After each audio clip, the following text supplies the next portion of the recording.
The author of the novel abuses symbols and makes many spelling mistakes, which makes it difficult for me to convert the text into audio. So I hope you all understand if there are any errors. Please like, share, and follow the Cultivation Audiobooks channel to motivate me to create more videos, and don't hesitate to make requests for the novels you want to listen to. Chapter 901. A proper day off with a whole day spent relaxing and playing video games. Max was able to call this a proper birthday for once. There was no work, no insane mother throwing princess-themed parties for him, and nothing to distract from his day off. They did run into a number of the Alliance dignitaries at the arcade though. The games were becoming increasingly popular all through the Alliance, and they wanted to check them out from the source instead of relying on others to bring the games to them. Many VR headsets had made their way through the Alliance, but they usually only had 1 or 2 game options, instead of the hundreds which were available here, and the full immersion pods were still incredibly rare outside of the Reavers ships. There just wasn't anywhere for most species to put them unless they started a dedicated arcade like the humans had, but that was a big business risk since most of the species didn't even know that such a thing existed, so they would have to not only market their business but try to push enough of a cultural change to bring in steady business. Only a few species, namely the wuxia and the Innu, had fully embraced the gaming culture of the human species. The wuxia treated it more like a form of training, while the Innu were simply enthralled by the game mechanics. So, the types of games that they liked varied, but the planets held by both species had already started to bring in large numbers of VR pods for public use. While Max enjoyed the arcade, Nico and the research teams had their hands full with the most recent breakthrough that they had made. The experiments to modulate energy fields to enter the secondary layer of space had led to a breakthrough in warp field modulation that allowed them to theoretically push the limits of their traveling speed well beyond what they currently were capable of, at a much lower energy cost. For the Alliance vessels, this was incredibly important, with their limited power supplies, and it would lead to higher energy ration distributions on long trips and fewer slow-moving large vessels being built in the future. For now, it was a practical matter. They needed more power than the warp drives of their design could produce, but the ship itself was a tested and approved design that would be recognized by repairmen all over the Alliance. Being able to hire technicians without needing to do a long training course for new equipment was a big deal for the average businessman. New things were great, but if nobody knew how to fix them, you could only call the manufacturer, and that left you at the mercy of their pricing scheme and technician availability. Building warp drives was a science, but keeping them running right was more of an art form. Lead researcher: we have the simulation data ready to go. Should we start testing in virtual reality? Nergal asked Nico with a smile that only barely hid her need to shake Nico and demand that they start testing now. The energy level in the room was through the roof, and everyone was on edge waiting to see if the ship's computer would agree that their newest design was going to work as well as the theory suggested it would. It was close enough to the existing data that it should be possible to replicate it without doing a series of physical tests first, but sometimes you would just get a data error as the computer ran into a situation that it couldn't calculate. Go ahead, let's see what the simulation says, and then we will prepare a shuttle and take this prototype out to do some physical testing. Nico agreed. The simulation ran well for the first few minutes, but the pulse modulation wasn't something that the computer could calculate. It understood fluctuations in warp field collapses, but the deliberate modulation seemed like a suicide mission to it, as an error could collapse the field, or crush the ship inside. Nico knew that was going to delay the adoption of this design by any sane species, but she had high hopes that they could find a way around that and build in some safety measures so that warp travel at extreme speeds wouldn't be counted as an extreme sport. Though, in the worst case, it could be called a successful failure, as almost all the failure models showed the warp drive going supercritical and exploding in a most impressive manner. If you couldn't use the design, you could always weaponize it. Hey Max, the data on our warp experiment came in inconclusive. The computer doesn't have the data to process it. We're going to send out a shuttle with a prototype to do some testing by drone if you want to come to watch. Nico suggested. I think I'm good. The wuxia are teaching us to play rings in the VR simulator soon, and that looks like it is going to be a good time. Max replied with a laugh. Both he and the Illithid were doing their best to tune out the nearly hypersonic pitch of the mental excitement in the design bays right now, and he wasn't all that eager to subject himself to that level of hyper at close range. So, Nico packed 4 of the researchers, 2 from the main team and 2 students who were working on warp theory, into the shuttle, and they took off for an empty area of space between solar systems where they could safely do their testing. The test vessel was an unarmed warp torpedo, with sensory equipment that would stream back the data of the test loop in real time. That would give them a huge amount of data for the computer, assuming that this did work and didn't blow the prototype up the instant that it tried to do the modulation. If that were the case, this would be very anticlimactic. The field would need to modulate over 100 times a second in order to maintain the targeted warp 20 with maximum efficiency, so the test would be over in under a second. Chapter 902. Spectators for the test. Nico took control of the shuttle and got them situated for the trials, while the rest of the team was in charge of getting all the data reception equipment set up. Since it was expected to be a very short first few test flights until the bugs were worked out, they needed every possible source of data that they could get, and that meant multiple redundant sensors, all operating individually, as well as the combined main sensor suite. Lead researcher, there is a vessel approaching our position, Nergal informed Nico just before they were going to launch the probe. Nico checked the sensors and smiled back at the Inu. Oh, you are all in for the most amazing treat. One of my old friends is here to visit. He was late for the birthday party, due to a breakthrough in his own design work, but it should be worth the wait. Then she sent a message to the approaching vessel. Uncle Lou, it is good to see you again. Stop at our position and we will move the shuttle's data collection suite over to your yacht so that everyone can watch. Nico greeted the wayward researcher. You know, it is traditional that I give you a present today, not the other way around, but I won't object. My hangar bay door is open, and I've got the lab prepared for your arrival. Nico gently shifted the shuttle into the small yacht and the Inu followed her and spoken orders to get everything packed up and moved to the larger vessel's research bay. The moment that they stepped out of the shuttle, a small body grabbed and nearly tackled Nico, so overcome with excitement that she couldn't wait for the introductions. Young Lady Chen, or should I call you Imperial Princess Chen now? Nico greeted the small girl who was hugging her legs. I'm going by my Chen now. It's not common knowledge yet, but my husband has been named heir to the Trade Ministry, which moved our standing way up the Cygnus Noble rankings, so when we travel it has to be incognito now. The little girl explained in a very serious voice. Yet you still managed to sneak out with Uncle Lou. It's good to see you again. Is your young husband with you today? Nico asked. The little girl shook her head. No, he's already aboard Absolution, hiding in his room most likely. We were supposed to have a meeting with a number of other Cygnus officials in 2 hours, but I'm running behind, and he didn't want to go in the first place. You might recognize them, they should have all been at your birthday party yesterday. The young Lady Chen giggled. Nico searched her memory and found the men she was talking about among the hundreds of others she had greeted. Yes, they were there. I didn't see Wushu though, so I'm not sure if he arrived after the party, or if he was hiding from work. Nico laughed. He should have arrived in the middle of the night, so after the party. I will make sure that he comes to see you both tomorrow if he can get away from the meetings long enough. He's been so busy lately that we hardly even see each other, even though we share a gaming room in the house. Lady Chen complained. Well, he might be too busy to hang out and play, but I have time to let you hang out and watch some experiments. Would you like that? Nico asked. Oh, that would be great. I should introduce myself to your team as well. Hello everyone, I am Lady Chen of Cygnus, and it is an honor to meet you all today. I haven't had a chance to meet many Inu before. Are you a more formal sort of culture, or not? She asked. The Inu all smirked at each other before Nergal answered. We're very informal. Much like lead researcher Nico, we prefer to focus on our experiments instead of formal rules. It's a much better way to get through our days, but we can be formal if you prefer. We've become quite good at adapting to keep the people around us happy. Nergal explained. Oh, so you've got a good grasp of human society and culture then? Uncle Lou cut in. Oh, very much so. In fact, compared to our kin at home, those of us who have spent so much time on Absolution are barely culturally recognizable anymore. When we first met, we didn't understand most of their basic cultural norms.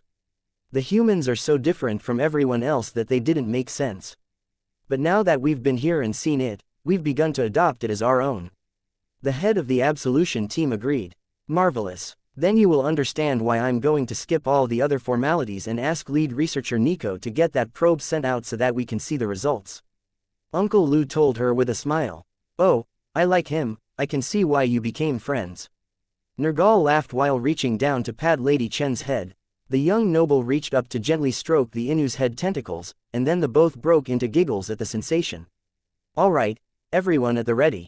Double check your sensor pods to ensure that they are feeding data properly, and we will begin the first test. Nico announced. Nergal sat down on the couch with Lady Chen beside her and brought up a hologram depicting the portion of the warp field data that she was in charge of. It was only a gravitational fluctuation monitor, which was normally one of the least important aspects. But in this case, when an implosion or miscalculation might crush the prototype, there was a good chance that there would be residual gravitational fluctuations that would need to be measured and calculated. Even a few times gravity were enough to seriously harm some species, so a rapid change when a ship went to warp, even for an instant, would be a failure for usability and call for a redesign. Launching now. Chapter 903. Gravity of the situation. The test drone glided out of the cargo bay of Uncle Lou's shuttle while Nico started to get the extra sensors set up so that they didn't have the second ship's hull to go through. The bay door faced the direction of the test, so they only needed to compensate for the energy barrier, and the data should be nearly perfect. Once they were fully set up, Nico started the countdown timer, and then the warp drive on the drone engaged, sending it hurling out into space. As predicted, the trip was a short one, but fortunately, the drone was intact when the shield modulation faltered and the warp field collapsed. What do we have for data on that? I will see if I can get the warp drive back online to bring it back to us, but if not, I have a recovery drone that can go get it. Nico explained to Uncle Lou and Princess Chen, who was staring at the displayed data in awe. Look at all that information. There is so much to know, and it's all new. The young noble girl laughed. She had a data tablet in her hands, the same as all the Inu researchers, and she was taking the best notes that she could, considering that she was still too young to have finished her basic schooling. Nico suspected that she had actually used a learning device to finish it all early, but it wasn't her 12th birthday yet, so the amount of information that she actually understood from a warp drive test was questionable. The warp drive wasn't coming back online, so Nico sent out a recovery drone, which had it back for a thorough examination in only a few seconds. Well, ladies, what did we find? Does anyone have solid data on why the warp field collapsed yet? Nico asked as she began to physically inspect the drone using her system functions. Repair would tell her if the unit was broken and how to fix it, if it was fixable, but it wouldn't tell her why it broke in the first place. That much was still up to her. In this case, the warp crystal shattered. They weren't overloaded, the drone had barely reached warp 5 when the whole process ended, so it must have been some side effect of the modulation testing. I've got nothing here. I was in charge of the output rates, and they go from 10.2% to suddenly nothing at all. There was no recorded power spike, one of the researchers noted. Same with the gravity sensors. The fluctuations were present but minimal. Much less than we had calculated as the maximum usable levels. Do you want me to start on a plan to mitigate them? Another asked. Not yet. Save that until we figure out why it collapsed the crystal matrix. Nico sighed. Harmonic resonance. One of the others suggested. Crystals would shatter when subjected to a certain frequency range. If the energy frequency of the warp field generator happened to match a destructive frequency for the crystals, we should see a result like this. Uncle Lou suggested. Nico smiled at him. It's good to have you here. We're used to the yes or no style of, did it blow up, testing methods. So, we forgot about simple things like the harmonic frequencies that can damage crystals. You can blame that on our little princess here.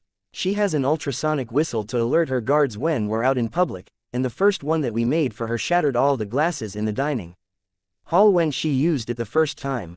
The old scientist laughed. Well, that's sure to be memorable, at the very least. Now, we just need to exclude that range of frequencies from the process, as well as fields that will produce the opposite of that harmonic frequency, so that we don't get resonance that will collapse the field. I will launch the drone again in 3 minutes after I have replaced the crystal matrix and modified the pattern. Nico informed them. The second test launched smoothly and made it to warp 12 before it ran into an issue and exploded into space dust. Well, we can call that one not survivable. Start analyzing all your data, and we will see what we can do to prevent an incident like that from happening again. But first, does anyone see an obvious cause? Nobody spoke up, so Nico started her own data analysis along with the research team. The answer only took her a few minutes to find. I've got it. The change in frequencies was not compatible with the one before it, and the polarity of the field reversed, trying to take it from warp 12 to warp 24 in the opposite direction. The inertia tore the ship apart. She sighed. Well, we did at least get some good data. There are a lot of power draw fluctuations here, as well as gravity swings, motion changes that would make the experience extremely nauseating, and more. If we spend a few days analyzing this, we should have enough data to at least get it to warp 24 with a stable field and possibly to the next reconfiguration that would take it to warp 48. Nergal suggested with hope in her voice. If they could manage that feat, they would have one of the most incredible breakthroughs in warp field technology in centuries. That would definitely create a thesis paper worthy of a doctorate from the university. Good call. Let's call it a day for the experiments, and we will finish up the analysis later. Today is a holiday, and we have guests, so we should show them around the world ship.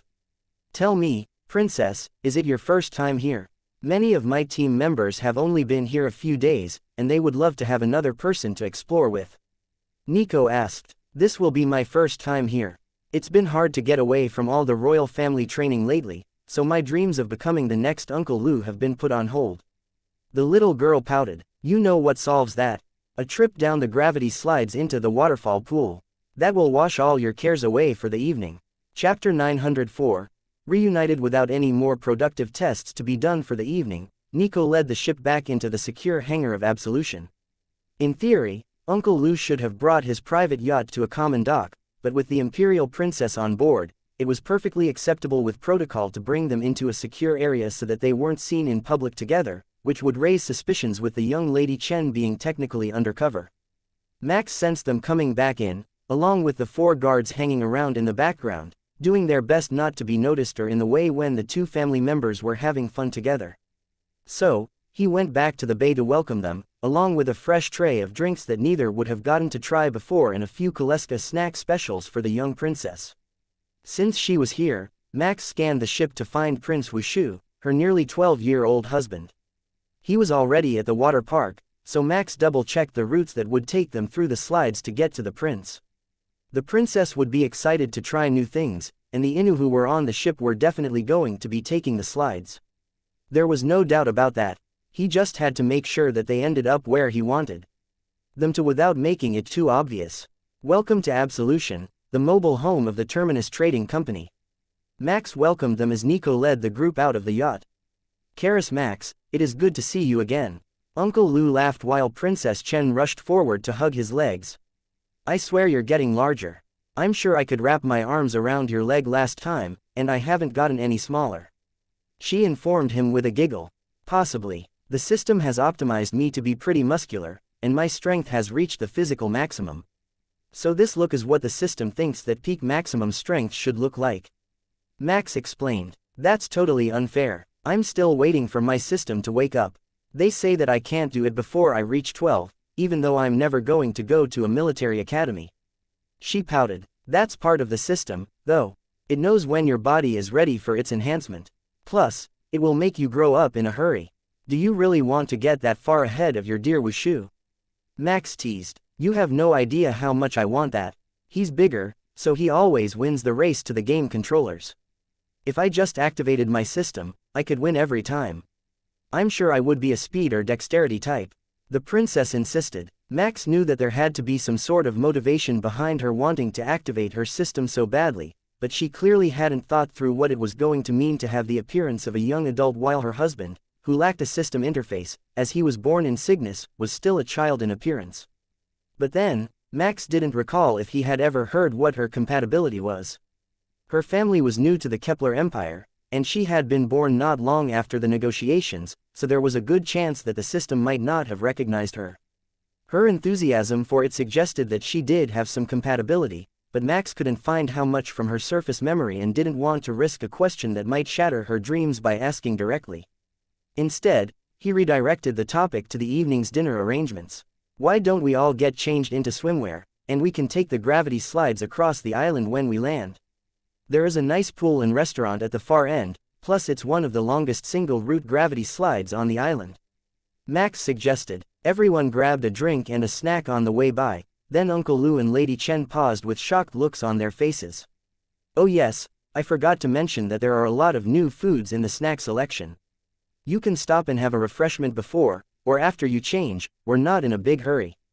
Max chuckled. The changing process was a very fast one, and the little princess was running back out in under a minute, headed for the juices.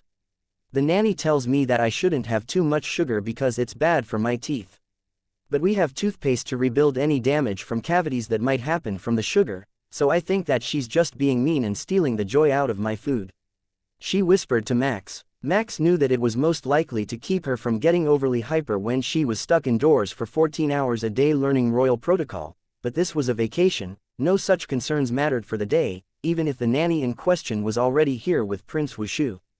Well then, eat up. But not too much, because you've got a lot of sliding and swimming coming up and you don't want to get a cramp. He replied, is that a real thing? Or is it like the stories that the nanny tells to stop me doing fun things? She asked. That one is a real thing. Some say not to swim for an hour after eating, but if you just have a small snack it should be fine. The Inu and Uncle Lu weren't far behind her. They gave her and Uncle Lu just enough time to take their pick, then they emptied the trays to bump up their sugar levels and got ready to drag the pair to the transit pod so they could get on the gravity slide as fast as possible. Team ready, all right, to the slides. Commander, why aren't you running? Should we get the uncle an exoskeletal suit so he can keep up? Chapter 905. Trouble in Paradise. The next morning, Max picked up Nico and placed her on his hip so that he didn't have to go back to find her after he had his morning coffee and prepared to bring up the morning news briefings. Their apartment was completely full of people this morning, with Uncle Lu in one spare room, Wushu and Mai Chen in another, while Dave and Molly split the remaining two with their adopted children, Max's younger siblings. Everyone had been so worn out by the time the dinner had ended that they didn't make it any further than the transit pod, and the security officers had helped carry all the kids to the spare bedrooms. The security officers in question were across the hall, Max could sense, and they were already awake and ordering breakfast from the in-room replicator, so Max chose not to wake everyone up. If he did, they would have to get back to work, and they deserved a late morning after chasing hyper children around all day the day before. The very first alert in Max's morning briefing was enough to make him extra thankful that only he and Nico were awake. Attention, Commanders Max and Nico. Huntresses Khan and Imran have requested aid with an incursion in their region of the nebula beyond the anomaly. A massive fleet of hostile aliens has entered the area from an unknown location, and they are bringing war to every planet and ship that they encounter. Their numbers are in the billions, and they are infesting entire planets with fast-growing spores that evolve rapidly into sentient beings. Max set Nico in his lap while he read the projection and tried to ignore the growing excitement in her mind. There was an addendum to the message, and Max was afraid to open it and see what it had to say. Anything that could be important enough that billions of ships full of warlike myceloids wasn't enough details had to be bad news. Please note that this region of space is unlike the Kaleska region. It is a hunter's paradise. No conventional power systems work properly, and warp fields cannot be stabilized, so the only way to travel is by portal between planetary surfaces. They had included various non-conventional power systems that would work in the region, but going by the details of the tropical jungles that the hunters were operating on, the larger mecha would only be a hindrance. Their best bet was to use the newly designed mobile suits or line mecha as their basic combat unit and arm them with the fastest firing heavy weapons that they could muster. The mass drivers couldn't use their warp fields, even if it were not an insane idea on a planetary surface, but that wasn't going to be an issue anyhow. The units could fly, and with a small change to their power systems, they would be nearly perfect for the job. This is the best birthday gift ever. Nico sighed. Their birthday had a habit of being a marker for new developments in interplanetary conflicts lately, but this one was a big one. If the hunters didn't have the manpower and wanted the humans to intervene and fight alongside them, then this was going to be a real gong show of a battle. Well, we should tweak the mecha after we explain to your mother that we're headed out to a new battlefield. She probably already got the notification, but it's best if she hears it from you personally instead of secondhand. Max reminded her, can't you tell her, I'm not good at dealing with my mom. When it comes to things like going to war, the only thing harder than that is telling her no when she demands grandchildren. Nico teased him with a smirk. That was a complete lie. Nobody was better at dealing with Mary Tareth than she was. She just didn't want to do it because her mom would guilt-trip her for leaving again. So Max shook his head and denied her request. I did it last time. It is definitely your turn this time. He reminded her. Nico excused herself to have a long chat with her mother while Max went through the day's messages and prepared for a morning in the lab, getting Mecha ready to go to battle alongside the hunters. On the bright side, there were no Arisen there, so they could bring some drone forces with them and perhaps an android mecha team. He would still need more details to make sure that was feasible, but it shouldn't be an issue if they weren't fighting the Arisen.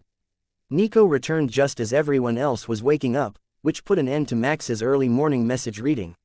So, where are you off to next? I don't suppose that the universe has calmed down enough that you can just relax around the ship again. Dave asked as he led all 6 of the kids out to the dining room table for breakfast. You would be right, we're off to the sector where the hunters are working. They're in need of numbers since the hunters are a highly skilled but smaller group.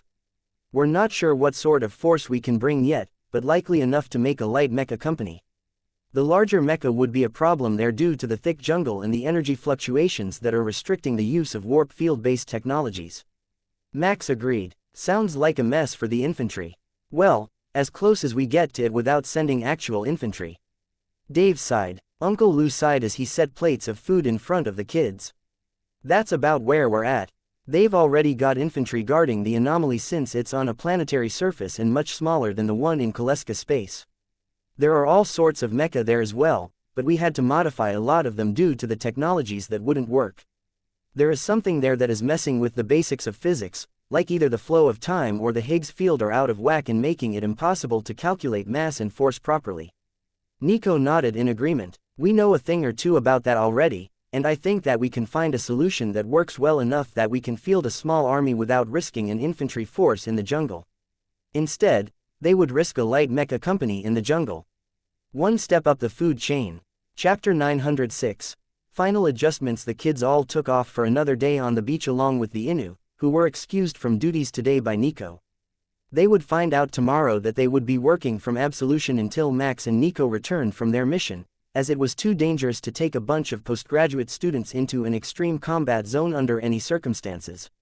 There was no way to protect them, and they were already well on their way to making a number of their theses a reality. To lose them to something stupid now would be a loss to the entire alliance, as well as the humans, who would love to get their hands on anything new that the Innu made. So, Max and Nico went to work with the main research team, reconfiguring the line mecha into a workable unit for the new battlefield. The hunters had sent back a fully detailed VR simulation program so that they could test various power systems for compatibility before they arrived, which was a huge help, but they still didn't manage to get the job done before the students realized that there was new development being done without them. I can't believe that you let us play on the beach all day while you were modifying the newest models of line mecha. We've already piloted them, and they are amazing, but you're tweaking them without us. Nergal complained as they barged into the labs that afternoon. Max smiled and patted her head. Don't blame the lead researcher. That was my call. I wanted you to enjoy your vacation day instead of worrying about the ongoing mecha development. You all have a thesis to finish, so you won't be able to come with us into battle. It means you will be here on Absolution with the main design team, which is a positive note, but you won't be personally assigned to me and Nico anymore. We can at least help today. We were on the design team for the original version of this mecha anyhow, and we know every bit of it inside out. In fact, it helped prove some of our work in the first place. Plus, have you ever heard an Innu say no to new technology, even when it's weighted against gravity slides in the beach? Nergal asked. All of the Innu looked deep in thought at that one. It was a very close call, but new technology won out in the end when they could still go to the others tomorrow. They would be stationed on this level and working from the labs at the back of the ship in the secured areas, so they wouldn't be missing out on the finest features of the resorts as long as they were stationed on Absolution. Whereas the changes to the mecha were a one-time only deal, and they couldn't be postponed. Alright then, the more, the merrier. We've already sorted the mass driver issues. We just need to tweak the power systems since warp fields aren't stable in the area, so the current power system isn't viable. We can keep the crystals, and the antimatter conversion, according to the VR simulation, but the warp field shielding needs to go, which means a whole new containment unit to keep the drive from exploding when it takes damage. Nico explained. 6 hours later, they had a new, lower output but completely stable power source for terrestrial-based mecha. It would outperform the existing line mecha from the samurai pattern, but compared to the ones that they had made for the Force in Koleska space, the total capacity was laughably low. It was enough to run the mass drivers constantly while operating the unit at maximum mechanical speeds, but you would have to cut back the mass driver output or rate to operate the disintegrators at full capacity. The trade-off wasn't perfect, but with a single day to prepare in an emergency situation where the planet containing the anomaly was threatened, it would have to do. Let's run this through another 10,000 simulated battles and see what the computer comes up with for failure points. If there is nothing extreme, we can call it functional and approved. Nico decided, with the full support of Uncle Lou, who was mostly sitting on the side and taking notes on the development. There were enough researchers on this team to get the job done, so taking detailed notes would have to fall to someone, and doing them as the development continued made things a lot easier than going back over the notes and trying to recall every change you made, in the order that they were made with a proper reason why. Max knew it was because they all hated note-taking and paperwork when they could be doing something hands-on, but Uncle Lou liked to think as he wrote, and he would call out ideas from time to time based on the information that he had just recorded. To him, it was like having a personal design team to plot out his thoughts in real life. He recorded what was going on, and they told him how his ideas worked out without him having to do anything himself. For a creative senior citizen, it was a bit of a relief not to have to do anything too physical, and once they left, he could take his time going over it all in virtual reality to fine-tune and tweak it for the next generation of technological developments. The results of the last round of simulations are done. There were no catastrophic failures at all this time, and the power output remained stable even with severe damage to the unit. We identified 4 more critical weak points in the design, so we will see what we can do to fix them and then run the tests again to ensure that the changes don't cause any new issues. Nergal narrated for Uncle Lou to record. Marvelous work. It's always a pleasure to see your team work together. Perhaps I can convince the Ray 5 moon base to let me vacation here for a while longer. They're working on civilian appliances and pleasure yachts right now, so they don't really need my expertise for a few weeks. The old man suggested. Nergal and the main team leader smiled at each other. If you're willing to take notes, you're welcome here anytime. Chapter 907. Space and time. While Max wasn't really needed for the actual design of most of the new mecha components, that didn't mean that he had nothing to do. Instead, he was focusing on trying to understand the nature of the instability that was plaguing that region of space. It wasn't normal for so many different forms of technology to not work properly, and Max was certain that there was a reason for it. The reason might be damage from the ancient war, but if he could identify it, he could more accurately guess what forms of technology would become an issue in the future. Once they knew that, then they would be a step ahead in the generation of the next set of designs, but right now, the damages seemed to be random. Perhaps it was a result of different factions fighting and targeting each other's strengths, but the thoughts of the Darklings and Arisen had suggested that was not the case. Most of the species were too young to have been involved in the battle, so this might be a result of either various types of weapons or something in the nature of the region when everything was destroyed around it. Max layered the data that the hunters had sent to them over the known data for the Kaleska region and from various locations within the human and Alliance territories, and then set the computer to flag all the differences so that he could analyze them for possible negative interactions.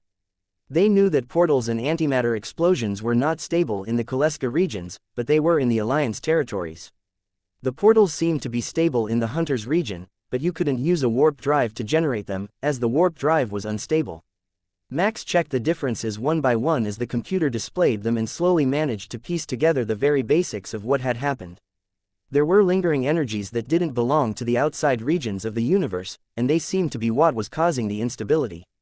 Since neither of the forces involved in the battle had used the technologies in question, they might have never noticed the damage that they were doing to spatial integrity at the start, but the boundaries that had separated the layers of space were incredibly thin and damaged there, with signs that at some point they had been completely breached, letting multiple layers of space interact. That was a horrific thought, but Max ran it through the computer with the data that he had. Error. Damage output beyond calculable distance and output. The computer informed him. There he had it, the mechanism that had triggered the end of everything. Their battle had caused 2 layers to come into direct contact, and with the differing universal laws between them, they were never meant to coexist in one spot. The result had torn everything apart at a distance too large for the computer to calculate. If he had reduced the detail of his calculations to the solar system scale, he might get a more accurate idea, but it really didn't matter at this point. They had the real thing right in front of them. But more importantly, Max found the reason that different portions of the region had different instabilities. The weapon that seemed to have ended the war caused the layers to become unstable, and subspace, as he had labeled the boundaries for the computer's sake, had rippled with aftershocks, causing different layers to corrupt the region. It was the interaction between multiple layers that was causing the issue, and the inability to maintain a warp field was a result of the layer they had been to before interacting with real space, or at least most species' home layer. The more that he thought about the theory, the more questionable it became. Could he really call home real space when the number of layers hadn't been determined? What if they were also a sub-layer to another group of intelligent species? The philosophy could wait for later. At the moment, the more important part is that the computer had calculated a few more technologies which were likely to be unstable here, so Max had to forward that information to the design team before they made more changes to the mecha. They weren't ones that he personally recognized as part of mecha development, but with the Inu, plus Max and Uncle Lou, all on the same team, there was no telling what they would come up with. The data was delivered while Max worked on more of the analysis of likely fluctuations near the region they would be arriving at and then moved on to an analysis of the species that they were facing. They appeared to be a form of myceloid but nearly mammalian in structure and highly aggressive. They spoke a language that the hunters had already translated to some extent, showing that they were fairly intelligent and not just hostile beasts, but their weaponry was crude. That was countered by their rapid procreation and uncanny durability. They could sustain serious wounds and didn't seem to feel pain. They would bleed out like any other blooded species, but they weren't slowed at all by the loss of a limb in the meantime, only reduced in combat effectiveness. So, targeting the head and chest was the best choice. Large-scale maiming and wounding weapons would be of very little use in this scenario. Good news, Nico. The fusion flamer is back on the menu. Data analysis of the region and the enemy suggests that a concentrated burst of intense flame is the best way to prevent the enemy from emitting reproductive spores on death, as well as clearing out the ones that are already emitted into the region. Max informed the team, "Oh, now we're talking. We will be in close combat in the jungle, so perhaps 2 light disintegrators, plus the 2 fusion flamers, all mounted on the forearm, will be the best call. Let me check the power output numbers and get back to you." The flamethrower was always a well-received classic weapon. Chapter 908. On the road again. The final modifications and production only took an hour, and then the last round of product testing took place, both in VR and with the units in the bay, to make sure that they were working as intended. Both units were equipped with advanced replicators, as nobody expected there to be edible food anywhere that they were going, much less spare parts to make repairs, and a logistics department with a full maintenance bay would have to wait until later. Once they had helped the hunters stabilize the world that they were fighting on, Max would consider setting up a longer-term base, but time was of the essence today, and they needed to get through the other anomaly before things got out of hand and a hostile alien species found out where they lived. It all looks good. How big of a force will you be taking with you? If it's a lot, we should likely start rebuilding the defense force right away. The main research team's logistics manager suggested. Nico shook her head. We will make a whole new team, using the data and knowledge that the defense force has compiled. That way, you won't end up short on androids, and we won't need to retrain androids who have been working aboard a ship all their lives. The fresh batch will also give a wealth of new data for the android team to work with when they're doing software upgrades. That will make everyone's lives easier. The Inu frowned, then shrugged off her concerns about the idea of using zero-experience androids as the defenders of the company's commanders. If lead researcher Nico said it was all right, then it would be fine. None of the Inu fully understood how the AI that was the system had adapted over the centuries to alter human physiology, much less what Nico had done to her own body, so the best that they could do was to just wait and see how things turned out and then adjust the next batch to suit the mission. Max gave the logistics officer a pat on the shoulder to reassure her. We will be taking 500 units with us, all in the same new pattern. It's the best that we have for the mission, and my system function can link all of the unit's sensors and allow them to use my advanced targeting. The increase in their accuracy and target acquisition speed when they're near me will be far beyond anything that could be gained through simple training, so the advantage of an experienced android force will be small. Also, we expect heavy casualties among the androids, which is part of why every unit has been equipped with a replicator. They can work together to rebuild lost members of the unit, which will reset them to baseline, but will keep our numbers up. That will give us a variety of experience levels by the time the planet is stabilized and enough data to know for sure if the androids are the right choice to fight this myceloid menace. Who would have thought we would meet an aggressive fungus species? For something that evolved from parasitic plant life, outright hostility is a rather unique evolutionary path. The Inu nodded, and Nico set about having the terraforming array in the lab start to mass produce their 500 units of androids inside line mecha. It might not look as impressive as a whole heavy mecha regiment marching into battle, but every measurement that they took said this was the right choice for now. Plus, with portals, it would only take them a few minutes to get their super heavy mecha back. They might have to crawl through the anomaly, but they should be able to find a way to get to the battlefield in an emergency. The androids followed Nico's orders and loaded themselves in the cutter as soon as they were finished, locking their mecha to the storage racks in the spare mecha bay in preparation for departure. Huntress Khan, we will be on our way with 500 custom-made android mecha within the hour. We will have to park our cutter on the planet on our side of the anomaly since it's not large enough to send the ship through, but we will be there soon. Max informed their ally. There was a short pause before she replied. Good to hear from you. These things are like weeds. The tide never ends. I've killed tens of thousands of them, and the numbers don't seem to be slowing. I admit it was a lot of fun at first, but we are limited in our numbers, and there is barely time to sleep. Coming from the normally battle-happy Huntress, that made the situation on the other side sound very dire. If the Huntress and her allies within the species couldn't keep up with reinforcements, they must have taken heavy casualties. See you all soon. I will send updates as we go. Nico informed the researchers as she instructed her and Max's mecha to walk themselves into the bay with the androids. Understood, lead researcher. We will see you soon. The Inu replied in unison while Uncle Lou gave her a friendly hug and then shook Max's hand. Come back safely. Even if it turns into a big mess, it's more important that you two stay alive. He reminded them. No worries, Uncle Lou. This problem is an honor obligation to help our friends, not directly a human issue. The other anomaly ends in Alliance space after all. Max chuckled as he walked away. Uncle Lou laughed as Nico skipped along behind him, whistling a happy tune in preparation to go into battle. It was a small bit of normalcy and reassurance for those left behind that the commanders weren't nearly as concerned as they were. Not enough to let them stop worrying, but enough to keep them from panicking or chasing after them. The cutter moved out into open space and opened a portal to Nyx, a small planet in a more populated area of the Alliance that had now been mostly depopulated before being refilled with military forces that would defend the region if they were invaded. The entire planet had been fortified, carved with trenches, and then surrounded by armed satellites. It was the world's most secure prison for one small anomaly.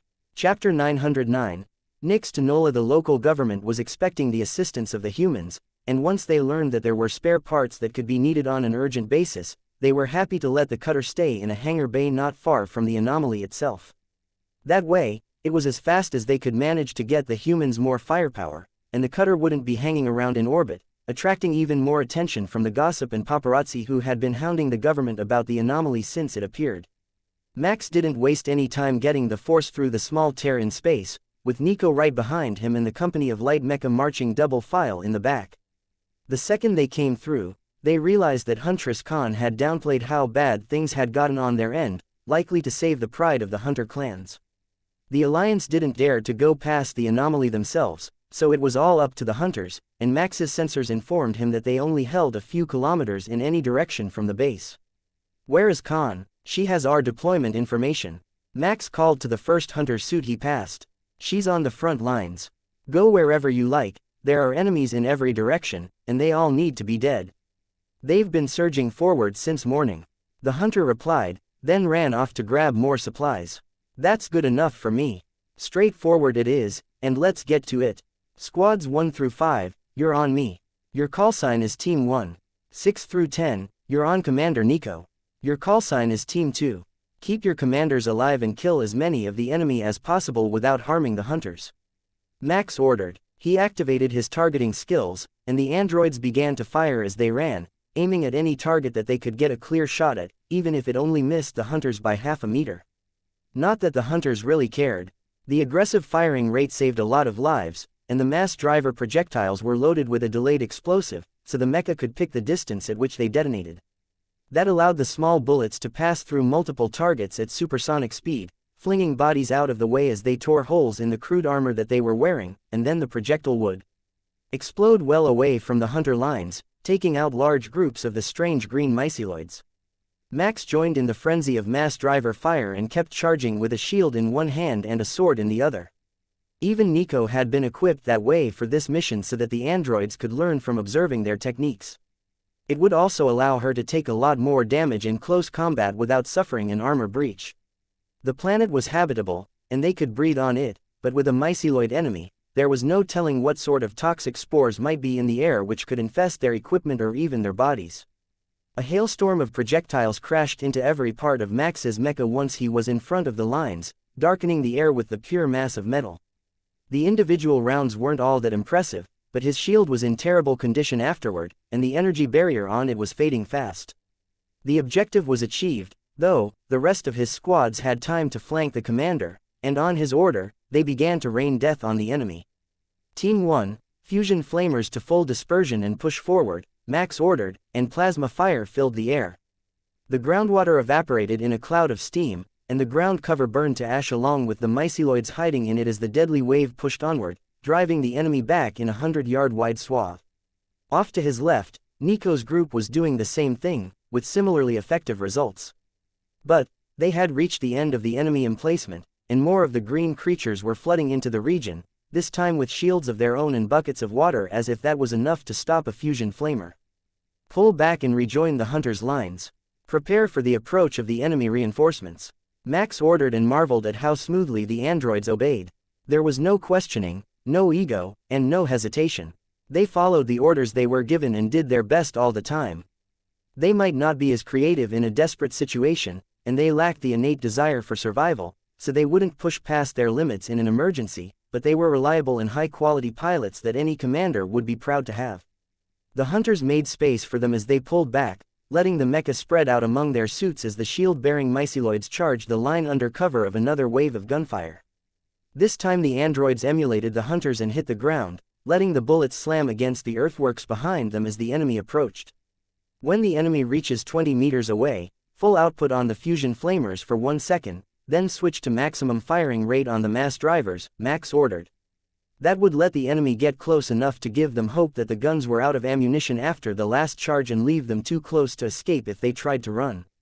The wall of enemies went up in a conflagration of epic proportions, as the myceloids proved to be extremely flammable, and then the mass driver rounds tore apart the back lines in an instant, stopping the enemy charge.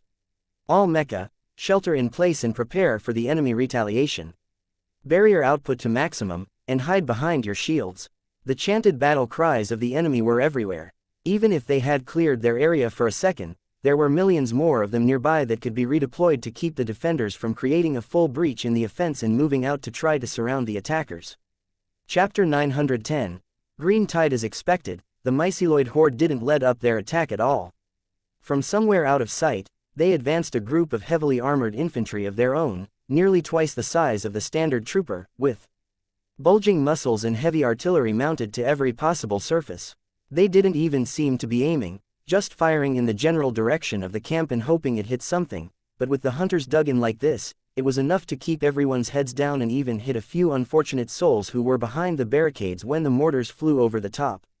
The frontline hunter suits were mostly unharmed, but the camp itself was taking heavy damage while Max's team worked hard to take out the new units. Their armor was really taking a beating.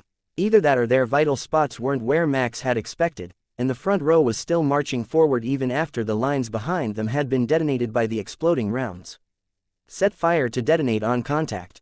Use the mass drivers to push them back and keep the enemy at a distance. If you run out of ammunition, you can use the replicators to reconfigure a myceloid body into more rounds. Max ordered. He heard Nico laugh and make the same recommendation to her own team. The thought of throwing the enemy back at their reinforcements instead of pulling something from the trenches or the ground cover to make more projectiles was exactly her style of humor. It would be a while before they ran out of ammunition, even at the rate that the androids were hurling it at the enemy, but it was always better to be prepared in advance with these less creative soldiers. The explosions in the front line did the trick. They weren't taking out as many soldiers per round anymore without the penetration, but the tide was brought to a halt by the dispersed mass driver fire guided by Max's system functions.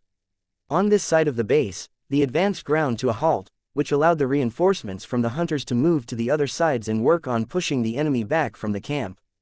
The myceloids were aggressive but not stupid, and after a half-hour of fighting, they sounded the horns to retreat and regroup.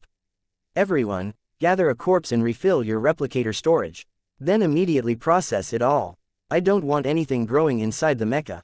Max ordered. That order was a bit poorly worded, as most of them had nearly run their storage dry during the battle, so the amount that could be added was far more than a single refill of the weapons.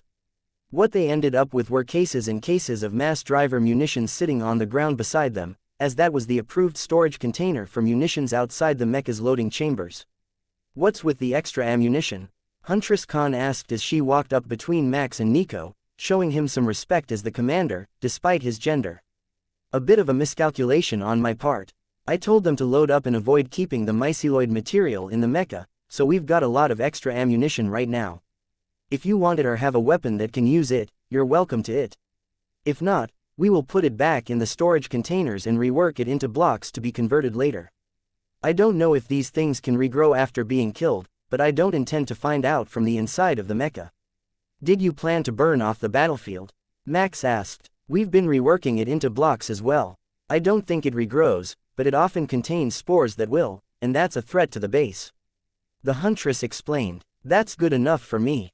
We will rework as many of the bodies into blocks as we have time for and keep them by the lines so that everyone's replicators can be kept full all the time. It's better that way and will let us burn the battlefield after every wave without running out of materials." That was all the conversation that was needed, as the hunters were already moving out, grabbing a set amount based on how much they had used and then burning the rest. The androids did the same and cleared the battlefield as efficiently as possible.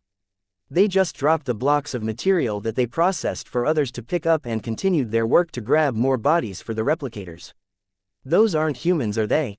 They're in human mecha, but they don't act human," Khan observed. Nico smiled at her. "That's right, they're android forces that we brought with us so that we didn't have to risk a lot of lives on the battlefield. Now that we know they work, we can expand from a company to a regiment if you would like more base defense, or I can make some android-piloted drone fighters to take the battle to the enemy all over the region." "Well, the huntresses here might be insulted if you suggested that they be replaced by androids, but they won't mind if we become the staging point for your drone fighters. A few of them working in the area would give us better intelligence since we can't send satellites up here. If we try, they all get shot down. Unlike us, I don't think that the myceloids came by ground or by anomaly. I am pretty sure that they came by spaceship, and they still have defenses in orbit." Khan sighed. "Well, that makes things a bit more annoying. But if we can fly the fighters around without getting high enough to be attacked by the orbital fleet, I think that we can do a proper job of scouting the area for retribution and pest control." Nico told her with a suggestive tone that made the huntress smile back at her from inside the confines of her hunter's suit. Chapter 911. Emergency Deployment. While Max supervised the work of the androids to remake the enemy bodies into usable blocks of dense metals, Nico got to work collecting them to process into drone bombers. Fighters were better suited to aerial battles, but there was no sign that the enemy had advanced aircraft in the atmosphere. So, Nico started by repurposing a hunter-built warehouse for a terraforming array and got to work on the production of drones. The programming for them could be quite simple, and they could also have the male hunters remotely pilot them, clearing the worst of the enemy forces before they made it to the hunter positions. Programming drones for fights between the same species was significantly more difficult, but like the Clem, they were facing a world mostly full of a very different life form, which could be attacked at will. The hunters did have a sense of sportsmanship, though, and simply attacking them while they were sleeping wasn't going to be on their approved list of tactics until they got even more desperate than they were right now. Nico could only control a few on her own with precision or roughly guide 100 of them on a common mission. That was enough to get them started on the effort to protect the base, but it was a far cry from enough to deal with the whole threat. She did consider making more androids to control the drone bombers. But for now, she would refrain from adding to their mechanized force. There was too much that could go wrong with the limited skills of the androids when they were doing something new without supervision. They preferred to learn through mimicry, as they had done aboard Absolution, but there wasn't anyone here but Nico to mimic, and she was going to be needed for the next base defense. "Commander, bring back your troops, there is a huge enemy force incoming," Huntress Khan informed Max with a text message. Max called all the androids back to the line and told them to fill their storage with condensed metals in preparation for a drawn-out battle. Nico also received the message and frantically started to move the newly made drone bombers out of the warehouse. There wasn't time to do anything but set them to area defense outside the walls and command them to fly. They would do their best to destroy anything that fit the myceloid pattern, with a primary goal of keeping the number of enemies near the base to a minimum. Once they were in the air, Nico rejoined the line, and the mecha prepared to defend their section of the camp, with the hunters intermingled among their ranks. The androids had taken the front lines of the defense at Max's direction, so they would take the brunt of the first rush and most likely the majority of the casualties, but they also had the fusion flamers, which had proven incredibly effective against the myceloids. Hey, Max, do you think these things are edible? I analyzed them earlier, and I didn't see anything toxic about them once they were cooked. I wonder what these things taste like. Green could mean that it's something leafy tasting or even harshly toxic and acidic. Nico asked as the first explosions from the drone attacks burst among the hills in the distance. She had equipped them with plasma bombs, set for large area explosions instead of bunker busting. It would maim a lot of the enemy, which they had already learned the myceloid force could regenerate with relative ease, but it would burn most of them to death and leave a lot of them missing limbs, which took longer for them to regrow. I'm not sure I want to find out what they taste like. What if we like it and then we turn it into an endangered species? It would be a tragedy. Max joked. The hunters who were listening to the same open channel chuckled at the humans' antics, and the banter helped relax some of the new recruits who were in hunter suits on the line for the first time. If the two commanders could be so relaxed when they were on the front lines, then everyone else was probably overreacting. At least, that was the truth in the minds of the new recruits. The more experienced hunters viewed it as a form of gallows humor, dark jokes made by those who understood that death was a possibility no matter their attitude. The bombs slowly got closer and closer as the drones were taken out by gunfire from below, and the green tide of myceloid fighters rushed toward the camp. The androids knew what to do this time. As soon as the attack wave was in range and in sight, they opened fire with the mass drivers, set to explode on the first impact. The barrage of lethal explosions slowed the approach to a crawl, even with the shields in the hands of the front ranks of the myceloid force. A metal barricade was nothing to a hypersonic mass driver round. They simply punched holes in them and then detonated a split second later, decimating the enemy force. That didn't dissuade the attackers, though. They simply added more bodies with more shields so that the explosions didn't kill as many of them every time and kept pushing forward. It was when the bombers arrived that Max saw the first signs that this was a technologically advanced species. The first wave of bombs decimated the rear ranks, but the second exploded early, stopped by an energy shield with an impressive output. Oh, that's sneaky. If they had put it in front, we could have worn it down with the mass drivers, but they used the front ranks as a meat shield so that their barrier could get as close as possible before it started taking damage. Nico mused. Barbaric by most standards, but impressive as a military tactic. All units switch the penetration depth on the mass drivers to target the energy shield. Even if the front ranks survive the holes we punch in them, the overall damage will be higher if we can get that shield down and the bombers can get back to work. Max agreed. Chapter 912. If it works, the barrage of mass driver rounds against the barrier that the myceloids had erected was accompanied by a storm of blood and flying limbs severed by the rounds on their way by. But the front rank of attackers had made their goal, a trench line that had been built by previous waves, which let them get out of the direct line of fire and start setting up gun emplacements.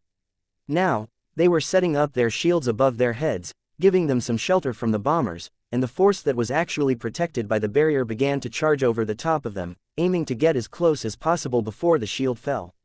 The charge was accompanied by a wave of gunfire from the myceloids that forced most of the hunter suits into hiding while the mecha sheltered behind their shields, which were rapidly being torn apart by the incoming bullets. The barrier that the myceloid army had erected finally fell, and the mass driver rounds began to hit home in the new front rank of attackers, but the intensity of the enemy fire was becoming too much, and the mecha wouldn't be able to hold up much longer. Disruptors at medium output, clear the waves of bullets with overlapping fire. Max ordered. It didn't matter how many bullets were coming their way if they could use the disruptors to break them into random atoms. But that also meant that they would have to cease fire with the mass drivers. It wouldn't matter for long, though. The enemy was under 100 meters away, and soon they would be in range of the fusion flamers. The other sides of the camp had also equipped themselves with flamethrower-type weapons from the hunter's arsenal. It wasn't their preferred method, but they had some excellent ones for clearing horde-type pests that often congregated around their preferred prey. The disruptors briefly halted the advance when the attackers got to 90 meters, but they learned quickly that a thick layer of metal was harder for the weapon to breach, and they used them along with their own comrades' bodies to push forward. The heat of the fusion flamers burned the air, and the bodies of the myceloids sent thick ash into the air, choking out the sky and turning the battlefield into a haze of smoky darkness.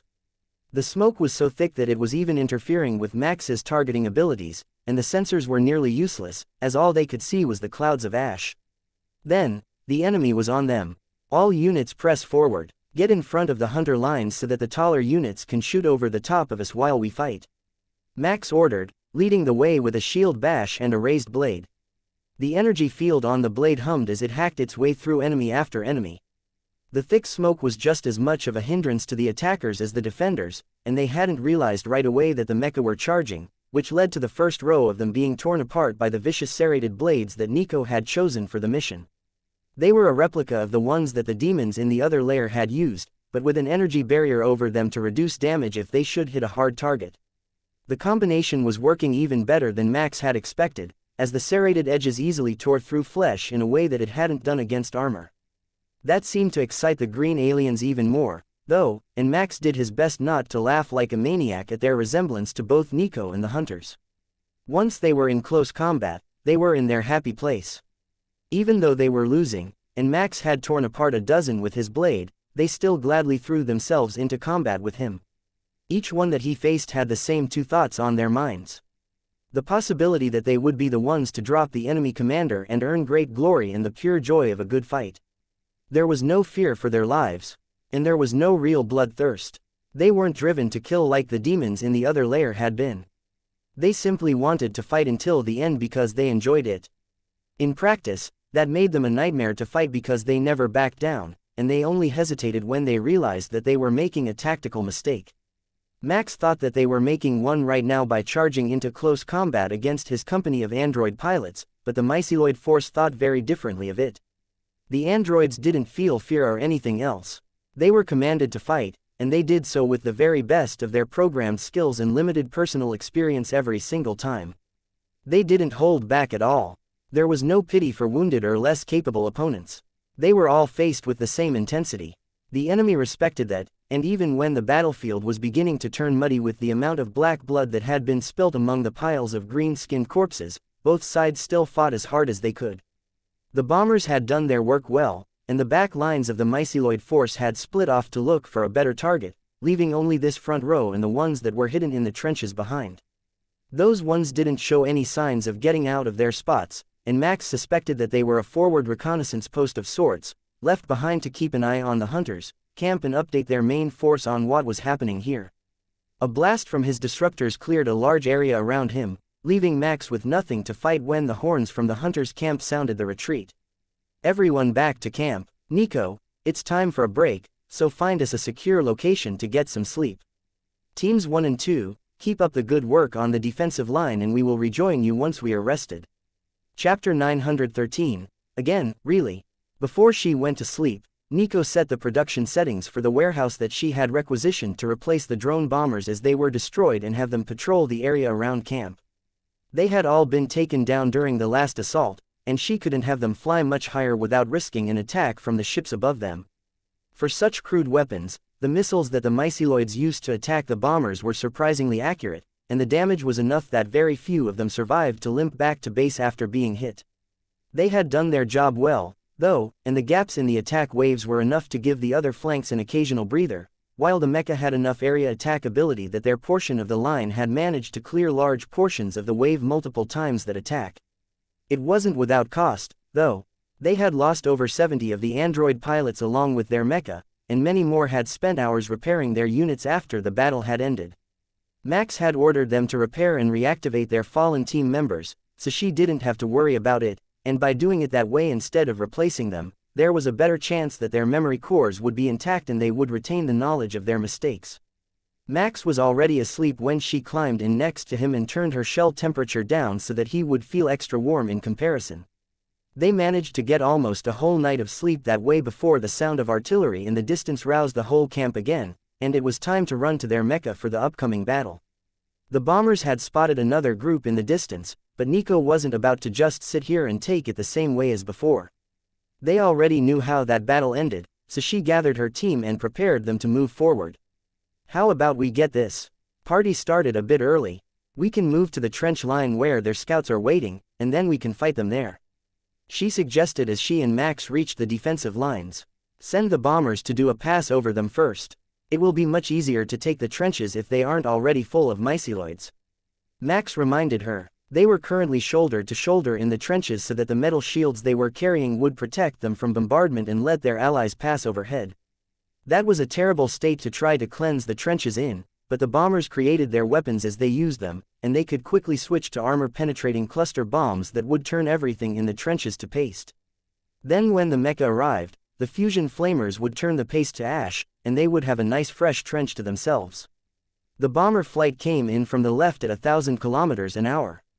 That was the drone-calculated optimal speed compromise between targeting accuracy and minimal anti-aircraft fire damage, and the trench line lit up in a 100-meter-tall wave of flames as the bombs crashed through the shields of the myceloids. Everyone forward, take the trenches before any survivors can recover. Max ordered, and Nico leapt out of the defensive fortification at a full-speed run. The androids were right behind her, and her fusion flamer was primed for battle. So, as soon as she was in range, the flames swept out of her flamers and reignited the inferno in the trenches. The disruptor was primed and ready to go, but her sensors didn't detect anything living in the trench. Not even the spores that the myceloid blood carried were registering to her Mecha. It was a bit anticlimactic, but they were only getting in position for the battle to come. We fight them here until the enemy is at 20 meters. Then, we will back out of the trench and have the bombers deploy a minefield between the trenches and the hunters' lines. Avoid the flamers from then until the advance destroys the mines. Max ordered. That did not sound like he was planning to get into close combat. Not at all, but after Nico calculated the odds of the tactics completely stopping the advance, she realized that they would still make it to the lines, but they would have taken heavy casualties. That usually meant that they would be mad. Very mad, and an enemy who was lost in rage was a lot of fun to fight. Max might not have planned it that way, but he was setting this battlefield up for a very good afternoon. Not only that, but it would diversify the tactics and combat styles that the androids had faced, which would give them even better tactical skills in the next battles. This might be the most extreme form of research lab ever, but it was still a testing ground for her creations, and Nico had big plans to make them even more capable without crossing the line to make them full-on sentient beings. The myceloid advance didn't slow when they noticed that the Mecha had taken over their advanced positions. In fact, they seemed to get even more energized by the prospect of a good fight, and Nico was starting to really like these creatures. Not in a way that would encourage her to stop killing them, of course. But as a respected opponent. They might have worn down the hunters with pure numbers, but she had androids on her side, so as long as the two commanders didn't fall, they had an immortal army against a never-ending horde. Then, the army seemed to stop behind the last ridge line, just out of sight of the mass drivers. They could likely shoot through the hill with a bit of determination, but that would only make the enemy change tactics next time to account for the lack of cover. I'm giving them 2 minutes to come out, and then I am sending the bombers to encourage them. Nico informed Max as she impatiently waited for the fight to begin. Calm down, they're in the range of my innate talent. They're just waiting for more of them to get piled up at the front so that they can use the shields and bodies to push forward and take the trenches. Chapter 914. Into the grinder. The myceloid advance started just as suddenly as it had stopped. With a roar that shook the air, the creatures rushed over the hill, rolling a metal barricade that rang with a gong-like tone as thousands of mass driver rounds impacted against them. The sound would be deafening if the Mecha's sensors didn't dampen the noise. It seemed that they had optimized the alloy to dampen projectile impacts, and for the first few rounds, they had some sort of energy barrier keeping the barricades safe. That didn't last as the mass drivers from 500 Mecha shattered the barriers and sent the sound of ringing metal across the forests and grasslands of this world. It was a familiar and almost comforting sound. The sound of war was unmistakable in its violence, and Nico prepared her mind for the battle to come. Her instinct said to charge forward and go meet the enemy, but that was not the plan. It was a good plan, though. The Mecha had quite capable flight systems, so they could launch an aerial assault on the myceloids, then land in the midst of them and cause chaos. She would suggest it to Max tomorrow if he didn't read it in her mind today and mention it. At full output rate, it would only take 10 minutes or so to empty the materials storage on the Mecha, but anything larger would have unbalanced the design and made the flight pack sit too far behind the center line for proper control stability. Fortunately, the androids only fired as fast as they could accurately target and didn't just spray explosive rounds into the enemy lines without concern for where they would end up. That was one of the more annoying parts about the androids, in Nico's opinion. They were so logical and boring. Max probably loved the rapid responses to orders and the efficiency, but Nico didn't really care about efficiency. She cared about results, and the results of spraying a mass driver at the enemy at 1200 rounds a minute was way more fun to watch than this precision warfare. If you randomized the explosive depth as you fired, you could also make it a very effective tactic, with some of the rounds punching through layer upon layer of flesh until they were nearly at a stop before exploding and some detonating as soon as they touched a solid surface. Not many things could deform the rounds, which was a small drawback of a mass driver over a standard projectile, as it made smaller puncture wounds with massive rippling trauma from the force instead of lodging the projectiles into the target. That meant there was no need to clean the wound, only patch it closed. They didn't use toxic projectiles or weapons very often, though the arm blade and its freezing spray could be considered a toxic weapon in some ways, so Nico hadn't really considered the possibilities as she designed the new mecha. Even now, it was only a fleeting thought as she waited for the enemy to overcome the mass drivers and get into range of the disruptors. Disruptors, fire concentrated beams. Take apart the remains of those barricades. Nico ordered when the enemy reached the 200-meter mark. Max followed suit immediately after, and the metal walls began to crumble as the disruptor radiation tore apart the molecular bonds, leaving only the myceloids to charge into the invisible threat. At first, they didn't realize what was happening, but when they started to bleed from all their pores and have the clothes flayed from their bodies, they realized that the threat was an invisible one. That caused them to raise another energy barrier, which got them to 40 meters from the trenches before the intensity of the disruptors broke it. Flamers, light them up, Max ordered, and Nico smiled. This was her second favorite part of the day, next to the last bit, where they got into close combat. She couldn't smell the burning flesh through the mecha's walls, but she imagined that they would smell like roasted alligator. The thought alone was making her hungry, and her body didn't actually need to eat any more other than the occasional nutrient bottle. That's 20 meters. All units fall back, mass driver rounds and fusion flamers at full output as we retreat. Max ordered, keeping the pressure up on the enemy even while he had his troops avoid close combat with them. Nico took a second as they began to move to check the sensors from the drone bombers that she called over to booby-trap the field between the trenches and the hunter fortifications. What she found was astonishing. Where there had been nothing an hour ago, there were millions of the myceloids rising up from the ground in past battlefields, all ready to charge into battle. Supply trucks were driving forward toward the lines, dropping off blades and crude guns, as well as the occasional rocket launcher and other heavy weapons, but it looked like most of the horde would be coming at them barely armed. But as she analyzed the situation, she realized that wasn't correct. They were picking up the weapons of the fallen fighters and even large branches that could be carved into sturdy clubs. So, by the time they reached the front lines, they would be fully armed, and the battle would continue without any loss of effectiveness. Hey Max, it looks like we're about to have that sort of day again. There are millions of these things rising up from the old battlefields, and they're picking up all the weapons they can find. The supply lines are thin, and I can bomb them, but with so many weapons lying around, they're not short on them. She informed everyone, knowing that the hunters were listening in. Great. Who would have thought that a lack of housekeeping staff would be the deciding factor in how our day was going to go? Max joked, but Nico knew that he would be making a plan so that she could just keep fighting and not worry about the little details. Chapter 915. Slow the advance. With the arrival of so many more bodies, the work of the drone bombers to drop mines all over the open ground between the trenches and the defense lines was increasingly important. But they wouldn't be working alone to keep the enemy from charging straight into the defenders. Against their usual practices, the hunters had assembled an entire squadron of heavy artillery that would shell everything within 50 kilometers, with the aim of wiping out future infestations. The spores in this area seemed to have matured, but they would have to burn the bodies of more recent battles in order to stop that from happening again, and still, the camp would not be safe. There had been battles all over this planet, leaving billions of myceloid bodies and exponentially more spores that could germinate into future generations. By the time the hunters realized their mistake, they had lost too much ground to stop the invasion, and they lacked the ability to get into orbit to cleanse the planet and start over. Retreating back through the anomaly and barricading the other side was deemed not to be an acceptable option by the Alliance government who had hired them, as the risk of a breach was too high, and the myceloids could cause untold damage if they managed to get spores through the barrier and onto a populated world. The government was taking the Clem method of expansion into their calculations and considering the possibility that the spores would remain viable in space for an extended period of time, which would allow even a small cluster to infest multiple planets at once.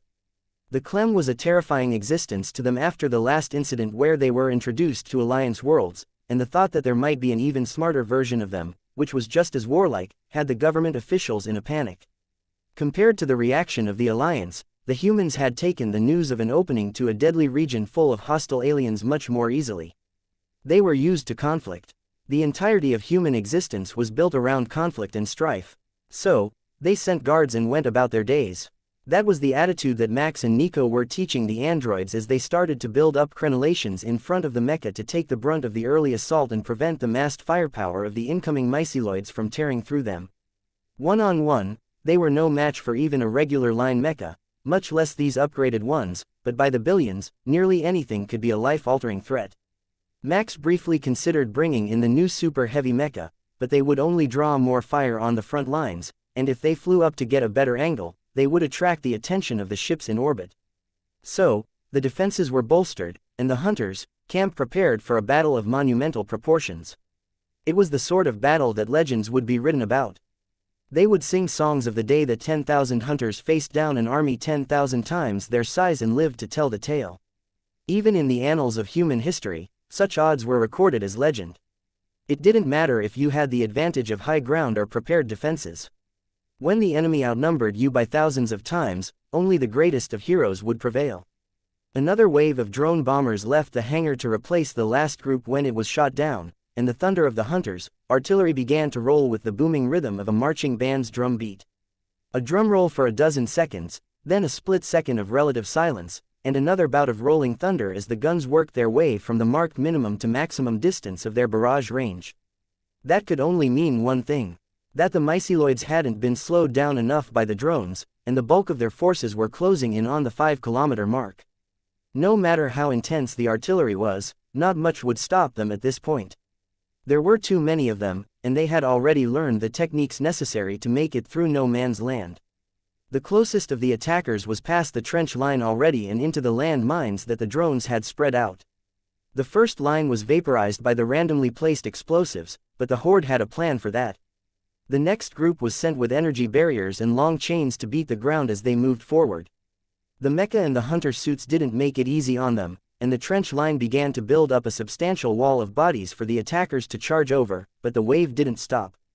They simply treated the dead as additional fortifications and had more and more of their fighters charge individually through the open ground, hoping to set off the mines without endangering anyone else. It's brilliant in a suicidal sort of way. Huntress Khan mused as she watched the tactics and picked off the attackers who were coming over the wall of flesh that had been built in front of the trenches. You have to admire their persistence. Even the Clem would have backed down by now. But I think that they have more in mind than a simple, mindless assault, don't you? Nico replied. Sure, the front lines were taking horrific casualties, and the advance had come to a grinding halt, but the rest of the army was coming up fast from the older battlefields, and once they arrived, the real battle would begin. Max mentally calculated the strategies that they could use to reach the camp while firing at the attackers with well-practiced precision. Then it came to him. The Clem had used the same tactic before. They were building up a wall of bodies to throw across no man's land to set off all the mines when the main army arrived. The resultant explosion and the thick smoke from the smoldering bodies would hide the advance of the second wave, and they might be able to reach the first line of the camp relatively unscathed. Chapter 916. For the Horde, no orders needed to be given when the Horde made it to the 100-yard mark, and it became clear that the landmines were doing nothing to slow their advance. The fusion flamers burst to life, scorching the air, while the explosions of the mass drivers were set to detonate just far enough behind the front line to throw the wounded myceloids off their feet. For a few glorious seconds, it was working. The Horde faltered, and the mass behind the front line was forced to a stop. But then the ones behind them began throwing the off-balance and injured members of their force forward toward the mecha, blocking the flamers and allowing them to charge forward through the detonations of the mass drivers. They were taking serious injuries, but the creatures healed incredibly quickly and had no sense of self-preservation. All that the mecha could do was continue their defensive fire and hope that the next round of bombers would have some luck creating a clearing in the tide to give them a bit of a breather and allow the second line time to regroup. The bombers didn't even have time to circle the battlefield. They spread out from the warehouse in an evenly spaced circle, dropped what bombs they could, and then were shot out of the sky. It was enough to help as the cluster bombs cleared a wider area than you could safely do with a single large explosion, but not nearly as much as Max had hoped for. Well, it looks like we're in for it now. Look in the back, I mean, when the flying body parts stop for a second, and the sensors can see again. Nico chuckled as Max analyzed the disappointing results of the bombing run. The myceloids had created a huge siege tower of their own, designed to topple forward and throw the occupants at the top when it was destroyed. If it made it to the trench and toppled in, there would most likely be hand-to-hand combat seconds after, and no amount of defensive fire would stop it. The hunters had thought the same thing, and the creeping advance of the artillery was reset early, starting at the trenches and working its way outward.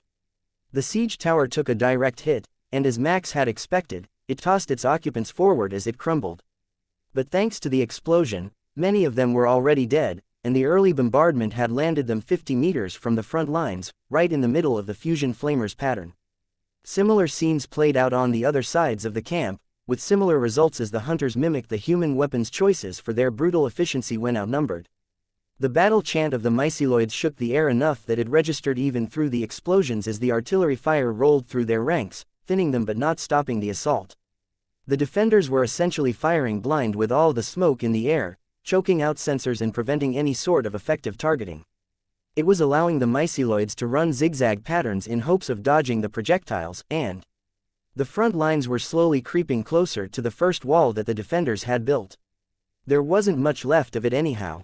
The constant stream of bullets went two ways, and the wall had been taking the fury of the myceloid retaliation for the whole battle without any attempt to repair or lessen the burden it was bearing.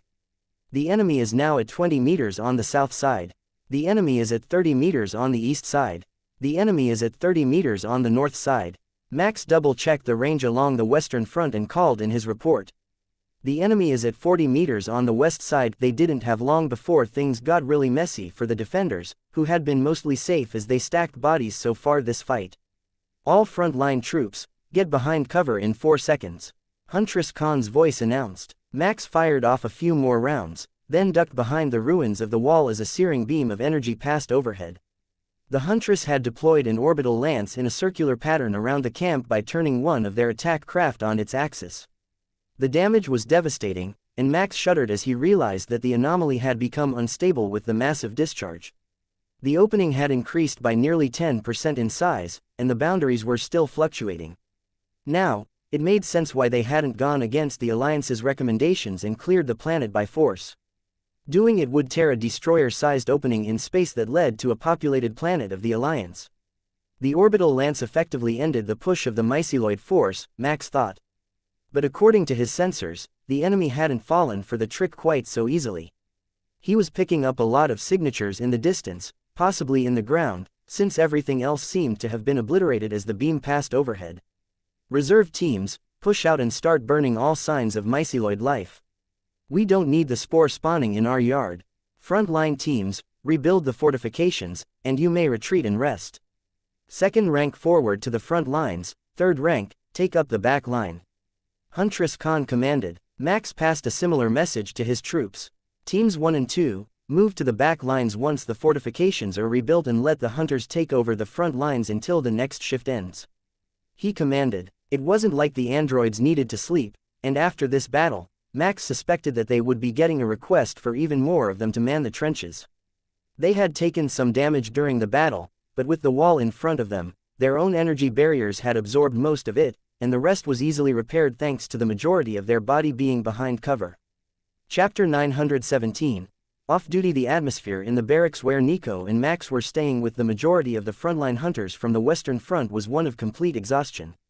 Even though the majority of them never left their posts for the entire shift, operating with precision for over an hour during the attack was a lot like running a marathon while also doing complex trigonometry in your head to calculate your shots. The exhaustion was more mental than physical for the well-trained pilots, but it kept the mood subdued even when Huntress Khan came in with bottles of rum and trays of smoked meat for dinner.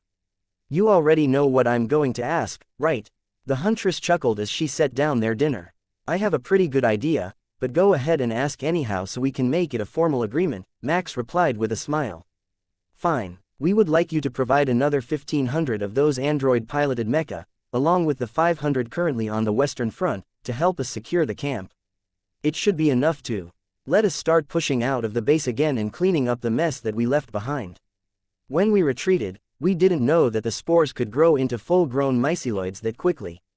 Even the common myceloids of the Alliance take over a decade to grow that large, and most fungal and plant species are very slow-growing if they are highly intelligent," she added with a sigh. Nico smiled at her despondent face. "You know, if it weren't for the anomaly, this would be the greatest hunting planet ever. The enemy is smart, strong, agile, innovative, and capable of improvising quality weapons with no infrastructure. Add to that the fact that they can repopulate in a matter of days, and you have all the makings of a legendary hunting preserve. You make an excellent point. I would agree to make this a preserve as well if it didn't lead straight into the Alliance, who are woefully unprepared for anything resembling a sustained conflict. Can you imagine what would happen if this species got to the main worlds of the Alliance? Half of them would stand as shields to protect the myceloids from the army even as they were hacked apart from behind, and the other half would run away in fear. There are precious few species who are even capable of the feats that led them to control galaxies anymore, and even fewer who took their galaxies by force. Almost all of them gained their status and level of advancement because they had 1,000,000 years or more to do it in peace." One of the other huntresses looked over at their conversation and gestured to her wrist device, where she had clearly been holding a text conversation with someone. "How long will it take to make those other androids and their mecha? My oath sister is on duty on the north side right now, and they would love to have some more support," she asked. The clicking mandibles gave the huntresses a strange accent when they spoke without their masks on to do the translation for them, but she was more understandable than most, so she must have been practicing her Alliance common instead of speaking Hunter and letting the mosque's translation function do the work. "The warehouse has fully restocked the bombers, and they're on patrol around the base, so the androids are already in production. It's best if you send a skilled huntress with them as a unit commander, but other than that, they should have enough programming for the job.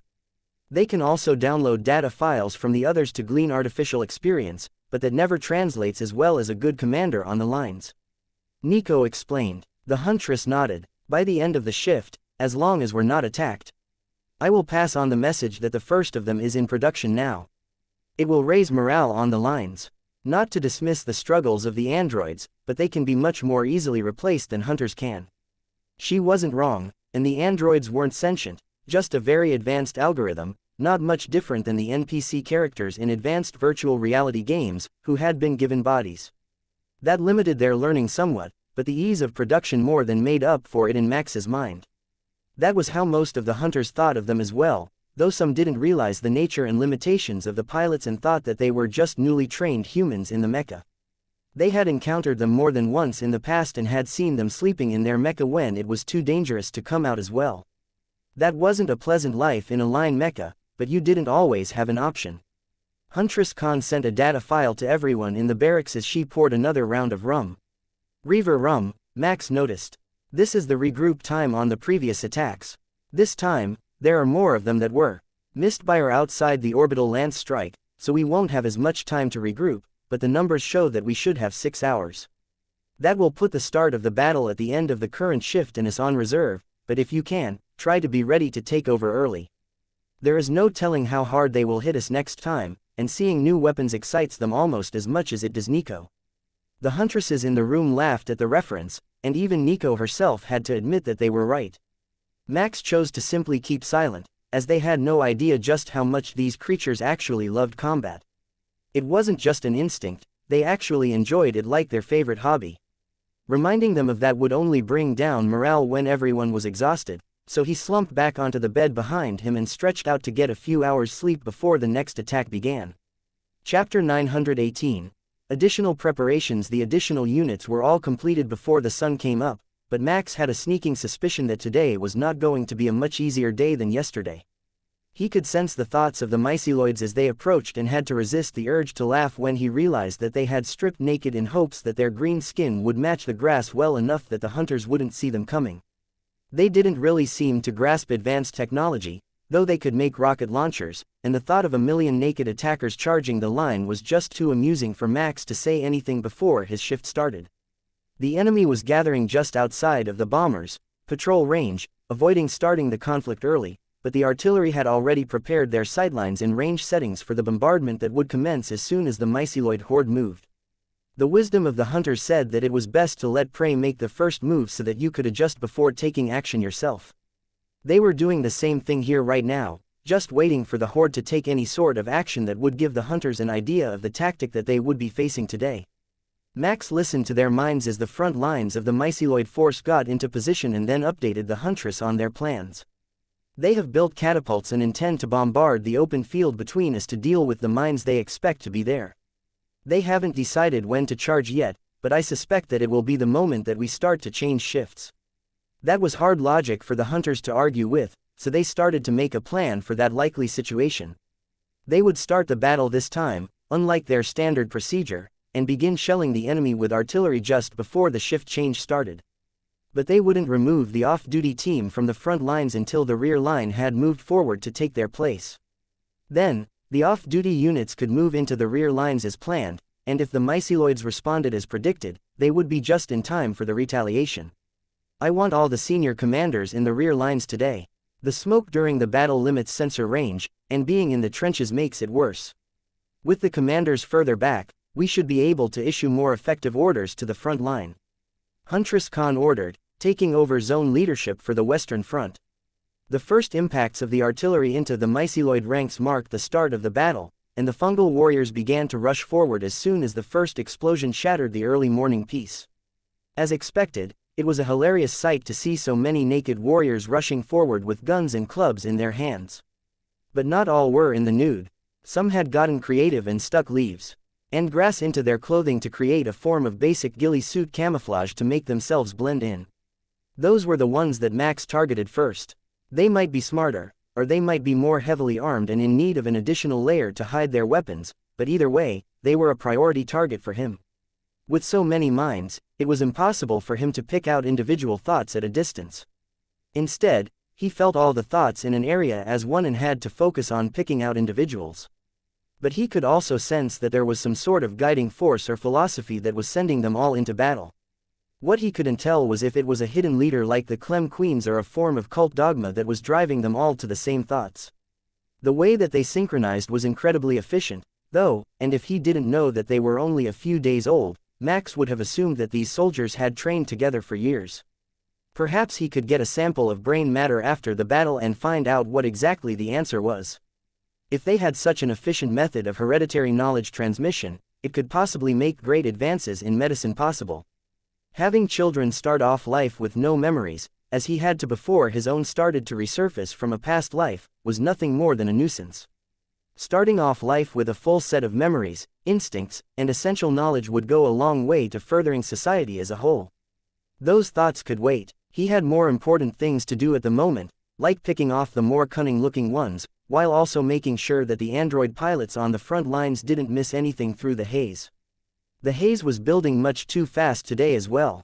They had burned off most of the ground cover last night as they destroyed the bodies, so there shouldn't be much to burn, but the thick black smoke was already blanketing the battlefield.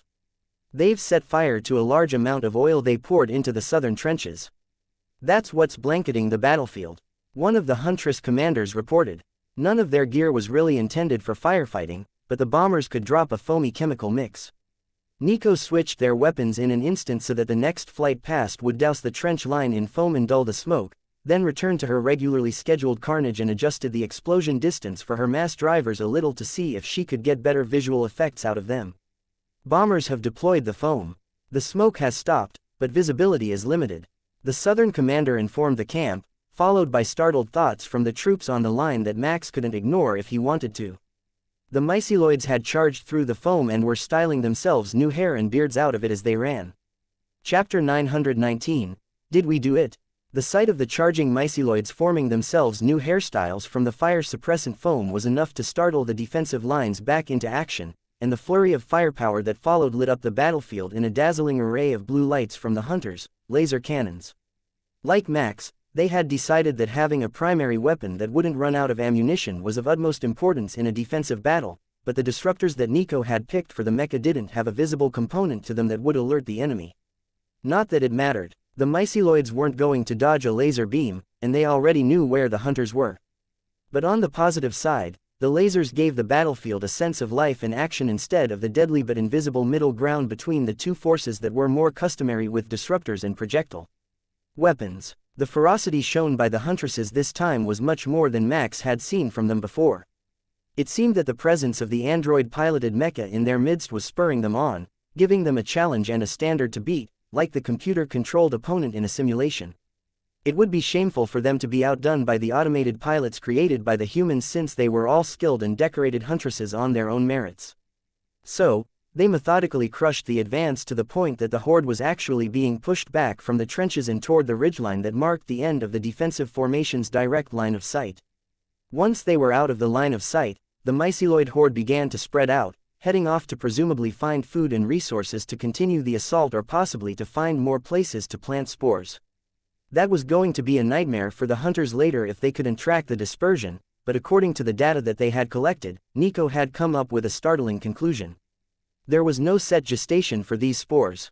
They developed when the horde needed them and remained inert when there were enough developed life forms on the planet, keeping the population in check naturally, even though the scans from the bombers showed that the majority of the planet was heavily infested with them already thanks to the early battles to clear the area. She had realized it today while trying to analyze where the next waves would be coming from. The spawn times didn't seem to correlate to the battles or even to the last known presence in the area, so she ran additional calculations and realized that they were reacting to the numbers that the myceloid strategy needed in the area over the next few days.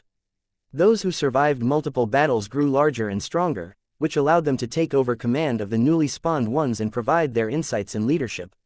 Then, when they fell, the next strongest in line took over. It was an amazingly complex balance to keep but a very simple system to maintain. Max should have expected something similar to happen, as it was so common among plants for seeds not to germinate during unfavorable conditions, but he had never thought to extend the concept to an intelligent species. Even now, with the data in his mind and Nico's detailed analysis in her mind, he had a hard time processing the fact that the species was specifically gestating warriors at a variable rate to keep up with their attacks. But once he accepted it, the question became what to do about it. They could purge the spores in the area, but that would only make the battle stage a bit further out on the planet. The best solution would actually be to send out hunter squads to cull the population all over the planet. The various battlefields would give the species more to focus on, but that might backfire and cause them to spawn a huge number of warriors to create battles of this massive scale all over the world. As far as he could tell, there was no true solution but a scorched earth policy, where they burned the spores out of everything and hoped that the ships in orbit didn't retaliate in a way that destabilized the anomaly or repopulate the planet with entirely their own life forms and vegetation. With such a fast-growing, fungal nature, there didn't seem to be an easy solution to the myceloid invasion, and they had to just hope that one of their tactics would cause them to retreat or at least not focus so hard on attacking the base. As the myceloids scattered, Max organized his thoughts into a presentation for the hunters. The plan was simple: create 500 more android pilots, so they had enough to cover all four sides of the base in the original unit to go out hunting. They would do hit-and-run attacks on the myceloids wherever they found them congregated and hope that distracted them from constantly pushing at the camp. The creatures loved a good fight, so if they attacked a force that was larger than their own, they were almost guaranteed that the myceloid force would go all out to fight them and satisfy their pride. The hunters had treated their arrival here as a cleansing mission, and Max suspected that the violent green fungus horde didn't think that was very fun. So, they went looking for a fight in the only spot where they could find one. The hunter's camp, but if he brought fights to them, that might change. If he was lucky, he might even be able to draw smaller groups to him one after another to fight. That was a best-case scenario, but with Nico's strategizing combined with his own and the help of a huntress as experienced as Khan, they just might pull it off. So, he opened a secure channel to the huntress and sent her his proposal. There was no need to ask Nico.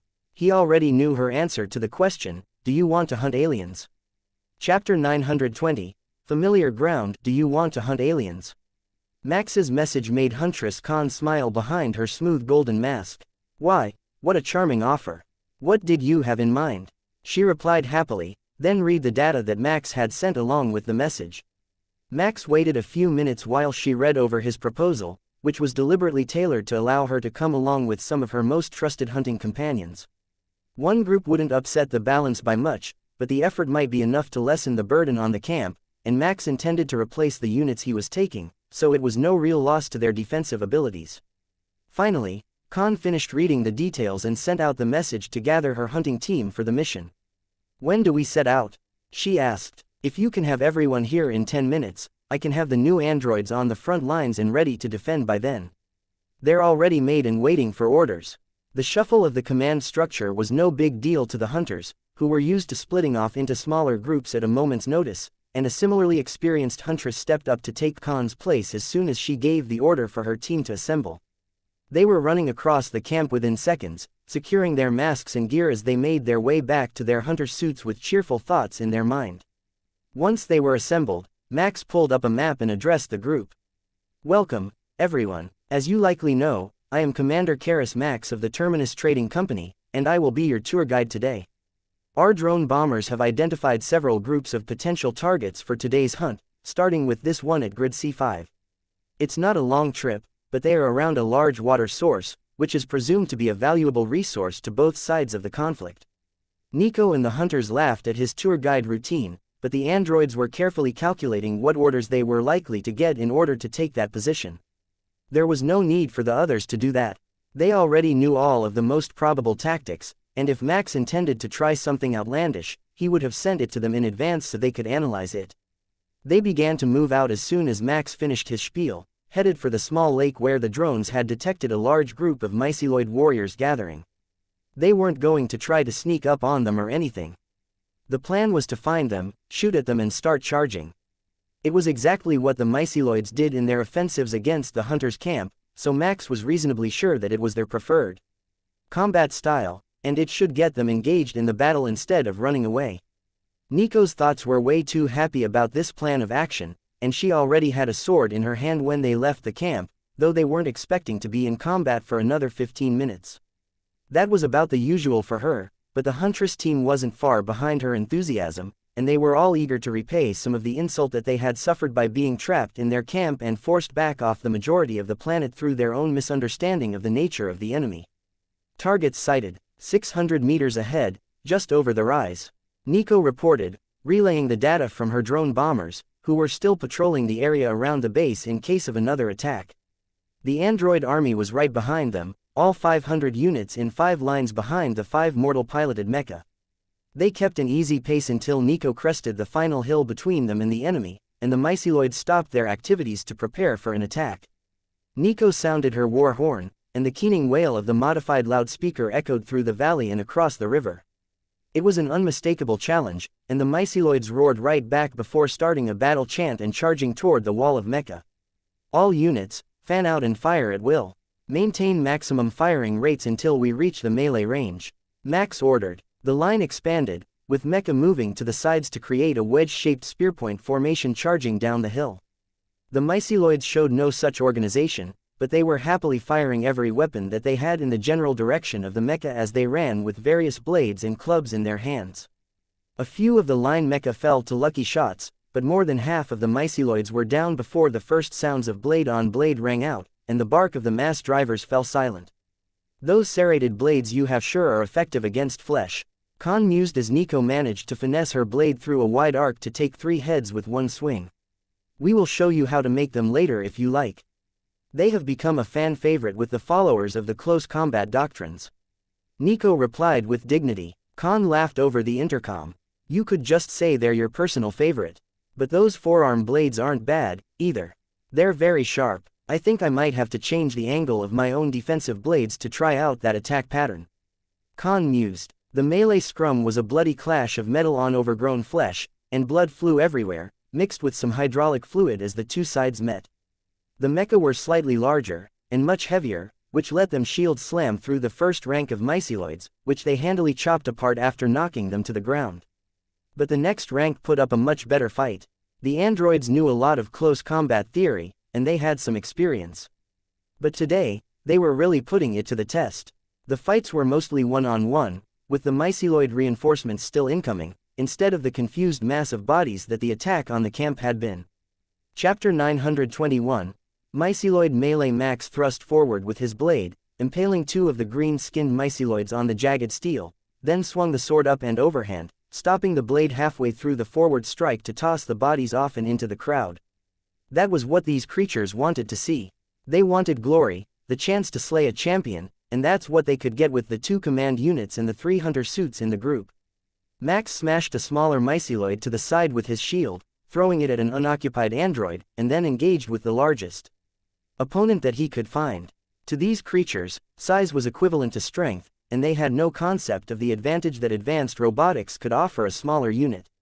They did understand the tensile strength and yield points of metals, though, and they would target specific areas that they believed to be weaker based on their species' experiences fighting against similar targets.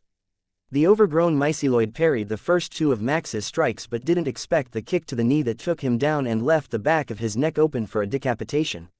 Max stepped smoothly over the body as he pushed forward, keeping the formation intact with himself as the spearpoint while the rear ranks closed to form a triangular defense with Max, Nico and Khan at the points. That was the only spot where more than one enemy could attack at once, so having the strongest fighters at them made life a lot easier on the team. A circle was clearly the better choice in most cases, but the concept of a champion was so ingrained into these creatures' minds that the triangle formation actually caused them to line up to fight the corners instead of trying to push through the middle. This is a wonderful hunting trip. Khan laughed as she hacked apart another of her opponents. I'm glad you like it. We will have to make a point to schedule another outing. Max replied with amusement in his tone. Nico was uncharacteristically silent as she fought, but every now and then, she would sound the war horn signal to draw a larger opponent to herself. Her mind was entirely on the battle, and Max realized that the formation was going to have to move soon. The bodies were beginning to pile up as the number of targets dwindled, and the remaining myceloids were likely to retreat if they were that heavily outnumbered. Squad 2 fall back into the second rank as reserves. Squad 1, close ranks and shrink the formation, Max ordered, allowing the remaining enemies to have a more even-looking fight with the front ranks. It was quickly turning in Max's favor, though, as the androids were becoming accustomed to this method of fighting, and the strongest of the myceloids had long since fallen. The battle quickly turned from a fight to a slaughter as Max ordered the Mecha to switch their disruptors to wide pattern beams. The disruptors tore apart the bodies of the weaker myceloids, leaving nothing but ash, and the remainder of the force vanished in an instant. Good work, everyone. Purge the battlefield with the fusion flamers. We can't afford to be creating more spore fields today. Once that is done, we can head back to camp and pick another target for tomorrow. Max instructed. The cleanup was brutally efficient, and they were on their way back to the base within half an hour. It made for a short outing, but they didn't want to get stuck outside the camp too long due to a miscalculation that led to them getting swarmed. Instead, they would pick and challenge groups that they wanted to fight with the hope that it kept the enemy off balance so they wouldn't be able to focus on where the group was going to attack next. Once the battlefield was clear, they made a quick retreat to the camp and parked their mecha outside a command tent where they could start making plans for the next wave of attacks. Should we call in more troops? If we want to purge the planet, a few 100,000 more mecha would do a fine job of it. Max suggested. They would all have to be redesigned for the strange conditions here. I think it would be a lot of trouble, but the Alliance is working on a way to close the anomaly entirely. Once they have a strategy that they think will work, we will retreat and leave this place to the myceloids. Huntress Khan explained. Nico frowned. There. Thinking that something that absorbs energy might be enough to close the anomaly, the way that too much energy destabilizes it and causes it to grow. That's a possibility, but in the region near the other anomaly, antimatter only made things worse because it destabilized the subspace layers. Have you had a chance to try out our technology for opening a portal that leads to another layer? We have only managed to stabilize access to one layer, but we have evidence of at least one, and possibly two more, thanks to the way that the Darklings move about. Yes, they are thinking of something like a stabilized microscopic black hole, which would draw all the energy in the area away from the anomaly and possibly cause it to collapse. The other one is far too large and stable for such a tactic, and the space around it would become dangerous before it collapsed, but here, the anomaly is so small that they think it will work. Khan agreed. We should open a portal to the other layer and see what we can find. If it looks the same as it does near the Kaleska, then we have an answer about the likely repercussions. If it doesn't, then we are free to try new things and see what the side effects are. Khan tapped her fingers on the table as she considered the proposal. How long will it take to get a device here that is capable of the test? She asked. We have one in the cutter. Chapter 922. That was unexpected. Max went to fetch the device from the cutter as soon as their conversation was over, and Huntress Khan began to organize a secure lab facility within the camp for them to work at. It couldn't be too close to the anomaly, as that would likely exist in both layers, but they were limited on the space that they had available to them now that the majority of the planet was controlled by the myceloids. Do you think that it will be the same as it was in the region by the Kaleska? Khan asked as they started to set up the equipment for their experiment. Logically, it should be very similar. The scans that you have done on the region suggest that the same instability exists here and doesn't in our home galaxies, so it should be very similar inside that layer. We can't rule out the possibility that these myceloids actually came from that region, though. If they did, then it means there are more breaches that we can't detect from here, and the other planets that are linked by portals are likely just as infested as this one is. If we wanted to get brutal about things, I could bring my mecha here and just launch a full-out assault against the ships in orbit. It did a wonderful job against the Arisen army, so it should be able to deal with the myceloids, whose technology is far inferior in development. Khan considered it for a moment, then waved off his offer. We will keep that strategy in reserve. If we can deal with the situation on the surface without it, then we will. If not, we will send out patrols with anti-orbital weapons so that the source of the attacks isn't traced back to the camp if we should fail. In this case, Max thought that Nico's, there is no kill like overkill, level of firepower was more appropriate than their attempts to honorably hunt the myceloids, but they were in charge of this region, and he was only here helping out as an unofficial favor to the hunters. Alright, we have the portal generator set up, so we can get on our freshly modified mobile suits and send the first test probe through to the other side. The suits are just a precaution, but if there is something on the other side when we open the portal to send the probe, it might open a much larger one and attempt to pull us through. That means we should be armed. Nico explained. The chances of opening a portal inside are right next to another ship in the vastness of space were infinitesimally low, but there was still a chance. The first thing that Nico did was activate the new sensor suite, which could track the probe through the layers and then set up a powerful energy barrier around the building. Nothing would get in, and nothing could get out. Then the portal was opened, a small one no more than the size of a fist, and the probe was unceremoniously thrown through. Hey, it's on a planet. Wait, I think that's this planet or something near it. The data I am getting back shows a similar topography. No signs of life other than plant life in the region. No sign of what we have dubbed the demons either. But there is something. An immense amount of energy is concentrated in the area over the planet, and I can't get a read on what it is. It might be an energy storm, like the one that carried the corpses off the planet, but it isn't moving. Nico reported. Then Max felt it, that same sense of being watched, only 100 times more intense and strangely happy feeling. All three of them shared a look, having felt the same thing, and then Nico let the portal close with the probe on the other side. They would still get the data from it unless it was tampered with, but they wouldn't have the portal attracting the attention of whatever was waiting in the other layer. Huntress Khan, there is something strange going on all over the planet. Everywhere that we can see, the myceloids have stopped what they were doing to bow down toward the camp. No matter where they were facing, they all turned to grovel a few seconds ago, and now they are starting to improve their weapons. I suspect that it is some sort of combat ritual, and they are preparing for another major assault. The camp's reconnaissance officer reported. Shit, I think that a greater being is affiliated with this species. If they're worshipping whatever has been checking up on us, there might not be a good ending to this battle. Max sighed. You have some sort of experience with this situation? Khan asked. We have legends of greater beings, capable of seemingly impossible feats, and many times in the past few months, we have sensed something watching us but couldn't find it. This time, it was a much stronger sensation, and I'm pretty sure it was coming from somewhere inside that energy cloud. Max explained. So something is orchestrating the chaos in this strange region of space? Khan asked. Possibly more than one something. If this being is aligned with the myceloids, which don't operate in the region where we were before, there is a good chance that the other threats in the region are all being guided by similar beings that we haven't interacted with yet. Khan looked nearly panicked, but Nico had a huge smile. The look on her face seemed to settle the huntress, who slowly began to smile back. You know, I've never gotten a chance to hunt a greater being before, she whispered. The sensation of amusement, along with watchfulness, flooded the room again, even though the portal was closed, and Max knew that the being had heard her intention to hunt it and was eager to see her try. But first, they would have to prove themselves worthy against these minions. Chapter 923. Sudden change. After the sighting of whatever being was hiding in that other layer, none of them had the appetite to do any more tests on the theory. They did at least have a basic answer that yes, the other layer here was mostly the same as the one near the Kaleska. The probe was also feeding data back to them, and for now, there wasn't much to report other than the barren planet that somewhat resembled the one that they were currently on. But that could change in an instant, Max knew.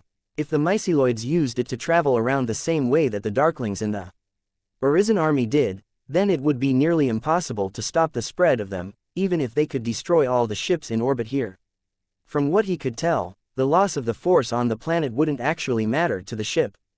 The myceloids grew from spores with all the knowledge they seemed to need, so replacing them was a simple matter and could be done in a matter of days. If they attacked the ship, it could very well just leave and let the force here do as they pleased. With their personality, that seemed likely. They loved to fight, but they would back down from a losing battle if they had to, and the ships in orbit were most likely the most valuable bits of tech that they owned. Huntress Khan looked over the data that the Alliance had prepared with a frown. Alright, so if we can't use antimatter detonations to close the anomaly, what are our other options? We could try a containment field, but it would have to be put up on both sides, and we wouldn't be able to test if it worked at all until it activated. That means either trapping us here if it does work or evacuating and risking it not working. What other options do we even have to give the Alliance for closing this anomaly? She asked. Max and Nico considered that for a few moments, then shrugged. We could barricade it from both ends, so nothing gets through, or even just try to completely destabilize it to see if it collapses. If my calculations are right, growth isn't the only possible outcome when it destabilizes. That moment could cause it to collapse in on itself entirely. Nico suggested. None of those were good options, and none were worthy of putting before the Alliance. Of course, we could detonate an antimatter warhead in it from the other layer and just make everything implode. But that might very well destroy the entire star systems on both sides of the anomaly. She added with a frown. She wasn't actually against the plan, just the likelihood of being blamed for the negative outcomes. We can get back to this later, now that we know what an antimatter explosion would do in the area. It's more important to see what the myceloids were doing after that strange bowing incident when we opened the portal. Huntress Khan agreed. They switched sensors to watch the footage from the drone bombers, which were still peacefully circling the camp, and found that the myceloids had returned to their regular daily schedule. They were going about their business, making weapons, gathering food, and building camps and villages. It was as if nothing had ever happened, and they weren't on a warpath to destroy the hunters' camp just a day ago. That's not normal. It's like they forgot that we're here, Khan muttered. Or they've been ordered to change plans and build up a functional society on the planet instead. You know, the Alliance will send monitors here eventually to see how things are going, and if they see the myceloids living peacefully and not attacking the moment that they are fully grown, it's going to be a political nightmare. Max reminded her. The Huntress growled at the reminder. That's just what we need, some bleeding heart telling us that we need to play nice while the enemy rebuilds their strength and prepares for an attack that will wipe us off the planet. Those are the downsides of working for someone with a moral compass. But if they really have been ordered to set up some sort of functional society here, you could always declare them a prey species and treat this as a hunting ground. If we go pick fights with them, there is a chance they won't come to pick fights with us. I can read minds. They love to fight, not for bloodshed, they love the actual fight. So, I think that letting them stabilize and going to challenge their leaders would actually be a viable strategy, Max offered. Khan nodded. That's not a bad idea. We did that the first time when we swept through the planet, but we didn't take the spores into account and ended up getting swarmed. If they're really going back to how they were before we arrived, then things might actually get a lot better here. Nico considered their arguments as she planned more attacks. Have you managed to translate their language yet? She asked. Most of it, it's somewhat similar to Alliance Common, though the two don't actually share any words. Once we heard it a few times and managed to get some context to start the translation, it was a fairly simple matter to decipher the basics of their communications. I will send the translation file over to you, and you can put it in a learning machine to pick it up before our next mission. They don't speak much in combat, but it will be good if you can at least issue proper challenges to their leaders. That got Nico excited. The prospect of getting to directly challenge the biggest and best of them was nearly irresistible to her. The only thing that would make it better is if there was nobody else around to get in her way. Max wasn't about to let her go with just an android company though. There was no telling what she would get up to if he did. Chapter 924. Field Trip. The look that Nico was giving Max was heart-wrenchingly sweet, pleading for him to go along with what she was about to ask. It was so endearing that even the huntress knew that something was up before the little cyborg even spoke a word. Commander Max, darling, best friend, battle brother for life, I don't suppose that you could do me one tiny little favor. She pleaded. You want to go out and pick a fight with the nearest camp's champion, don't you? Max asked, already knowing what she was going to ask. I swear, it's just one little fight, and then we can come right back. She pleaded, climbing into his lap to give him the puppy dog eyes. Huntress Khan burst into laughter at their antics while she waited to see how Max was going to handle his battle-obsessed companion this time. Well, there's one camp nearby that might be an option. They have a leader who is nearly twice the size of the others. He's slightly taller than your Mecha, so he should accept the challenge. But we just got back from a battle. Max teased her. It will be fast, I promise. We don't even need to fight the whole camp if you don't want to. Nico offered. The laughing of the huntress made it impossible to treat this situation seriously, and Max quickly caved. All right, we will have the Mecha stand back, and you can go in front and offer your challenge. I trust that you've already got a proper one programmed into your loudspeaker in their language. Max agreed. But of course, I'm always prepared when I have an idea for fun things to do. If that one goes well, then maybe you and Khan can pick a camp and issue some challenges of your own before it gets dark. Hunting team, prepare for a mission. Subcommander Nico wishes to challenge a myceloid champion to a battle. Max informed the team that was with them for the last excursion. The idea was that they would head out as a group, and then the bulk of the force would stand a few hundred meters back while Nico went forward to issue the challenge. Ideally, the enemy leader would accept, and they could have their duel, most likely to the death, and then part ways. There was no guarantee that it would go that smoothly or that the enemy would take it well when they inevitably lost, but that was why they brought the unit with them. The perimeter guards were happy to let them out to go on a hunting mission, and everyone was eager to see what would happen now that the myeloids were acting so much differently than they had before. It was like they suddenly became civilized in an instant after that strange incident, and now they were colonizing the planet. That was obviously bad news for the hunters, who had to defend the anomaly, but if it reduced the intensity of the attacks, it might be a positive in the short term. There was also some talk of deliberately destabilizing this anomaly and forcing it to engulf the planet so that they could access it in space like the other one, but all of the hunters knew that it would have to be done without permission because the other side was on an alliance planet. All of their hopes of a normal bodyguard mission had long since been washed away in the black blood of the myceloids, but there was still some optimism that it might not be a grinding war of attrition right to the end. Nico led the way to the camp that they had identified with the single largest leader in the area and hoped that the early analysis that size correlated to authority was correct. It would be rather embarrassing if they issued a challenge and the enemy didn't understand what they were doing or why. Max thought it might be funny if the myceloids mistook it as a peculiarity of their species and not something that the hunters had thought about the myceloids themselves, but that thought was quickly stuffed into the back of his mind as the camp came into sight. The residents there were building defenses in a hurry as they approached, but Max had the Mecha stop a kilometer away, where they would be less threatening to the village while still being in easy weapons range. Then he stepped forward with Khan, and Nico moved out ahead of them all and stopped 300 meters from the village's crude spike wall. Hey, you slack-jawed, scrawny excuses for a warrior tribe. I'm looking for a fight. Send out your boss so we can have a go. She yelled at them in the myceloid language.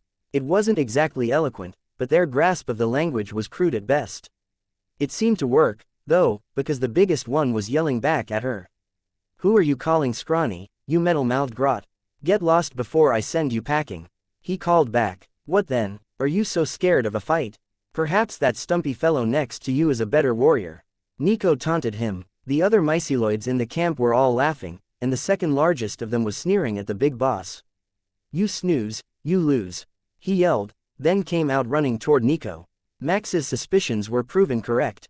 The best and largest warrior was the camp leader, and if he won this fight, the second largest would take over the position. But there was an interesting tidbit found in there as well. The largest would actually shrink a bit from turning down the fight, and the second would grow to the leader's previous size when he took over. The whole species made very little sense to Max, but at least he could categorize how well they fought thanks to the evolutionary trait that granted extra size and muscle mass when they won a fight. The second largest warrior didn't come out alone. A lot of the villagers came out behind him to watch and formed a semicircle around the pair, marking half the battlefield. Max and Khan came forward to mark the back lines on their side, and the big boss came out with a clean leather robe on and a large scepter in his hand. Chapter 925. Challenge accepted. The big boss cleared his throat and spoke in a surprisingly smooth voice, different from his shouting voice. This warrior thinks that he has what it takes to beat the metal warrior champion I lost to in combat. If he wins, he's the strongest of us. If he loses, he dies, and his spores will fertilize the soil to try again. Now, get to fighting. I want to see someone chopped up today, one way or the other. Nico raised her sword in a salute to her opponent, who raised his two-handed blade over his head and roared a challenge that echoed through the trees. In an instant, they were on each other. Blade met blade, and the bulky myceloid proved to be incredibly agile, well beyond the standard for humans. Even Huntress Khan was impressed by the early battle prowess of the second in command as his blade bounced off Nico's, and he used the momentum to spin around behind her with a hard chop toward her midsection. Nico twisted her wrist, flipping her blade behind her back in a graceful arc that stopped the attack instantly. Then, she spun under her arm, keeping the blade in place as she turned to face the myceloid, who was aiming a kick up at her face. The fist of her mecha met the mighty green foot of her opponent with a sickening crunch that let everyone know that something had broken inside the fleshy body. The two opponents disengaged as Nico took the chance to judge her opponent's level of injury and plan her next attack, but only for an instant before she was on him again, thrusting forward with her blade to force him back and put his weight on the damaged foot. The thrust was knocked aside, but an overhand chop followed it, then another thrust as Nico pushed her advantage and her opponent faltered, losing his footing.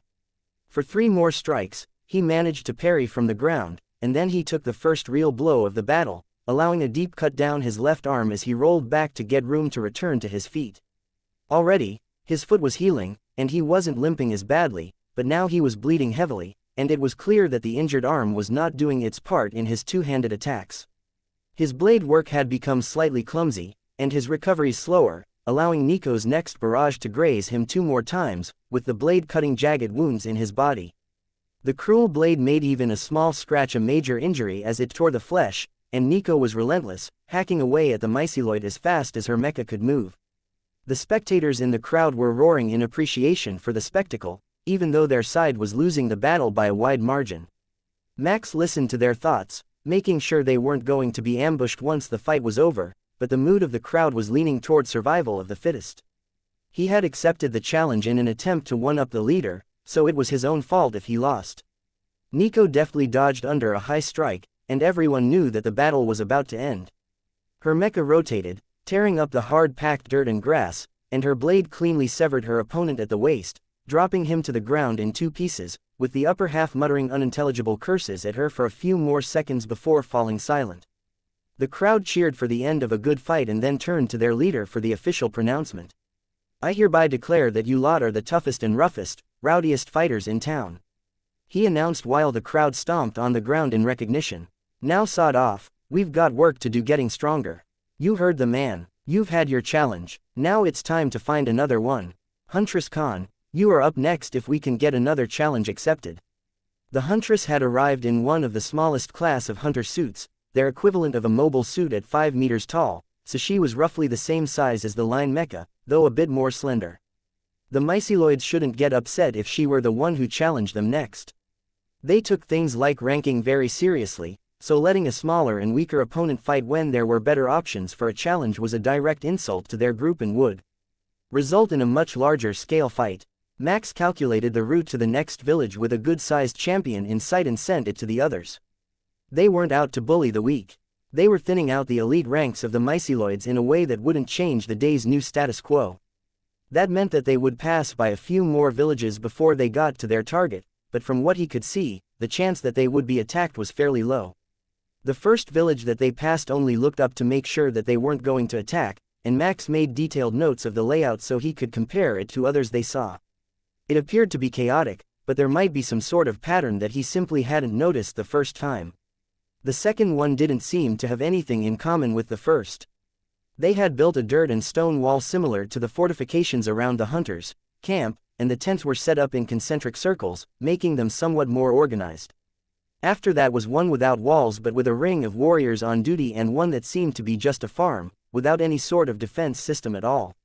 It all felt very normal and domestic until they got to their target, and Max started to see the pattern emerging. The biggest and strongest were the most warlike, and the smaller ones obeyed. But when separated, they all had different tasks to do for the long-term sustainability of the species. Max still had questions about logistics and hierarchy, but the thick stone walls in front of them said that it was time for Khan to call out her opponent. Chapter 926. Khan's Pride. Huntress Khan stepped forward and yelled at the guards on the large stone wall in front of them. "You, the scrawny being on the wall. Go fetch me your best warrior, I want a decent fight." The guards all looked around at each other for a second, clearly insulted at being called scrawny, but eventually, the smallest of them was sent to get the leader of the camp. This myceloid wasn't quite as big as the leader from the last camp, but he was still a fine specimen of the species, standing a full head taller than his peers and looking quite capable of going toe-to-toe with a lion mecha. "Who's that calling my boys scrawny? Your armor is so thin it might blow away in the breeze, so you must be right puny inside," the leader shouted as he reached the wall. "Well, we couldn't send our biggest warriors here for some nobody camp commander. Come out here and give me a proper fight. I'll show you what a real warrior fights like," Khan retorted. In reality, Khan was one of the largest hunters, but compared to this species, they were quite lean and rather short. The myceloid commander laughed and hopped over the wall, moving the shotgun in his hand to a holster on his back and taking out a pair of hand axes. "You hear that, boys? We found one who wants to challenge a boss.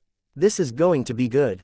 He laughed. Once he was close enough that their blades could nearly touch if both opponents reached out, the commander gave Khan a toothy grin. "I hope you know the rules. A challenge is a challenge. Only one of us walks away." Khan nodded. It wouldn't be any fun otherwise. The twin axes of the myceloid champion proved to be an incredibly deadly combination, and right from the start, the hunter suit was struggling to keep up. While this boss wasn't as large as the second in command that Nico had fought, the rippling muscles of its body proved to be hiding an incredibly agile physique. "Oh, this should be good. Who would have thought that with a body like that, he would be an agility-type fighter?" Nico asked as Khan's blade batted away another flurry of attacks. "It just goes to show that we shouldn't underestimate the hidden skills that these fighters possess. A mass battle doesn't really let them shine, but one-on-one it looks like they have a lot of hidden skills. It's just a shame that we had to see them fall in such large numbers first before we had a chance to see them duel. It really built up a poor impression of them that they didn't deserve." Max agreed. The duel wore on as both sides struggled to get the upper hand. The myceloid was actually proving to be faster than the hunter suit, while Khan was the more skilled fighter, and all of the wounds that they had inflicted on each other were superficial and quickly healed by the self-repair function of the hunter suit's biomechanical exterior and the boss's innate healing. None of the myceloids minded at all, though. An even fight was a good fight, and they had brought out some sort of roast meat to snack on while they sat and stood around watching the duel go on. They weren't even cheering for their own side anymore.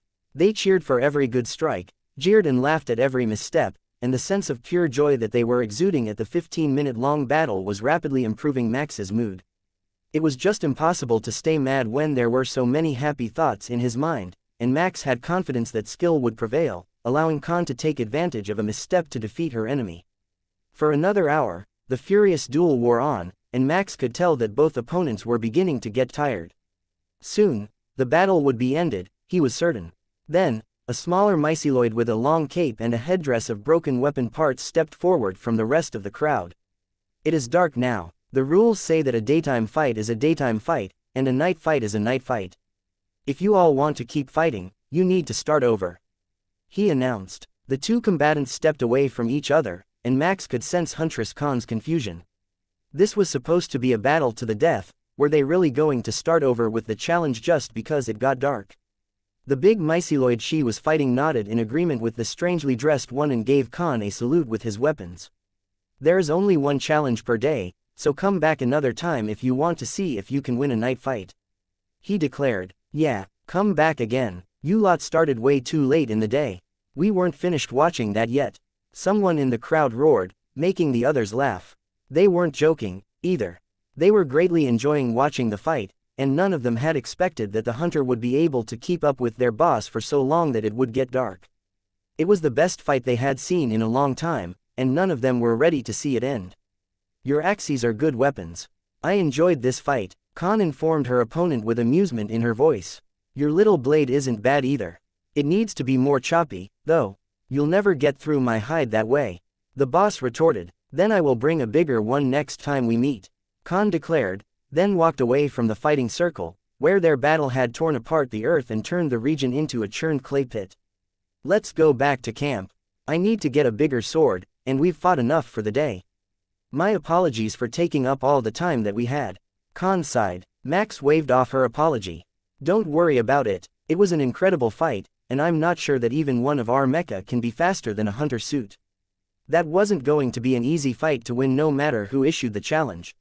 Chapter 927.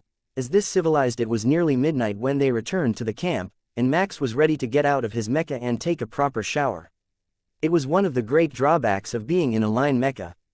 Instead of a super heavy or Titan class unit, he had gotten used to having all the amenities at his fingertips and a nice, comfortable bed.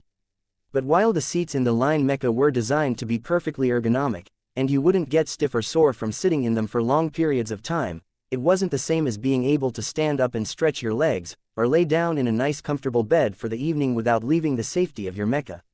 Both Nico and Huntress Khan were in a great mood when they gathered at the communal showers that evening, and there were plenty of huntresses waiting outside to hear all the details of how challenging the bosses of the camps went. They wouldn't judge Khan harshly for not being able to defeat the enemy. In fact, they viewed it as an honor to find a target that you could not defeat and challenge it anyhow. In the huntress mindset, the only real way to grow and advance your skills was to challenge someone stronger than you and live to learn from the experience. Khan had definitely done that. If she hadn't been in the hunter suit, there would have been no contest at all. But the pure speed of that overgrown myceloid was enough to shock everyone who was listening to her story while she showered. Khan paused, framing her thoughts on how to explain the next part of the battle, so Nico jumped in with her observations. Her tone was light and joking, reminding everyone that she wasn't looking down on the huntress. But her words definitely didn't make it sound like the fight was in her favor. I wish you all could have been there. I have footage of the fight, but to see that axe work in person was something that everyone should experience. Right from the start, Khan was on the defensive against the double attacks. That boss is definitely ambidextrous, and the flow of his attacks was impeccable. It was like a conductor leading an orchestra of battle, and Huntress Khan was the one dancing to his rhythm. One single blade and a hunter suit that wasn't as fast as her opponent had her doing nothing but evasive footwork and minimalist parries for the first few minutes of the battle. But the best part is that she managed to hold on so long that Max didn't even get to issue a challenge today. The two of us took all day to get through our fights. Nico laughed. The huntresses giggled at that. It was one of the most annoying experiences that could happen while hunting in a group. Everyone else you were with found their targets, and then you were left without anything to fight, just watching everyone else. Even worse than that, everyone else would have a great story to tell when they got back, and the best you could say was that you were there to witness it. For the huntresses, it was tantamount to torture. Khan finished her story with the description of the strange myceloid with the spare parts headband that came and stopped the fight, and the listeners burst into laughter. Do you think that is their cultural uniform for a referee? Or perhaps he's some sort of weapons technician, and it marks his position within society? One of the senior huntresses asked. Khan shrugged. It could be either. We didn't get a chance to ask since it was already dark, and we wanted to get back to camp before something happened, and we ended up fighting a night battle out in the open with only 500 mecha. The other huntresses nodded. They have started to change their practices, but even more than that, it seems like they're gaining a level of civilization that they didn't have before. They were mostly just existing when we arrived through the anomaly, primitive and without any sort of real defensive weapons. Most of them barely showed signs of intelligence. Even a few days ago, they were more of a hive mind. The strongest of them did all the thinking and gave the orders while the others just followed along. There was a lot of intense discussion on the topic, and even footage and data sets were brought out to support the various interpretations of the level of civilization that these creatures had before they arrived and when it changed. Max looked over the data and realized they had a point. When he had opened the portal to the other layer, and the being that was overseeing the battle there had noticed him, some of that immense power seemed to have bled through to the myceloids here and given them a level of cunning and organization that they lacked in previous engagements. It's like they went from being nothing but brutes to cunning brutes. I like it. They're perfectly at one with their nature as a species. Nico was thinking as she listened to the huntresses talk about the change. Max thought that was an excellent description. They were missing the cunning aspect of their nature before. Now that they had it and were starting to organize a civilization of sorts, it was likely that they would start fighting in an entirely new way. It's like they went from the Stone Age to the Industrial Revolution in a matter of seconds, Max suggested. That was the most accurate way that he could describe how they had changed, with the new structures that they were building and the move from simply wandering the world to building fortified villages and establishing more complex leadership. Huntress Khan nodded. I think we might be seeing the birth of a new civilization in the most unconventional way possible. Chapter 928. Internal strife. The next morning started off with a strange bit of news from the teams who were watching the scouting feeds from the various drones that the hunters had sent out to explore the area. A lot of them had been shot down by the myceloids, who seemed to take great joy in chasing after and shooting them. Not because they saw them as an actual threat but simply because they could chase and shoot at them. Is it just me, or do they kind of remind anyone of dogs with guns? Vicious ones, but that simple joy and dedication to everything that they do has a very domesticated dog sort of quality to it. Nico asked the meeting room full of huntresses the moment that she walked in. I don't think that you're wrong. There might be better animals to compare them to, but they do seem to just enjoy everything that they do wholeheartedly. There isn't any sort of lingering malice behind their actions that I can detect. Max here is nearly as good as an illithid, so we should ask him. Commander Max, do you sense any lingering bias in their thoughts or possibly an ingrained sense of superiority or species isolationism? One of the huntresses asked. Max shook his head. None. Even when we went to challenge, their only thoughts were that we probably weren't worthy since we needed to use Mecha to be as large as them. For their species, size equals both power and increased intelligence, so the leader is naturally the biggest, toughest and smartest. I don't want to make them sound like they've got the perfect culture, but we've all seen what happens when we let societies vote for politicians based on empty promises. The women burst into laughter at that. Huntresses were chosen to lead because of their skill and accomplishments. There was an aspect of politics to it, but if you didn't have the personal achievements to back up your ideology, then you would be laughed off of any stage where you tried to assert your right to lead. For that reason, many young huntresses with great ambitions would go on solo missions to build up their reputation. If you went with a more senior huntress, you would end up in the background of their achievements during the mission unless they deliberately helped you get ahead and sent you to do tasks alone, but with them to back you up if you failed. It was a good system, Max thought. Unfortunately, it was not without its own issues since the best hunters weren't always the best group leaders, but that was where the voting aspect came in. When there was more than one person qualified for the job, the group would decide who was the better person for the task, and in most cases, the other would also be given a position that was better suited to them. Leaders, look at the feed from Grid C24, subsection X8. One of the observation team members announced over the building's intercom. All of the senior huntresses at the meeting turned one of their screens to the situation unfolding, then backed it up by a minute so they could see it from the start. Two large myceloids got into a fight inside one of the camps, and then the crowd gathered and ushered them both outside the walls. They formed the same sort of circle around the battle, making the same 50-meter arena for the challenge that they had for the challenges that Nico and Khan had issued. A leadership challenge. Oh, this should be a rare treat. Khan mused. The two myceloids were roughly the same size, both of them close to 4 meters tall and both heavily muscled. But when Max zoomed in on the feed, he could see that one had a brutish set to his stance and expression while the other shifted comfortably. If he had to guess, that would be the challenger, and he clearly had a plan for how to win this fight.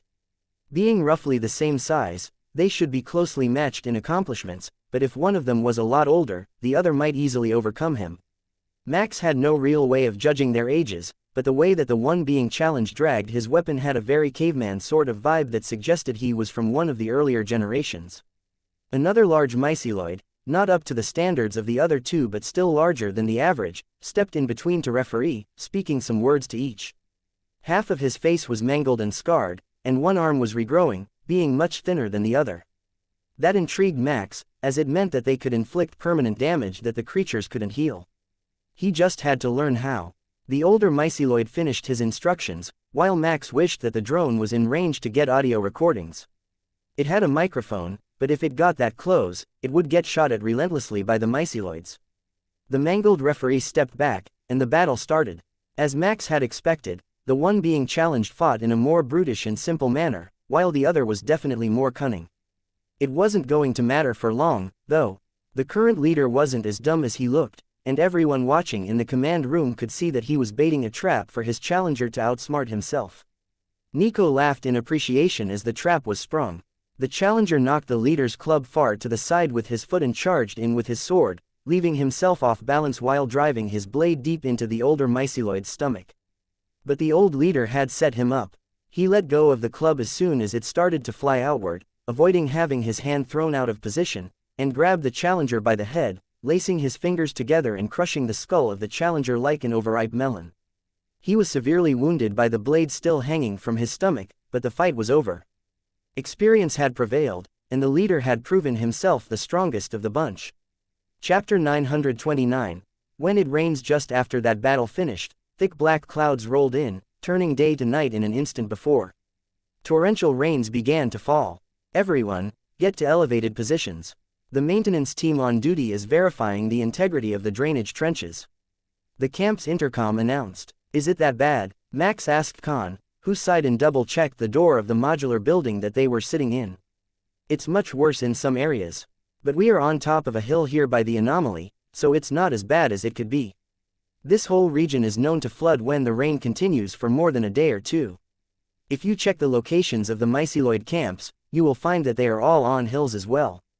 It's not for defense against attacks but against the weather. When these storms start, electromagnetic interference is so strong that communications become difficult, and rains over 10 centimeters per hour for periods of over a day are common. There really isn't much to do but sit it out in safety, so you might as well stay here in the command room. Your mecha are right outside if you need them, and there are beds and replicators in here, so we don't need to go anywhere until the skies clear up. Khan explained. What about the defense lines? The front line is in a trench outside the walls. Max asked. That's part of the drainage system. They get relocated behind the wall when it rains, and the trenches become a fast-flowing moat. It's very effective at repelling invaders, we have found, so it's not really a loss to our fortifications to move the mecha out of it during heavy rain. Huntress Khan explained. Max checked the topography of the area and noticed that this area wasn't really a hill but actually part of a ridgeline that drained from higher nearby hills and down into a lake only a few kilometers away. If his rudimentary calculations were correct, not only would that lake be a valuable sink to absorb all the excess water when it fell, keeping the groundwater tables high, but it would also be incredibly dangerous in the days surrounding a large rainfall. A matter of hours could change the water level by multiple meters, and there were some myceloid camps that weren't all that far above the current lake level in elevation. But that, too, would be an important test of leadership for the myceloids now that they were building permanent structures. A leader was expected to bring their people to safety. If they couldn't even pick a spot well enough that they didn't get flooded out during the first major rainfall, it would be a complete failure on their part and possibly enough to see them challenged if their group survived the floods. How are the winds? Should we call back the drone bombers? Nico asked as she adjusted the patrol patterns of the small aircraft. They're not usually too intense for military equipment, but they often get over 80 kilometers an hour. I think that the drones should be safe to remain in the sky mechanically, but the interference from the lightning is going to make it hard for them to keep flying under remote control. Khan had a point. The drones were running on a basic computer program to identify routes and targets, with operators who scanned the data and directed the camera feeds as they became relevant. So, they were likely to lose control of them in the storm, and without oversight, there was no telling what they would determine was an attack. A group of bodies being washed down the hills by the rain might trigger a full-scale bombardment, even though they were weeks old. It was better to bring them back until they could be certain that the drones were under proper control. One after another, the small planes returned to the hangar where they were created and parked for the duration of the storm, leaving the camp to rely on the sensors of the hunter suits for their information. The lightning started as quickly as the clouds had formed, lighting up the sky in 100 shades of purple and blue, with a bit of green. Then the rains began, muting all the color with a torrential sheet of water that hammered down on all of the structures and everything left outside. I hope those tents they built are stronger than they look. The rain here is strange, and it doesn't seem to be following terminal velocity as I understand it. Max muttered. Nico chuckled and sent him some data. It wasn't that the rain was behaving abnormally. It was the gravity on the planet. It was nearly twice the Kepler standard, and Max simply hadn't noticed the change because the effects on his own movements were so slight that they hadn't drawn his attention. Well, that explains it. With twice standard gravity, of course, the rain would hit harder. Now I am genuinely curious about how the structures of the myceloids are going to hold up. Khan shrugged. They might look crude, but they are made with the same thing that makes myceloid bones, so the structure of them is really quite durable. They might not be completely waterproof in this level of downpour, but if they're well placed, there is no reason that they should be destroyed by the impact of rainfall, even if it's falling as densely as this. I've been in showers that didn't have this sort of flow rate. But it's not as bad as you had feared it would get yet, so I guess we will have to wait and see whether this is going to be a bad storm or just a flashy one. Max agreed. Personally, I'm more interested in the lightning. It should all be uniform colors at uniform altitudes within the same storm. It shouldn't change colors like that as it arcs between clouds unless there is an imbalance in the atmospheric composition. We should run more tests to see if there is something about this place that we missed. Nico suggested. It was better than just sitting around and waiting. Grab a seat, and let's pull up the sensor data we already have. Khan agreed with a smile. Chapter 930. It pours over the course of the next few hours. The rain turned from heavy to downpour to a nation-sized waterfall. Khan's predictions of what the rain might be like were proving to be woefully inadequate, and only the fact that they had used hunter technology to build a reinforced retaining wall behind the trenches was keeping the camp from completely flooding. The lightning was constant and seemed to be getting worse, but they couldn't detect anything above cloud level with their sensors, so it was making it very difficult for Nico and Khan to do a proper analysis. The scene looked a bit familiar to Max, though. When the rebel fleet had committed to a large-scale orbital bombardment while Max and his team were guarding a bridge, there was lightning and rainfall like this. It had flooded everything around him to the point that even the line Mecha were in danger, and anything downhill from his position became completely impassable thanks to the current and depth. The only problem was that if there was an orbital or high atmospheric battle going on, they had no way to detect it and no way to defend against stray attacks that might be coming their way. You know, multiple technologies deploying energy weapons in the upper atmosphere would also cause lightning like that. He suggested to the two more focused people in the room. Khan turned her smooth, golden masked face to look at Max. We're trying very hard not to come to that conclusion. Because that conclusion isn't an answer, it's the start of a whole new series of questions. Ones like what species can travel between planets without a warp drive and who the Feth is fighting above our heads, and those are questions that we really don't want to deal with either now or later. So, we're trying to find an atmospheric answer and some sort of proper prediction for how much rainfall we are going to get. The myceloids didn't even expect this much, and the camps, which are still in sensor range, are all building up earthen bulwarks to prevent flooding, except for that one with the stone wall where I fought the leader. He built a secondary earth wall as soon as we left. The water running down out of the hills was turning into a raging river and not anything that Max would associate with traditional runoff. A lot of it was flowing down the sides of the ridgeline, but the force of it was carving out the top of the hill and sending even more water their way. Should we have artillery dig a trench to divert the flow into the lake? There are no more camps left down there. They've all either left or flooded. Nico suggested. I think that's for the best. Let's keep the camp as dry as possible. I would rather not test the durability of our construction materials today when I know that the flood waters are perfectly capable of undercutting them since we didn't build down to bedrock. We just set the structures on the ground. Khan agreed. With the constant booming of thunder, Max barely noticed when the artillery started.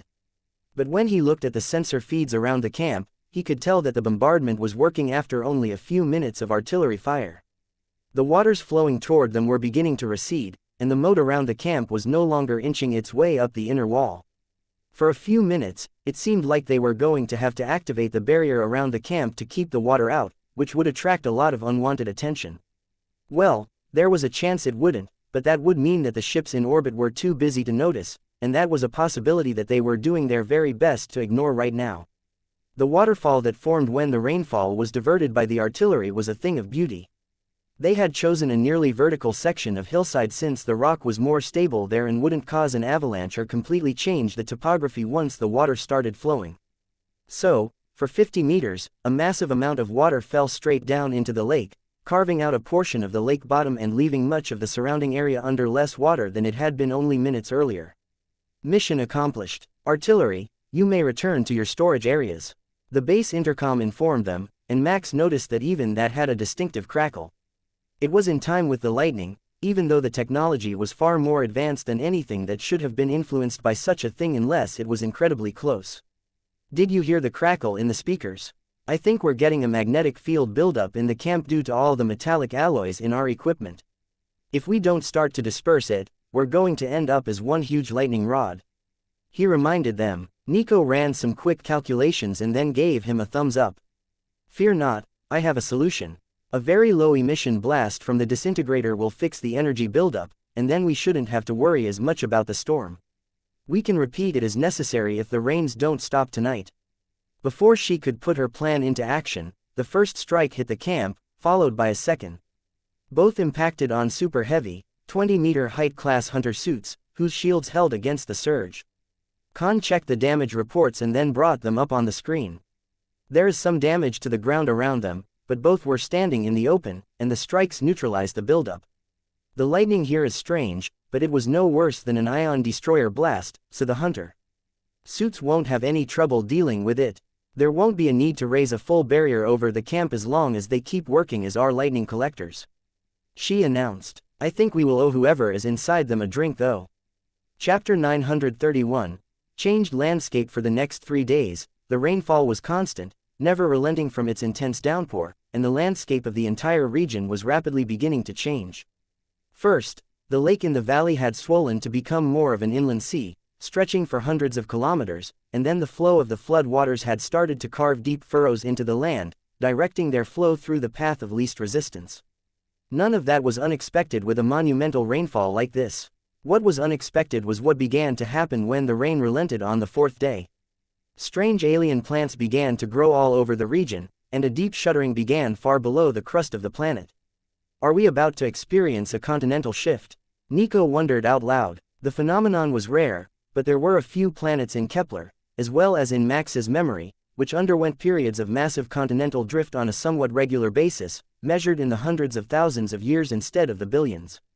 Usually, it was caused by an imbalance in the materials of their mantle, or core, and when it shifted, all the continents would be suddenly rearranged, leaving the whole world looking differently. If that happened here, there was no telling what would happen to the anomaly. It seemed tidally locked to the current spot on the planet instead of stationary in space like the other, but that might not remain true if the surface of the planet underwent massive changes. Send up the drones and see what we can find out, even if you have to risk sending them to higher altitudes to get a better view of the planet. Max ordered Nico, who hurried to get their scouting abilities back into operation. The 3 of them watched as the drones launched directly into an expanded scout pattern, with 4 of them spreading out and headed for low orbit. If they could get most of the way there, then they could send back detailed images of the whole planet, which the hunters hadn't managed to obtain in weeks. Is this the same planet as last week? Khan asked in confusion. She brought up the topographical map, and Max noticed that not only had all of the river systems changed due to the floods, but almost all the hills had been replaced, and part of the mountain range was gone. If they hadn't been here for the rain, it would be normal to think that they were on an entirely different continent. The drones are reaching orbit uncontested. Checking for orbital threats, Nico informed them as she finished the routing for her drones. One after another, the 4 drones fell into low planetary orbit, circling the planet, but there were no ships to be found. There was a lot of space debris up here, but no sign of any active vessels. Could it have been a battle of mutual annihilation? If some enemy had won, wouldn't they have launched a surface attack? Khan wondered. Unless they can't land on this surface. Not all species we encountered here are suitable for this sort of environment. Max suggested. But then, why attack at all? That was the question of the day. Nobody knew who was fighting up here if anyone. Nor did they know where the victors went or if any of them had even survived. I have signs of orbital bombardment. Early indicators suggest that was the cause of the earthquakes. The planet did undergo a minor tectonic shift, but not of this continent. The one that was targeted suffered a 7-meter northward shift and was subsumed by the surrounding plates, causing it to drop nearly 30 meters. Max and Khan nodded. That sort of shift was enough to be felt anywhere on the planet. If they had been even remotely close to the impacted plate, they would have suffered far worse than a few damaged wall sections and toppled storage rooms. Is there any sign of what was there before the attack? Max asked hopefully. Nothing, but I can tell you a lot about the orbital lance that was used. It was a directed ion beam, similar to the old Kepler ion destroyer technology used on heavy mecha. It looks like ionized nitrogen, suggesting that they came from a similar environment to us or used this planet's atmosphere as the source material for their weapon. Damage estimates suggest that the impact speed was far higher, and the energy content was more dense than an upscaled version of the traditional Kepler ion destroyer as well. I would call this a completely different version of the ion weapon than what we have encountered in the past, but I have just sent the data to the cutter to analyze against known patterns. Frankly, we are lucky that the planet didn't shatter under the force of the impact. Nico finished. Max and Khan turned to each other, and Max voiced what they were both thinking. Have the computer run an analysis on the probability that this storm was the result of atmospheric disturbance due to repeated orbital bombardment. As we didn't have sensor data from that continent at the time, it is possible that there was a whole battle going on that we were unaware of, and we didn't even know who was fighting. It could even be two factions of myceloids. That got Nico extra excited. The thought that their enemy was a splinter faction meant that there were more of them out there somewhere, and they should all be just as combat-loving as these ones. The thought that they were the native inhabitants of this world and only native to this world was a bit depressing to her. They were far too grand of an opponent to be relegated to obscurity. I am on it. But in the meantime, we have a lot of orbital data to compile and send to the other commanders. We should start with the local situation since we're essentially starting over on a fresh world with the same enemies. Chapter 932. Finally, data. The next half a day was a blur as more and more data from the drones started to filter in, and the hunters' camp got a good picture of the situation across this world. Compared to the rest of the planet, the torrential rains that had reshaped most of the continent that they were on were only a minor inconvenience. One continent was completely barren after the orbital strike, and earthquakes had destroyed everything that might have survived the initial blast. But the two continents nearest to it had been obliterated by a kilometer-high tidal wave caused by the shifting tectonic plate. Only the intense heat of the blast lingering in the upper atmosphere had saved this continent from the same fate by vaporizing much of the water. So, instead of crushing waves, they got crushing rain, which the rest of the planet was soon to receive once the upper atmosphere cooled. The side effects intrigued Nico. I don't think that they had ever used that weapon before, or at least they don't use it enough to consider refining it. The orbital lance does superheat the atmosphere around it and burn off a portion, but the beam is too stable to cause that kind of widespread global warming. If this sensor data is right, we can expect the temperatures to climb by over 10 degrees Celsius overnight when the upper atmospheric winds carry the remaining heat here. That is compared to the currently elevated temperature, not the baseline from 2 days ago. Khan nodded in understanding. About all these new plants. They're myceloid in origin, aren't they? Max and Nico both sighed in unison. Yes, they are myceloid, the same as what they have been cooking for meals. The whole continent has been remade with myceloid food products in the aftermath of the flooding. It seems that all they needed was a lot of water and the native vegetation to be destroyed, and they would sprout and fill in the gaps. Fortunately, while they are genetically similar, it doesn't appear that the spores from the plants are capable of evolving into the myceloids themselves. It was one of the first concerns that we had for a fungal species since they can often take on many appearances without a significant change to their internal structure. Khan chuckled at that comment. I would say that at least they're not cannibals, but they are. We've seen them eat the hearts of fallen challengers. Max looked over the logs and then brought up another file for them to consider. Look at this. The air around the thicker new forests is changing. It looks like they're purifying the air and taking in a massive amount of carbon dioxide at the moment. Not only that, but they are able to absorb other nutrients from the air. If they're really not linked to the intelligent myceloid species, I think that we might have a rather valuable new commodity on our hands. He suggested. Nico shook her head. I don't think that will be possible. Check out this sensor feed. The blooms are hosts for a species of non-sentient quadrupeds that look particularly violent. It seems that they are the pollinators for the forests, and they're definitely not a species that the Alliance would gladly welcome onto their peace-loving planets. Khan laughed at the thought of those things being let loose on a planet as the pollinators for a new environmentally friendly plant. They seemed to be all teeth and attacked anything that moved, often including each other. They would be a disaster anywhere they existed, even here, once they started to spread out. I wonder how the myceloids deal with them. Did they make them pets or possibly food? They look like they've got a lot of meat on them.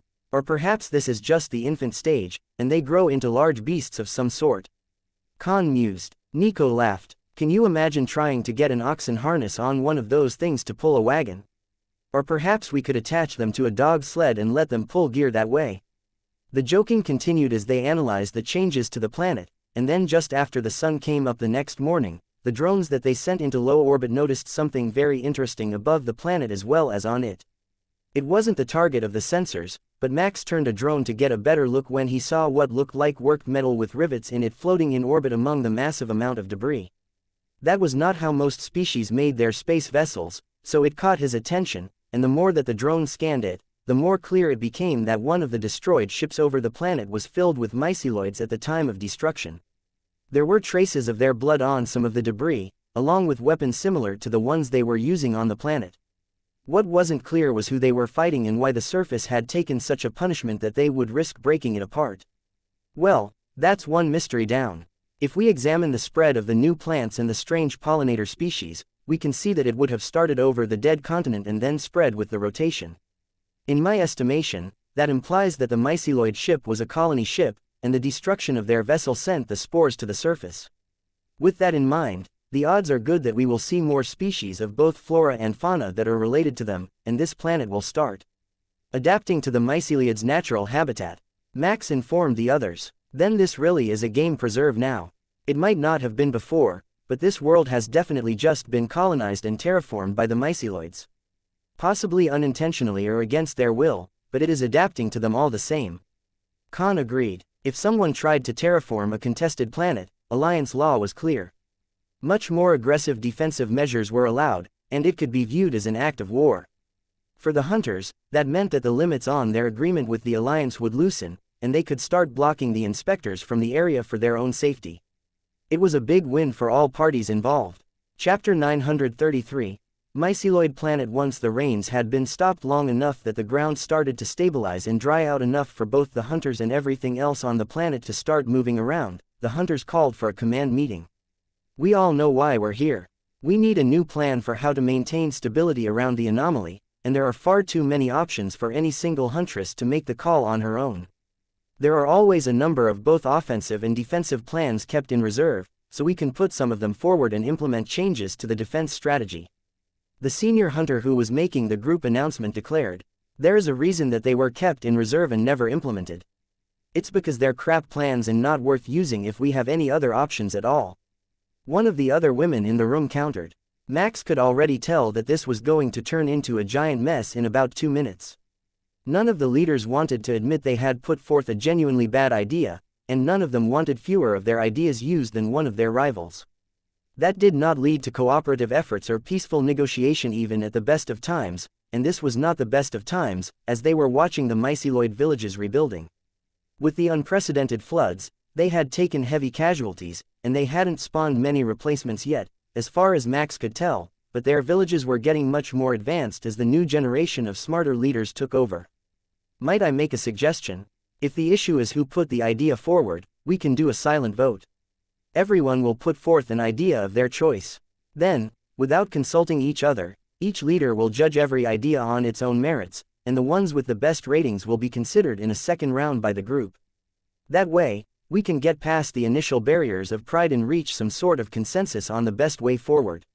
Max suggested, and if that leads to a stalemate, one of the hunters asked, then the parties with the dispute will solve it like proper and dignified ladies.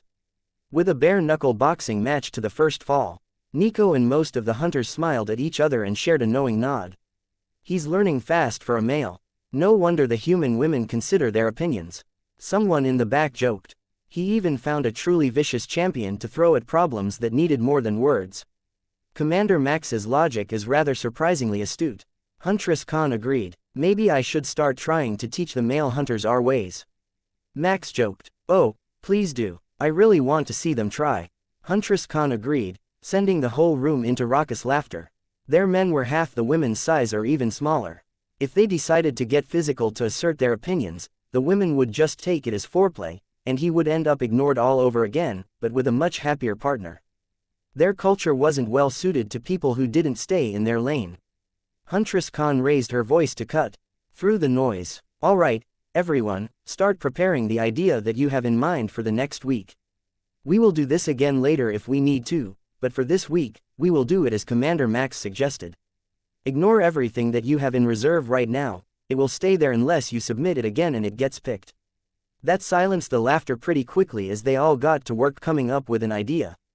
Nico was working on one as well, and Max was going too, but only after a few minutes when he had time to glean the best parts of everyone else's ideas from their minds and compile them into something of his own.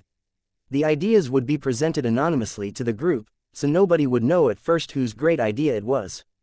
Assuming that they also thought it was a great idea, the room worked in silence for the next few minutes, and then the huntresses began to finalize their documents and send them to the data tablet that was being used as central storage. Once all the submissions were in, Khan randomized the file names to make them harder to identify and then sent them all out to everyone in the room. When we average, we will drop the best and worst score from the rankings to eliminate the author and a rival who realized it was their plan. She informed the room, earning herself a few notable glares. There were definitely plans to zero-star the plans that they had heard from rival huntresses before. All right, everyone, please check the idea ending in 001. We will rank that one first. Khan directed, taking charge of the meeting. There was a moment of silence as everyone read through it, and then they all smiled and turned to Nico. I like this idea, it's unconventional but very appealing. One of the huntresses managed through her laughter. Nico's grand plan was to bring more hunters and highly skilled mecha pilots in, then send a team to challenge every single myceloid village on the continent at the same time. Once they won the challenges, they would declare that they were in charge since they were the toughest, smartest and stabbiest ones in the world. The way that myceloid culture went, there was a good chance that they could end the whole conflict in a day, and then they would have a never-ending string of challenges as the biggest of them decided that maybe their boss wasn't the toughest of them after all. She had even worked out the logistics and odds for her presentation. Max had to admit it wasn't the dumbest thing that he was likely to hear in the next few hours. Far from it, actually. There were some genuinely bad ideas coming up. Chapter 934. There are no stupid ideas. The very next proposal was one that bordered on pure stupidity. It was actually shockingly bad coming from a huntress, who had clearly gained practical experience in the field and had earned many combat accolades. When Max first read the proposal that stated their position should be to attempt to intimidate attacking forces with loud noises and flashing lights, he wondered if the huntress thought that the myceloids were like some common species of nuisance birds that could be chased away with noisemakers. The thought was completely illogical. They shouted war chants and banged their weapons together as they ran. If anything, they would welcome the additional noise so they knew they were going in the right direction while stuck in the middle of an attacking horde. The next few were decent ideas, simple and solid, with basic base defense and various priorities for attacks. Nothing wrong with them, but all 6 out of 10 generic ideas.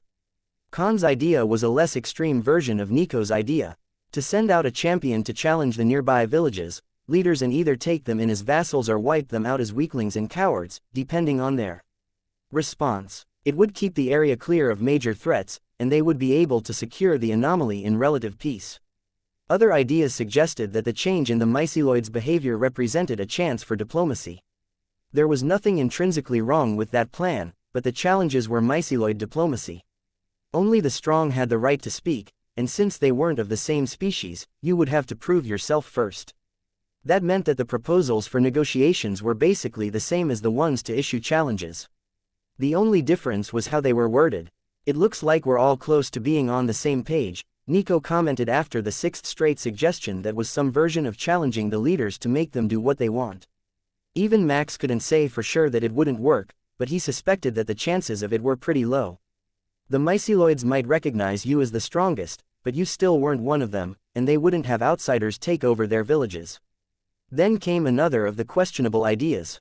The proposal was to disguise all of their hunter suits as myceloids and pretend to be just another myceloid village with really big leaders.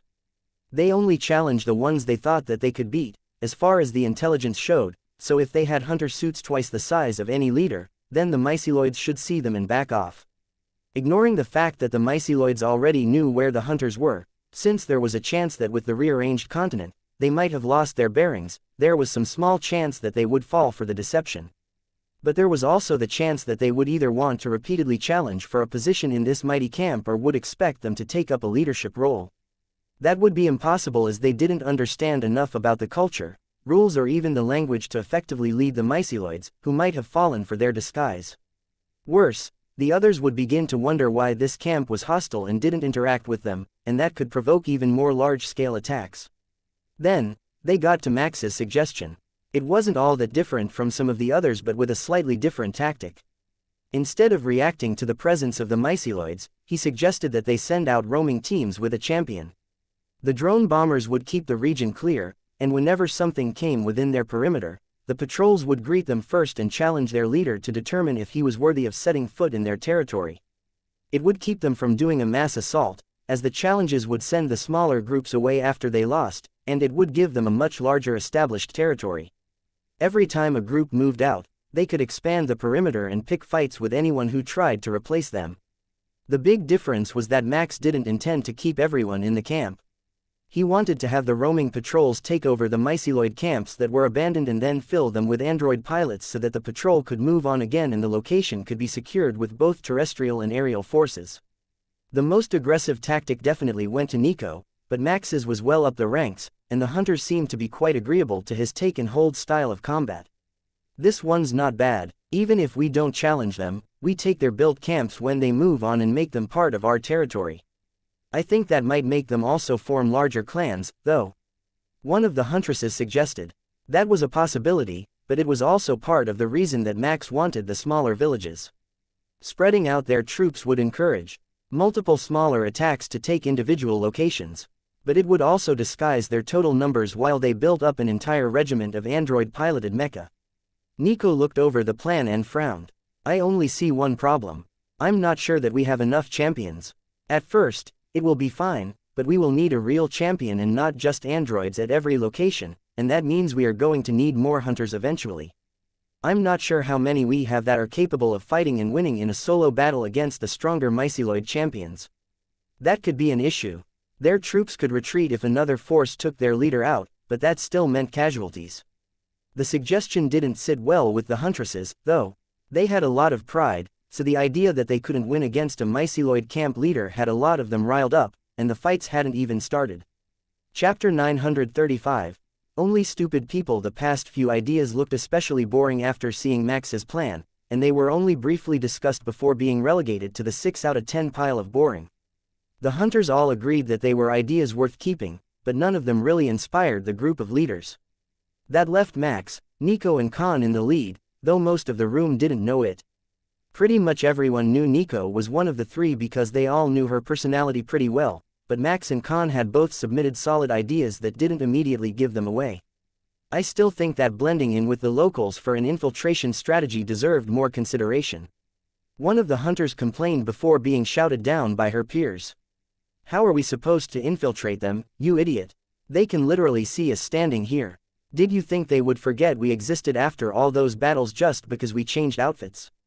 The chastisement continued for a few minutes until the huntress relented, and then everyone settled in to discuss the top ideas. First, how do we pick a leader if we're going to consolidate all these camps in one way or another? We can't run that many different locations by committee.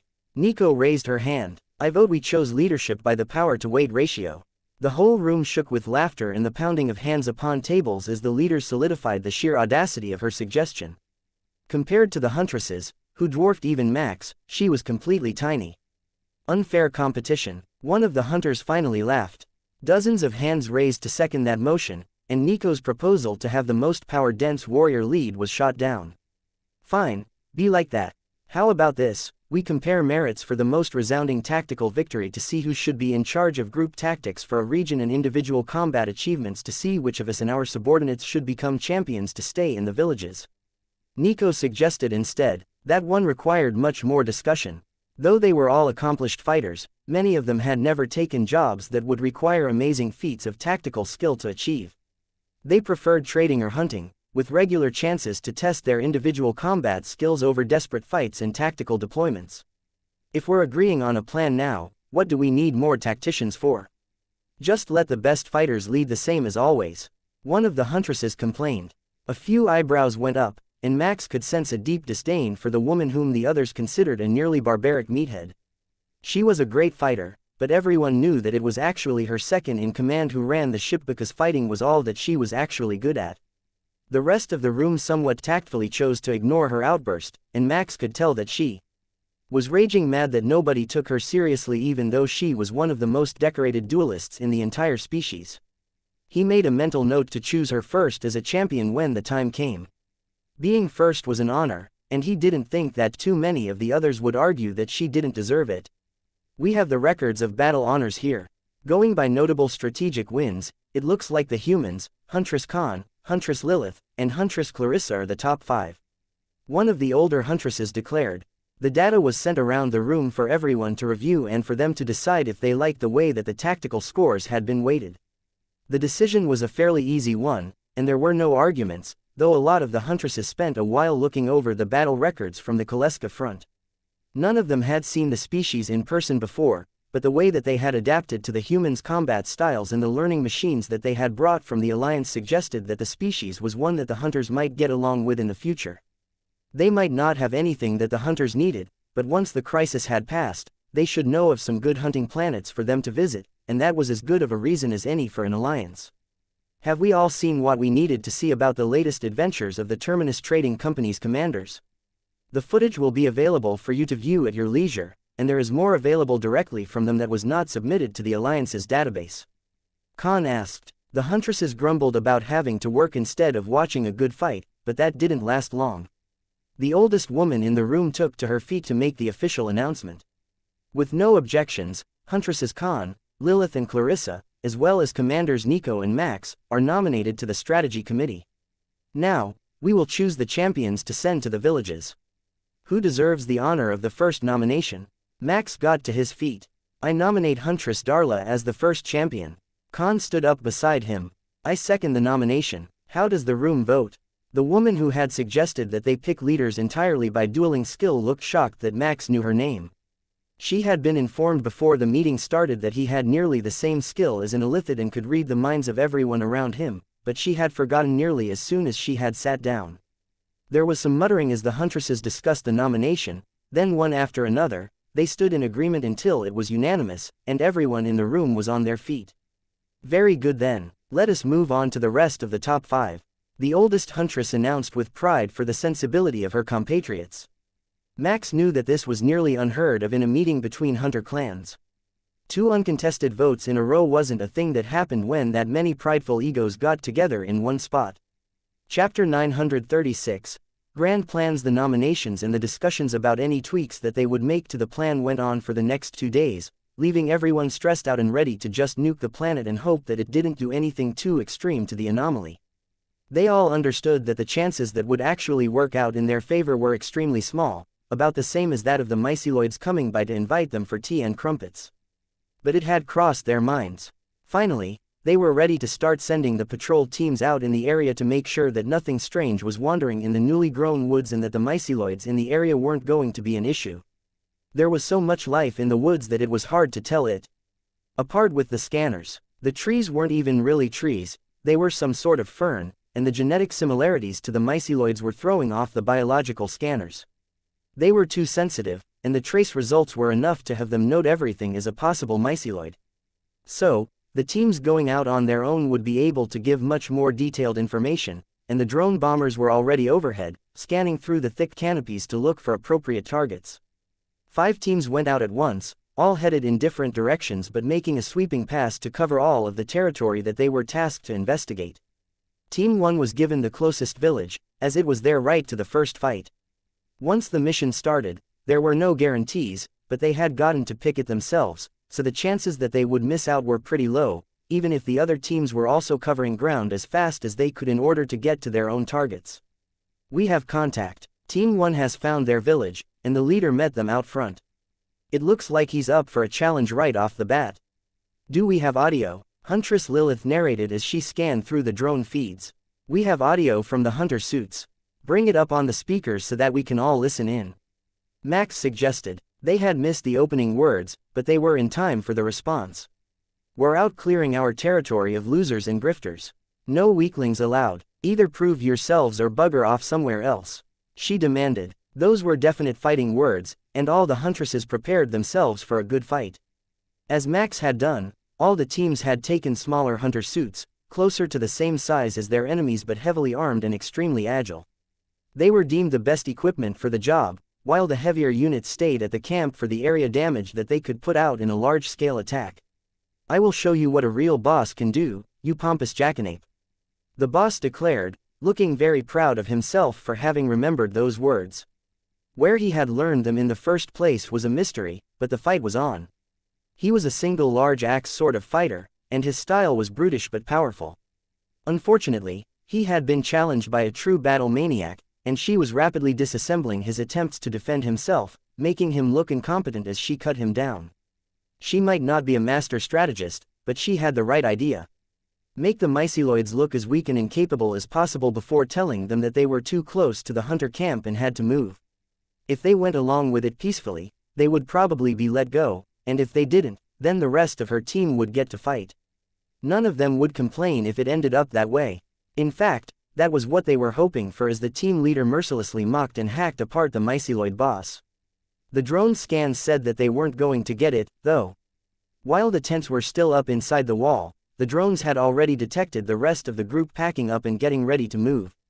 The question was how far would they go?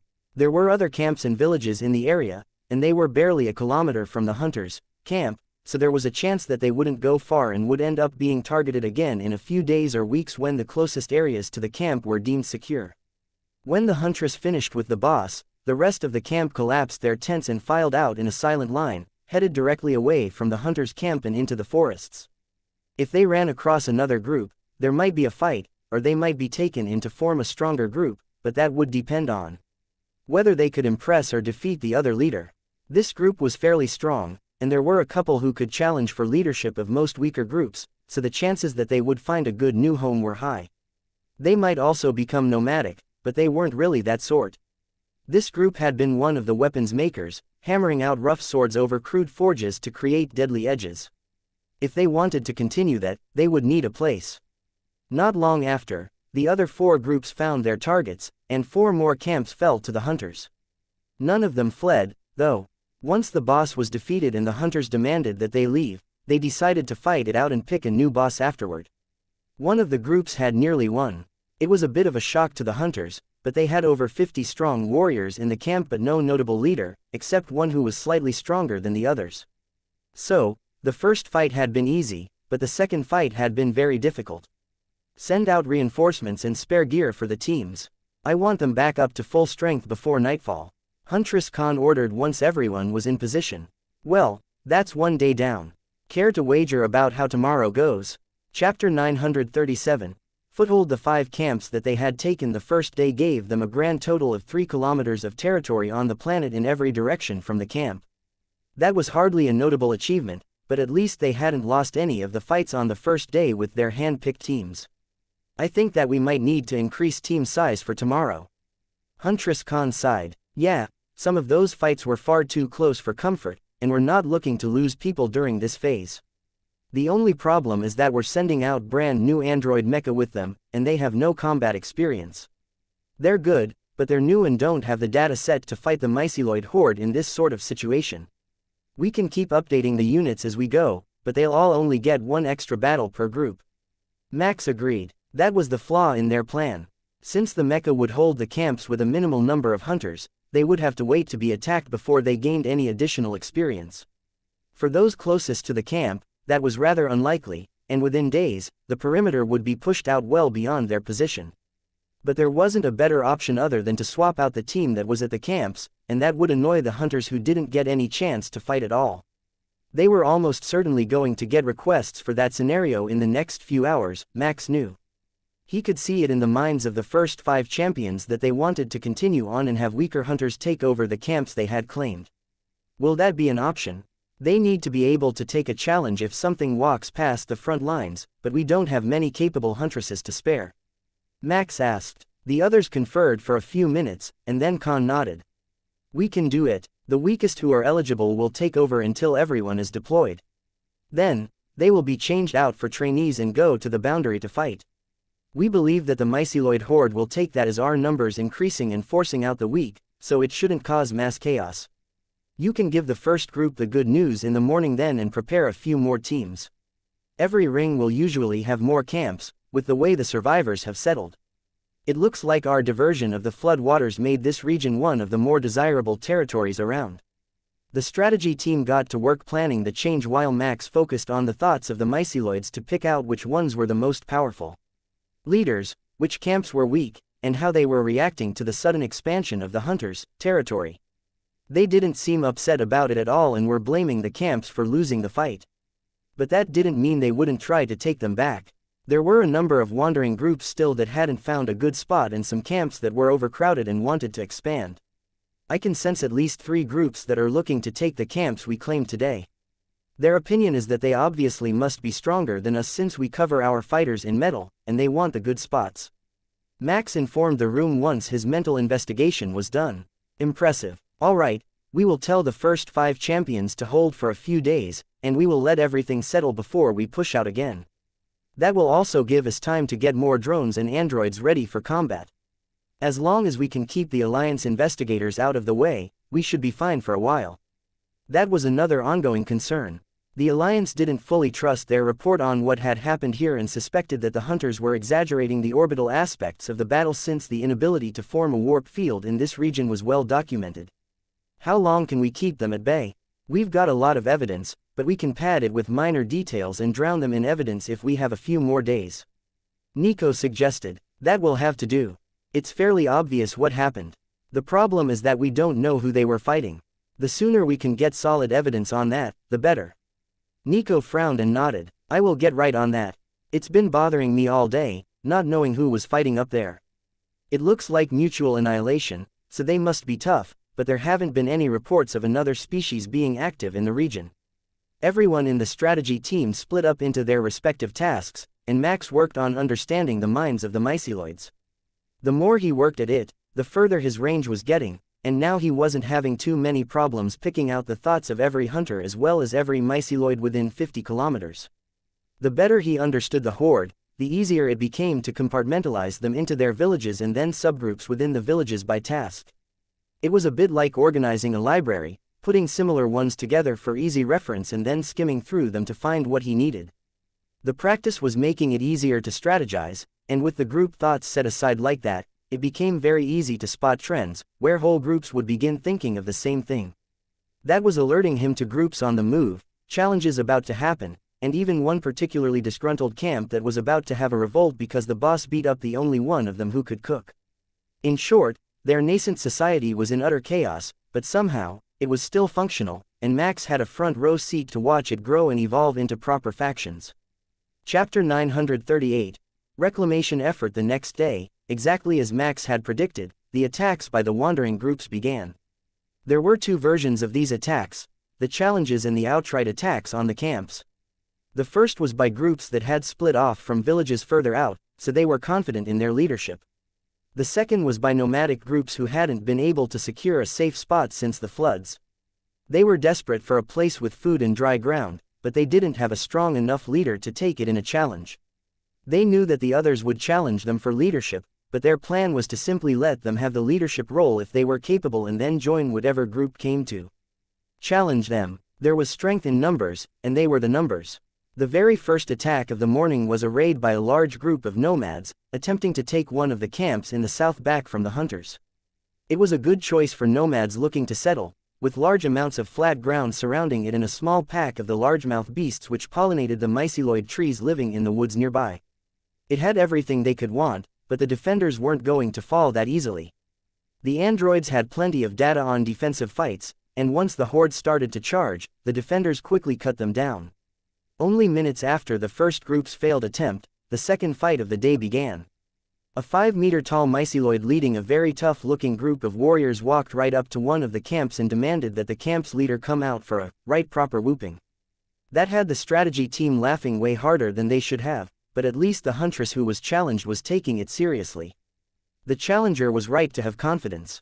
There was a good chance that they would have beaten most of the warriors who were guarding the camps before the hunters arrived. Unfortunately for them, the first 5 champions were all expert duelists, and the fight was not destined to go his way. Look, I think he's going to disengage. That's a new behavior for them, Nico noted after the challenger lost an arm and stepped back to the edge of the circle while giving the area a searching look for ways out. Didn't they say that the challenges were to the death? I wonder if that's only when we challenge them. Khan pondered, but as they watched, one of the myceloids grew another 20 centimeters, then pushed the defeated warrior to his knees and cut his head off. Oh, I get it. He wasn't looking for a way out. He was looking for a successor once he realized he lost. One last act of looking out for his group.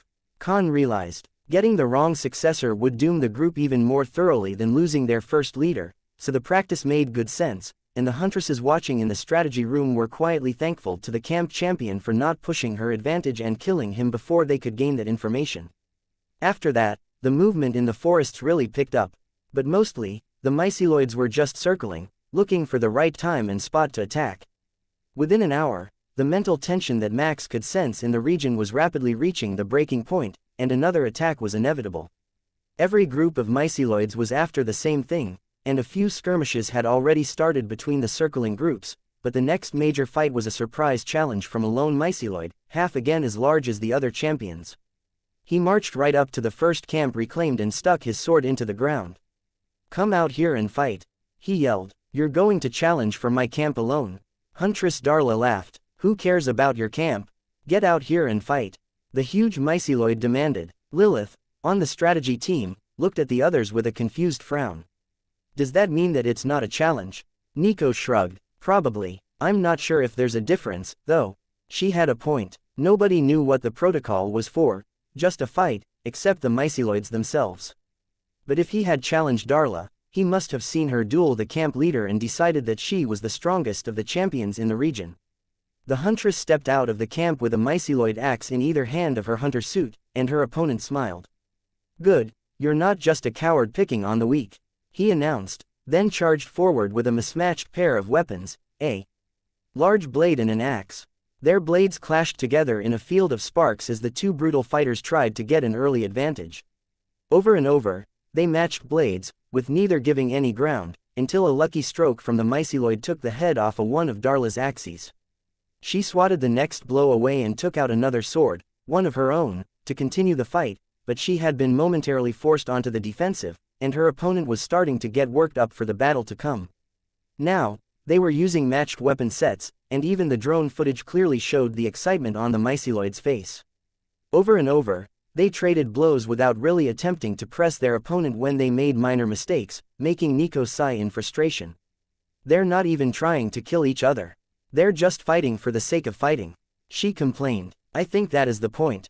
He wanted a fight, and she was happy to give it to him. The question is how it ends." The spectacle was gathering quite the crowd, hundreds of them in fact, as multiple groups stopped to watch the two champions go at it. They fought all through the morning and into the afternoon before a brutal overhand chop by Darla shattered both of their swords and left the myceloid with a deep gash down his chest. Darla paused as the champion stepped back and dug another weapon from the churned earth around them. It had been left behind after the defense battle, and it was already cracked when he got it. The myceloid threw down the weapon in disgust and sighed. "We will have to finish this later after I bust the face of those shoddy blacksmiths," he declared. "Come back any time. I'll be here until I pick a better camp." Darla agreed, then looked out at the crowd. "All right, who is next? You'd better bring more spare weapons if you don't have better blacksmiths." Chapter 939, Psychology by Brute Force. The battle between Darla and the lone champion had the best effect that anyone could have hoped for. The myceloids all wandered away after the fight was over, none of them willing to challenge the vicious woman, and the fight had drawn all of the roaming groups in the area over to watch. What they were left with was an afternoon of uncharacteristic peace, the sort that didn't often happen on any battlefield, much less one against the myceloids. But the slow day gave them all the time to catch up on paperwork and get reacquainted with how things were going elsewhere in the universe. The Kaleska region had fallen almost completely calm over the last week. Max skimmed through the reports from the general on duty at the anomaly, and it seemed that the entire species had seen mostly peace lately, with very few attacks. It was possible that the Arisen had deemed them worthy of facing whatever was coming. That inevitably led Max back to the thought of what exactly they were thinking they would face. It didn't seem like it was the myceloids and the greater being that they had bowed down to when he opened the portal between layers here, but if it were them, it would make sense. Even compared to the Arisen, these creatures were like a force of nature. There was no good way to get rid of them, and even if you tried, if it wasn't complete, Max had just seen how they could repopulate entire continents in a matter of days. No matter who it was that the Arisen were expecting or what greater beings were backing them up, a period of no attacks so that they could train more soldiers and advance their society was good news for the Kaleska and even better news for the troops that had been sent to watch the anomaly. Their only goal for the mission was to make it through without anything drastic happening, and they had already considered it to be a close call when Max and Nico were called away. Anything that called away their strongest warriors was enough cause for concern in their minds, and the fact that they were getting a huge number of Titan class and super heavy mecha at the same time was barely a consolation. Without a doubt, the force inside the anomaly at the Kaleska side was the single greatest military force in humanity's known universe, able to dwarf the might of entire species, but when it came down to needing to use it in battle, the commanders still worried that it might not be enough for whatever had the Arisen so panicked. But on the other side of the anomaly, where Absolution was currently wandering around in Alliance space, checking out tourist planets and helping with the construction of a few worlds which had purchased terraforming arrays from them, there had been a significant breakthrough. The Inu-led design teams had made great strides in their analysis of the propulsion methods that the Arisen and Darklings were using to move through the other layer, and they were ready to send a prototype to Max and Nico to test here before they moved on to testing what was different about the layers where they were. What they had developed was a two-part drive that they had dubbed the subspace drive and the traction drive. The first was for primary movement through the other layer at less than light speeds. That was an excellent development but limited in usefulness outside of a solar system. But that was where the second part of the drive came into play. The traction drive should theoretically allow the ship to multiply its current speed well beyond the speed of light. The technical aspects didn't concern Max. He would leave that to Nico and the others. But if it worked, they would have an option for regions where warp bubbles were unstable, like the one he was currently in, as well as for missions where not leaving a warp trail was essential to infiltration. The fear that Max had was that the two unstable scientific rules might be related. If the use of the other layer was what had destabilized warp travel to begin with, then experimenting in their own home region, where nothing existed in that layer, might make it just like the one in Kaleska territory, and that was not on the list of desirable outcomes. But the testing might actually help them out here. So far, moving between planets in this region of space required direct movement through portals or anomalies since warp fields wouldn't stabilize in space. But there was no sign that the other layer suffered from such a restriction. Of course, it wasn't without its own hazards, like whatever being's attention they had grabbed the last time they visited. But the probe was still there and still sending back data, which didn't include any giant monstrous beings looking to crush it to space dust. That meant there was a chance that whatever that thing was had moved on, and they could safely start navigating the region. There was really only one way to find out for sure, though, and that was to open another portal and see if it caught the attention of whatever was lurking on the other side. Huntress Khan had reviewed the proposal, as had everyone else on the strategy team, since this could affect them all if the same sort of reaction and rapid advancement happened again when they tried to enter the other layer. "Give me a best and worst case scenario," Khan demanded, ready to write out the notes and begin calculating the odds. "Best case scenario, we find nothing there, and we acquire a safe and reliable method of moving between planets in the region as well as acquiring stealthy orbital data," Max replied. "And worst case?" Nico shrugged. "Well, I suppose the worst case would be whatever was watching us in the Kaleska territory, and the thing that noticed us here are both within sensory range when it opens, and they both get immensely upset that we're disturbing their beauty sleep." The Huntress shuddered at the thought. Two unfathomable beings that they had no way to combat, both angry at them at the same time. That was definitely on the worst case end of the chart. Khan smiled at Nico. "Thanks for that outlandish scenario. It made everything else that we had thought up so far seem much more reasonable in comparison. Now, What do you think that the outcome of such a scenario would be? Max smirked at Nico and gestured for her to answer. While we were with the Kaleska, we learned about the most likely reason that this region of space is so messed up and why all of the planets are reforged in new galaxies while the cosmic dust of recently dead galaxies is still floating all around them. The operating theory on the reason for the way this region of space is, with all its broken and shaky laws of relativity, is that two or more such beings got into a fight, and the aftermath destroyed absolutely everything. I'm not sure how we can sell this to the others when complete galactic annihilation is one of the possible side effects. Perhaps we can pretend we never heard that option. Chapter 940. What they don't know: the matter of what to do about the dangers of the testing within the secondary layer while there was a risk of them being watched caused a lot of discussion over the next few days while the myceloids tested the defenses of the 5 outlying camps that they had set up. There were simply too many variables, and the probability of a negative outcome was too hard to determine since one had never really happened, and they couldn't even say for sure that the presence that they had felt in the other layer was hostile. What about if we have Nico and Khan closest to the portal when it opens? If the being is allied with the combat-loving myceloids, it should have a lot in common with them, so if it detects their thought patterns first, it should have a positive first impression of our group. That might convince it not to interfere when we attempt to use the secondary layer to travel. Lilith suggested. Khan snorted in amusement. Or perhaps we should bring Darla back. If there is anyone who is on Commander Nico's level of pure combat maniac, it would be her. The other huntresses laughed at the suggestion. But then how would they know that we're not funny-looking myceloids? The two of them think about combat and ways to have more and better combat 24 hours a day, even when they're doing other things. That's a bit too similar, don't you think? So, if we have you there with her, they might notice the contrast and then be able to form a proper opinion. Khan glared at Lilith, certain that there was an insult in there somewhere that she wasn't detecting, but the huntress seemed quite sincere, and the plan was sound. By mutual agreement, they had decided not to mention the possible drawbacks of their plan to the Alliance and would treat it as if the cost-benefit analysis had been done by the Alliance on their behalf. If something went wrong, they would blame the ones who sent the request, and by the time the mess was sorted out, nobody would really care anymore. Assuming that they survived, that is. If things went so badly that they didn't, it wouldn't matter to them in the first place. The hunters had a saying that a mess you didn't have to clean up wasn't really a mess at all. If we put both humans at the front, they might get confused about the other species in the room and what our role is, so it's best to have one of each in the lead. That means you and Nico. Or you and Max, but Nico seems like a better fit for the personality of the entity that these myceloids would favor, Lilith added. Nico nodded. She's got a point. If it's a being that favors honorable duels and violence for the sake of violence, I think that we could be good friends. We could open the portal and chat and talk about the greatest fights we've ever seen, and I would name him Sue, and we could be best friends.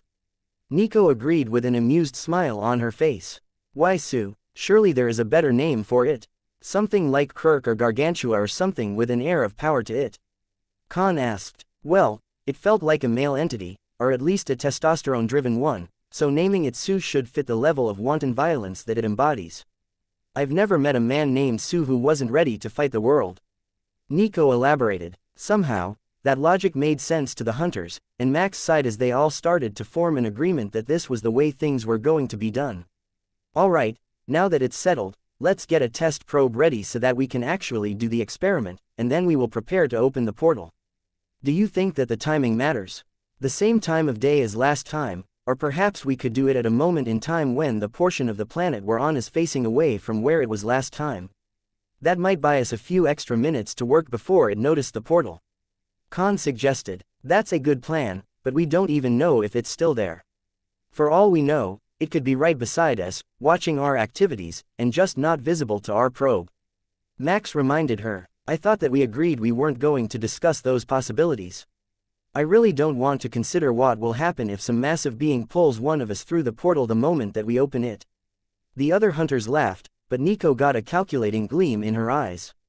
We could put a pair of research assistants in the front. That way if anyone gets grabbed, it would be them, and then we could use the data from their mobile suits to finish the testing. It would be great. Not only would we get the data, but we could get some first-hand remarks if they survived. Nico suggested. Lilith shook her head. No. That is definitely against the Alliance's rules on the treatment of workers. All forms of tricking them into being guinea pigs have been banned after a series of creative explorations of the loopholes in the initial laws. Khan nodded in agreement. She had been there for some of the negotiations when she was young and still a trainee herself. Let's get a time picked and get the probe ready. But what sensors do we even need? Clearly, it needs a propulsion system, but should be target-specific wavelengths for monitoring. Max shrugged. How about we send a modified shuttle, and then we can just monitor everything all at once. The shuttle will be able to hold the propulsion system just fine, and they already have great sensors, but we can load the whole cargo bay with more monitoring gear to keep track of absolutely everything that we can think of.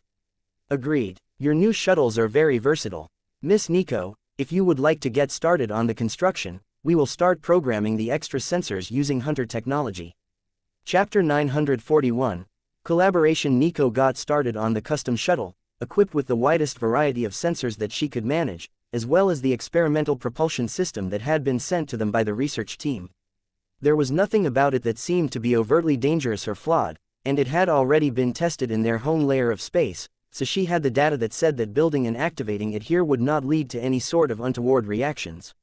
It was only when the experiment started that they were going to get into uncharted territory and possibly immense amounts of trouble with the Alliance.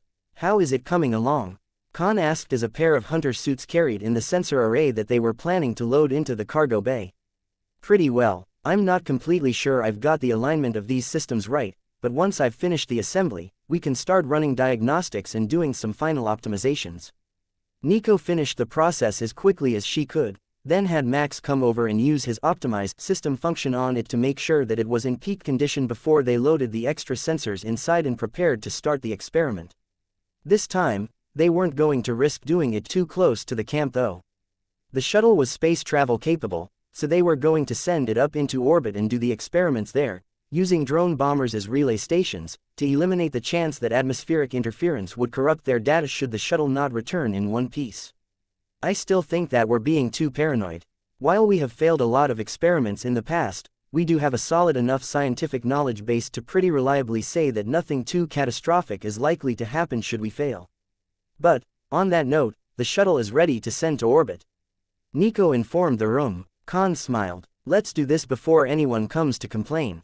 You know how secrets are, they cease to exist once 3 people know of them, and far too many people are already aware of this project. Seconds later, the shuttle streaked toward orbit, catching the attention of every hunter and myceloid in the region and even some much further away who saw the fast-moving object in the sky and wondered if it was some sort of animal or a weapon. Alright, orbit achieved. I am moving the shuttle to a safe distance now and linking all the sensory data to the drone bombers. How is the data feed from your sensor unit? Nico asked. Still optimal. No interference in the data stream has been detected, so we are ready to begin the testing. Khan agreed. Alright, opening the portal to begin the testing. The shuttle powered up to begin creating the opening between layers while everyone held their breath in anticipation. Slowly, the sensor indicated that the invisible layers were parting, and the shuttle vanished through, seeming to fade from sight as the process completed. It was exactly the same as how the Arisen vanished after a battle, which would be invaluable information to the Kaleska and the other species that were facing them. Why the Darklings had never thought to inform anyone else when they had been so helpful with Max and Nico was anyone's guess, but they had clear footage now and continuing data streams from the shuttle. All of our sensors are online, the feed is reliable, minimal interference, Nico noted for the records. Exothermic fluctuation scans are offline or possibly receiving zero heat emission data, Khan noted. The human scanners worked differently. They tracked the temperature of items, but they didn't actually test to see how much of the heat in the area was emitted by objects. Instead, they interpolated that from the results that they saw and the knowledge of thermodynamics. That is acceptable. I will begin initializing the subspace drive now. Nico agreed. One sensor giving strange readings was much better than they had anticipated, and there had been no large-scale disruption this time or any sign of the being whose attention they had attracted. The drive systems are online. Preparing to move, Nico narrated, and the shuttle smoothly glided forward, skimming through space at nearly 100,000 kilometers an hour. That was far from a replacement for a warp drive, but it was the first step of their testing and proof that the system not only worked in the strange environment around this region but that they had a reliable source of motion while they were in the other layer, no matter what portion of it they found themselves in. Well, good news. It's working. We are at 5% output, and the shuttle is responding perfectly to our commands, with no major anomalies detected on the sensors," Nico announced, signaling the victory of their first test of the shuttle. The real problems would likely begin to occur when they tried to exceed light speed, and that was about to happen right now. Primary motion is confirmed, and all control tests are successful. Next up is the traction drive testing. Should we do that in real space first or here in the other layer? Nico asked. The huntresses looked at each other and then shrugged. Might as well do it there.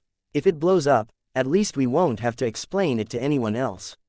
Khan decided. Marvelous plan. Alright, engaging the traction drive now, let's see if we can get this thing rolling.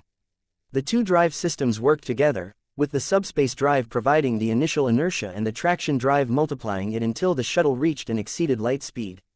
It could do it on its own, but the faster the object was moving to begin with, the faster it would get up to speed. Unlike a warp bubble, it was not instantaneous, and it was ridiculously energy expensive. But it worked. It actually worked, and the shuttle made it to an equivalent of warp 2 before reaching its power capacity. Chapter 942, Between Brilliance and Madness. Nico looked at the data with a frown. Well, I can say for certain why this method of travel did not become a mainstream technology anywhere in the known universe. Look at the power output requirements as the speed increases. The draw for every warp factor increases by an exponential factor of 100,000. Even making it to warp 2 was impressive, and it would take a destroyer-sized drive module to generate enough power to make warp 3. But we have proven that it works and that it works in the other layer. Should we begin testing it in this layer to do a flyby of the other planets in this solar system? It would let us know if there was anything hiding out of our direct line of sight, and we could see if it was actually possible to travel beyond warp speed here. That was one of the concerns that they had when the warp bubbles wouldn't stabilize for the hunters when they first arrived. If the damage to the other layers was causing too much interference for the warp bubbles, it might also be causing enough interference to destroy any other vessel that tried to move at high speed here. Orbital speed didn't seem to be an issue for either the shuttle or the drone bombers, but that was a tiny fraction of what they would be subjected to as they reached light speed. Yes, if we can get to the other planets, then at least we won't be trapped here if things go wrong. Being able to attack from orbit will give us a much larger advantage against the myceloids in the future, as well as allow us to get proper satellite data for our troops. Holding the anomaly is the first priority, but if we can at least get them off this continent, it would let everyone rest a lot more easily. Lilith agreed. Max nodded in agreement. Even though they had more pressing concerns right now, like establishing a proper foothold in the region around the anomaly, it was essential that they start planning for more than just a grinding defensive fight.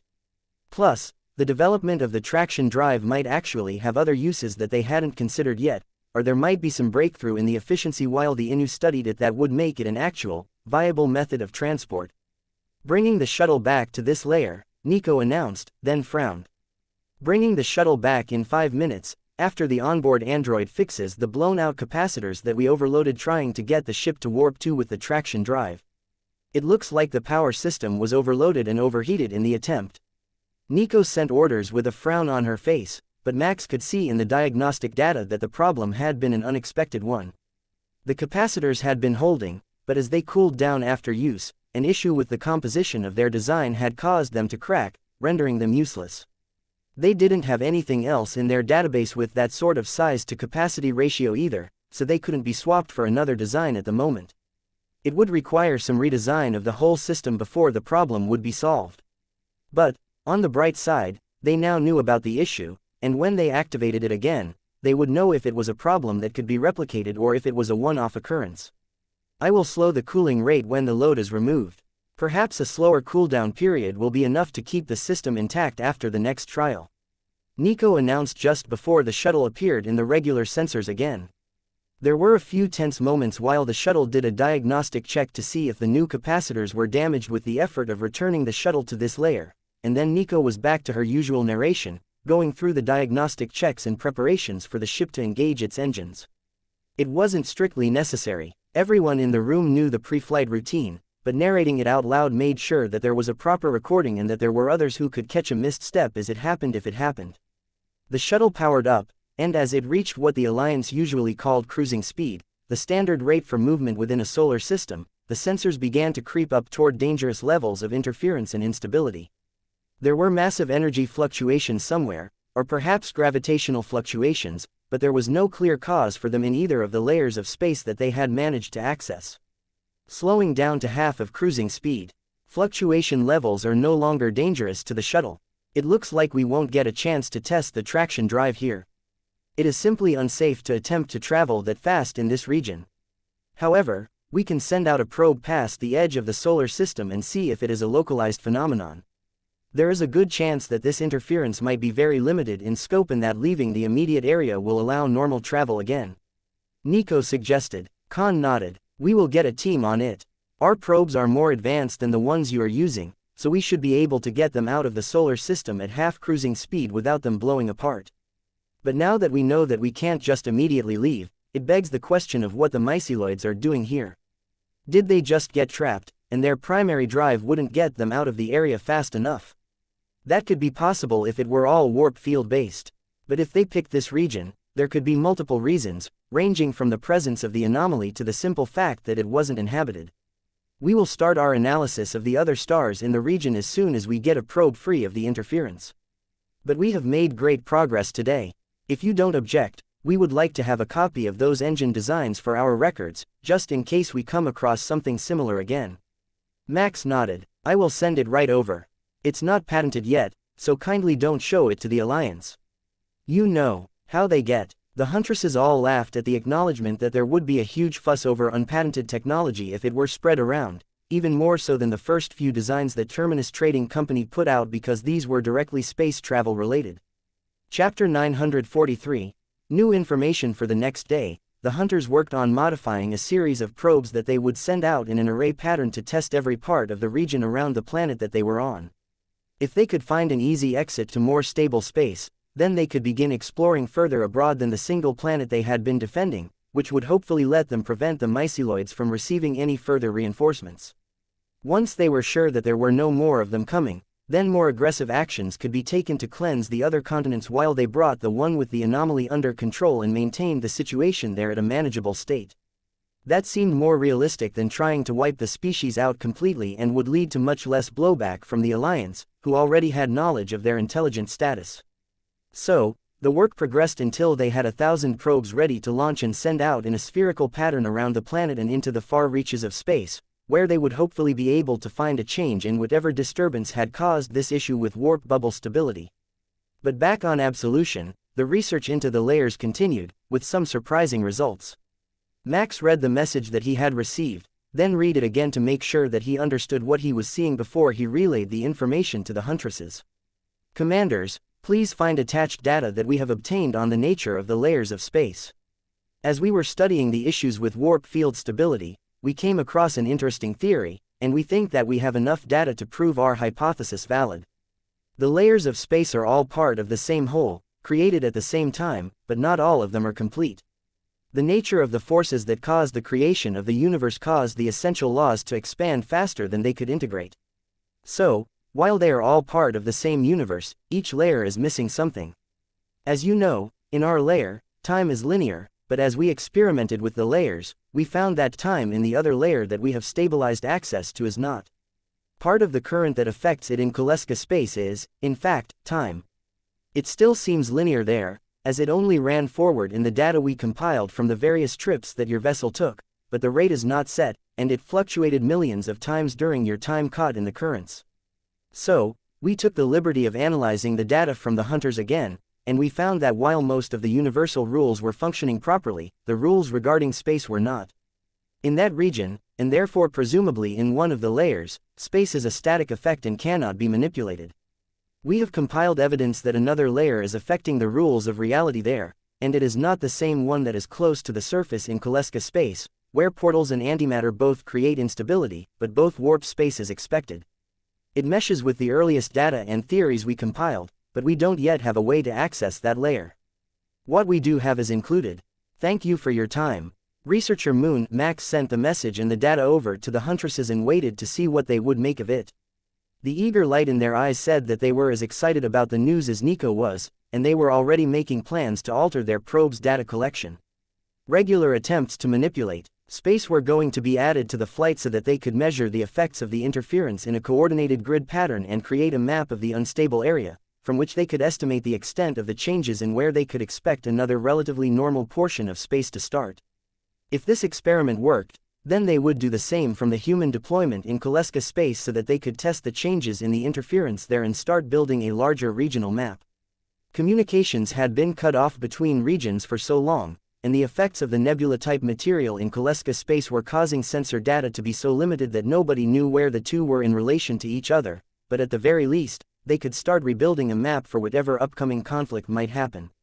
Not only Max and Nico but all of the hunters were now convinced that there was something big happening in the background after the incident with the being in the other layer, and if they couldn't get away from it, they wanted to do everything that they could to at least divert or delay it. But until they fully understood the battlefield that they were going to be on, there was little chance that they could actually make a difference in such a massive scale battle. It would be the same as willingly walking themselves into an ambush blindfolded, knowing that it was going to happen. The probes, new programming is ready, and we're about to launch, Khan informed the room only seconds before the pulse of energy from the launch shuttle could be felt through the camp. This was their best hope to get some real answers, and Max we looking forward to everyone having something to do that wasn't waiting for the myceloids to attack. The last few days had been incredibly slow, and everyone seemed to be settling into their positions well. In fact, it was so calm that he almost felt like it would be a shame to disrupt the area with another round of expansions. They had plenty of warning about incoming large attacks now that they had satellite footage, and the situation on their continent was increasingly stable, even though the others seemed to be in utter chaos. Chapter 944.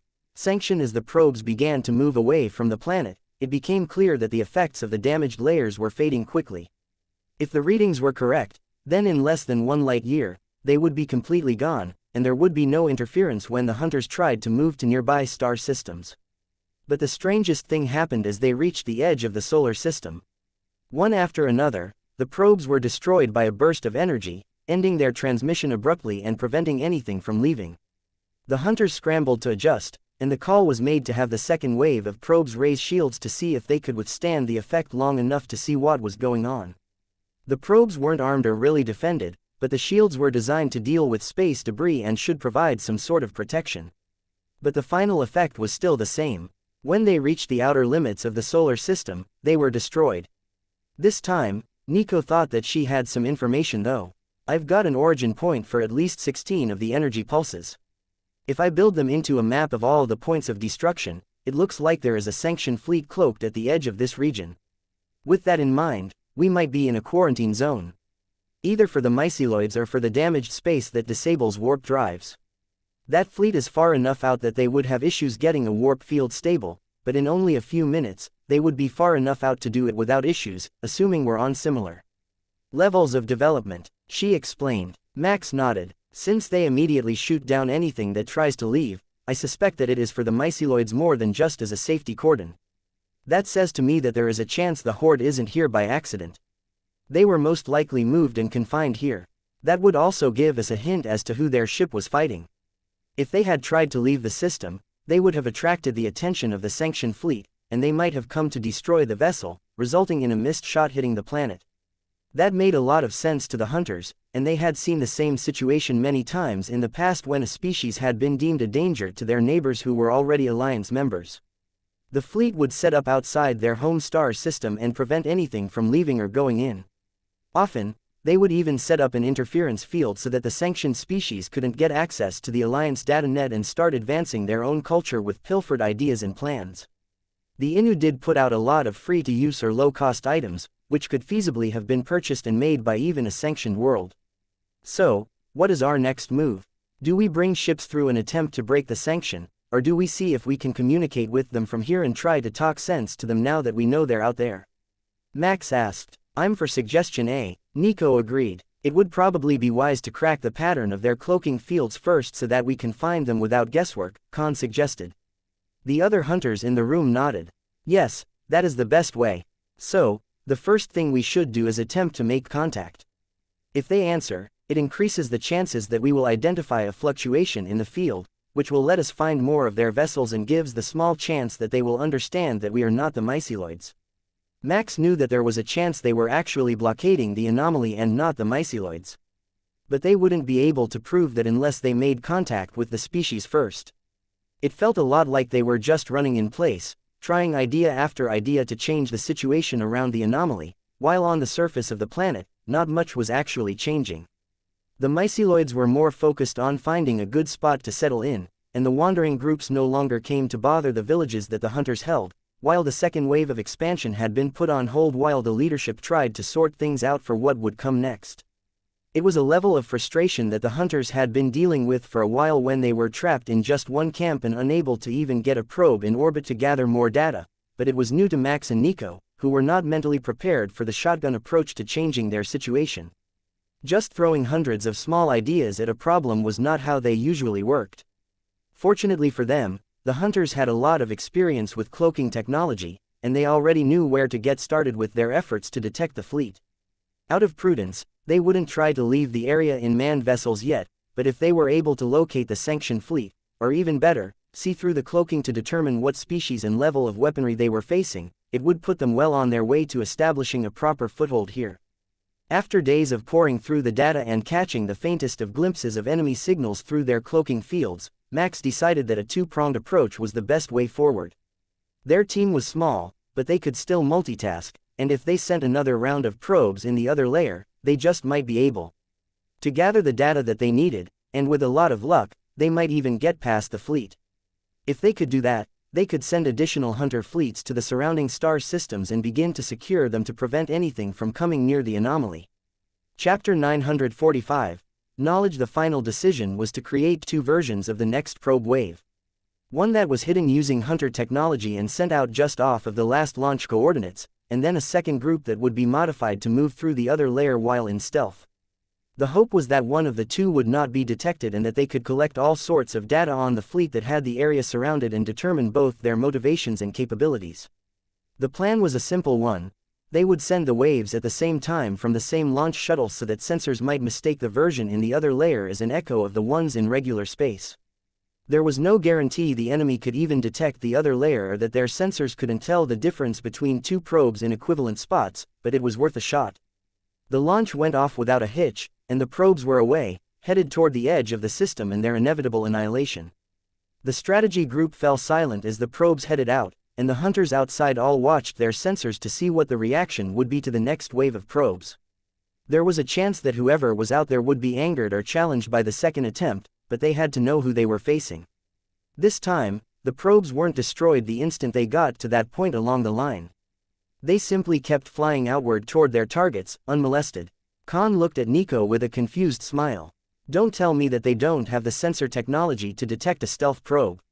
Seriously, there is no way that they can use the tech themselves and not detect it. Nico smiled back with a manic glint in her red mechanical eyes. The myceloids can detect it but can't use it. These can use it but not detect it, but it seems that we can detect them. As the probes passed close to where the energy blasts originated, they detected fluctuations. The two of them investigated the finding for a few seconds, then gave each other a high five. We know what it is and why it didn't respond to messages when the hunters first arrived. It is an unmanned autonomous satellite array. It is programmed to destroy anything trying to come out and possibly anything trying to get in as well. But it lacks the sensors to detect the stealth technology that the hunters use, so we should be able to analyze their location pattern and then start sending ships through the gaps. Nico explained. Should we stop the probes in the other layer so that they can do an in-depth analysis of the satellite constellation? Perhaps we can find out where they were sent from and a bit more about the species that made them. Max suggested. Nico nodded. Already on it. We will gather all the information that we can about the blockade and where it is sending signals to, if anywhere. But the probes that pass the line have some interesting data as well. It seems that as soon as we get out of this region, the interference fades away in an instant, and everything returns to normal. In fact, I know where we are. That was news to everyone, including Max, who had seen the thought in her mind the instant that she spoke it. Nico brought up the information on the room's large holographic projector and spun the star map around so that it made more sense from their current perspective. If you look here, this is the Numarian radiation belt, towards the far edge of the sensor range from Kaleska space.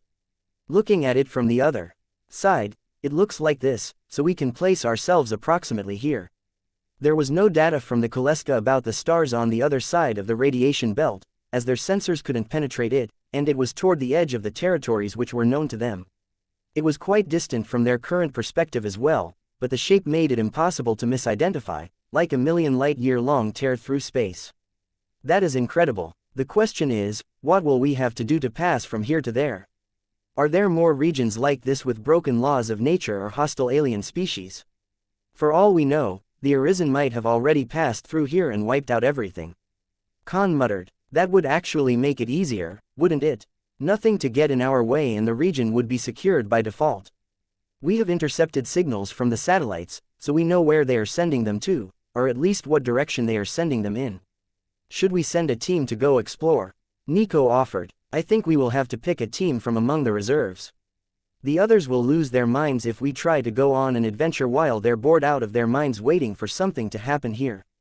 Khan reminded her. Everyone in the room sighed in unison, then began to laugh as they realized how ridiculous their hopes of ending their boredom had been.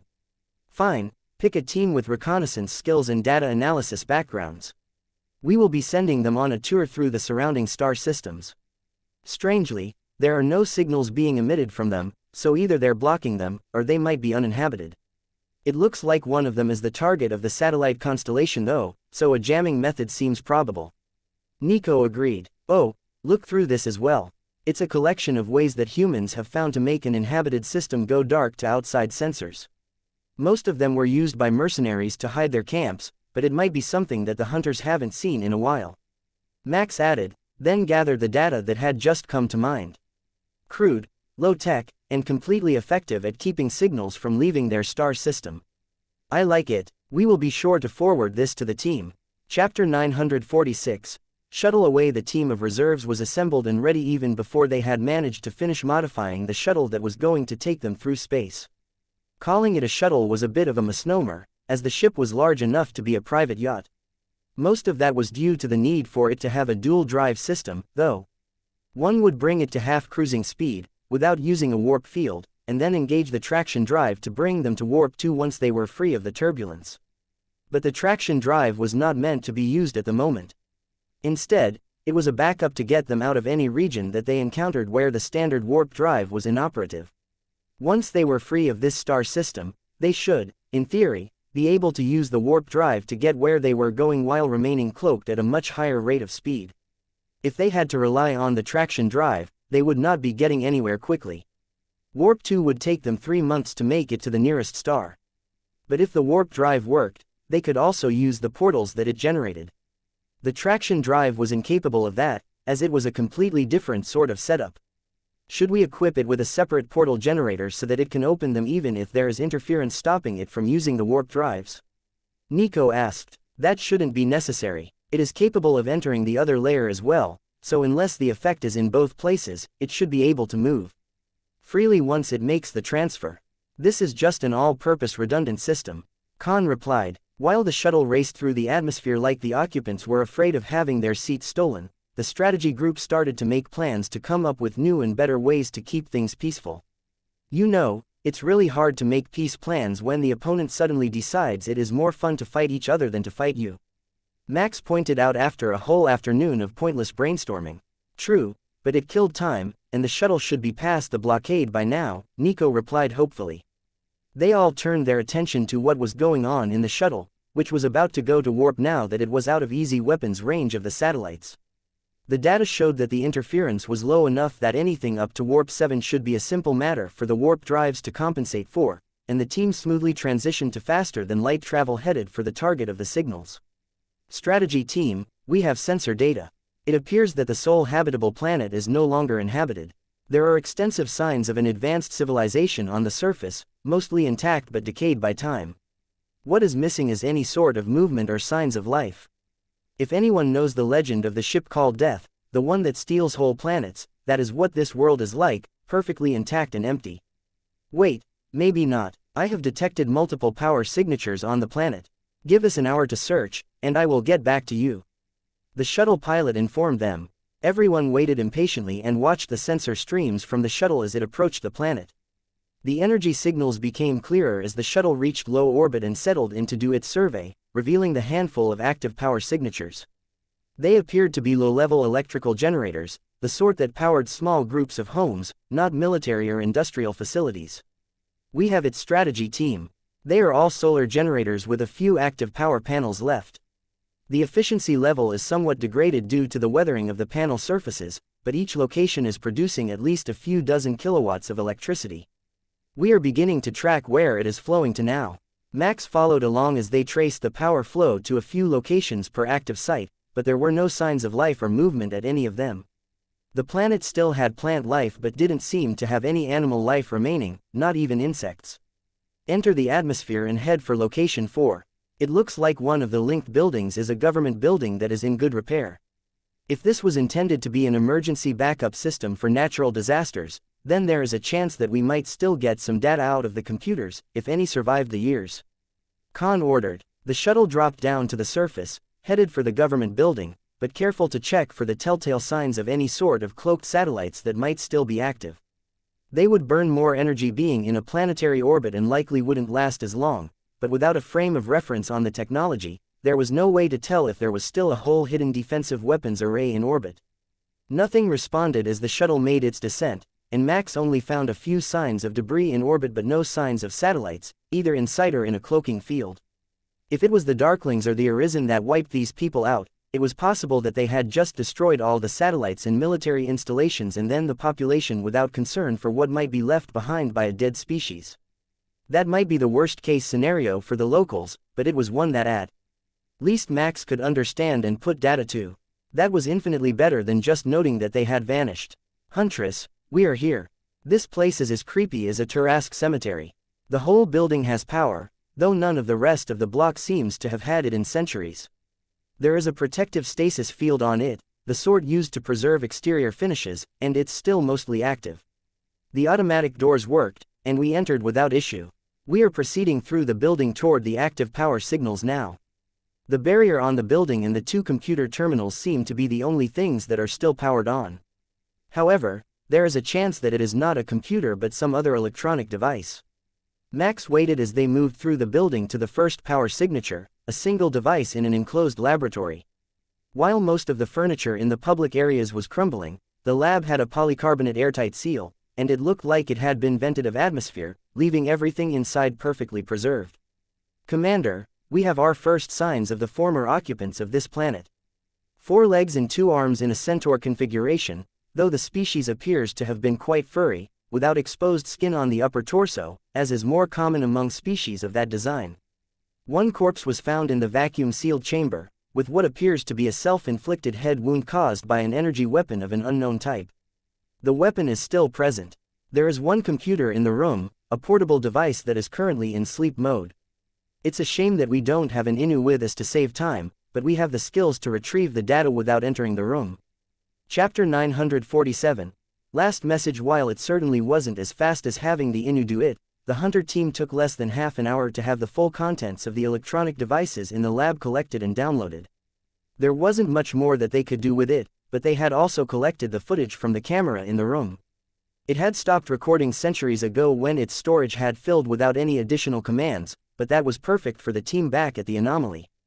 The footage that they recovered was unencrypted, so the file format only took the computers a few seconds to decode with Nico's help, and they had the last moments of the planet in front of their eyes. Let's start with the oldest recording on the track so that we can watch what happened in chronological order, Khan ordered, and Nico brought it up on the screen, as the image was not a 3-dimensional hologram. That was a bit disappointing. The more advanced the technology, the more they could learn from it, but if the species had developed enough to create that satellite array, then at the very least, they should have been able to generate better data sets in the actual computer files. The scene started with an empty room, and then a group of 3 small aliens, gray-skinned, with oversized heads and huge black eyes, entered. They took no time getting to work, putting aside the jackets that they were wearing and clothing themselves in lab coats and white gloves. The audio for the next section was gibberish, but Huntress Khan looked excited and tapped something into the computer. Nico, back it up and play it again. I think we have a translation that will work for that language. They look like one of the Alliance species, and the hunters have their traditional language from nearly 1 million years ago recorded. Khan informed the room. They switched the translation from the human program to the hunters, and Nico restarted the video feed. Honorable Lord, are you sure that it is wise to do this? After the disaster on Rigel 7, all outside travel and communications were prohibited for a reason. One of the gangly aliens asked. It is necessary. The array around the quarantine zone is still sending signals to us from every single satellite. Don't you think that they are bound to notice that level of data traffic?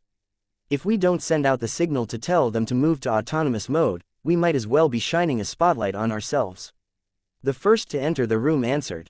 But how? We don't have the authorization. We are just a frontier colony. The alien asked. The one referred to as the Lord turned to his subordinate with what Max assumed was an annoyed look that made his bulbous black eyes somewhat oval. You let me worry about that. You know the stakes, and if they find us, we won't escape again.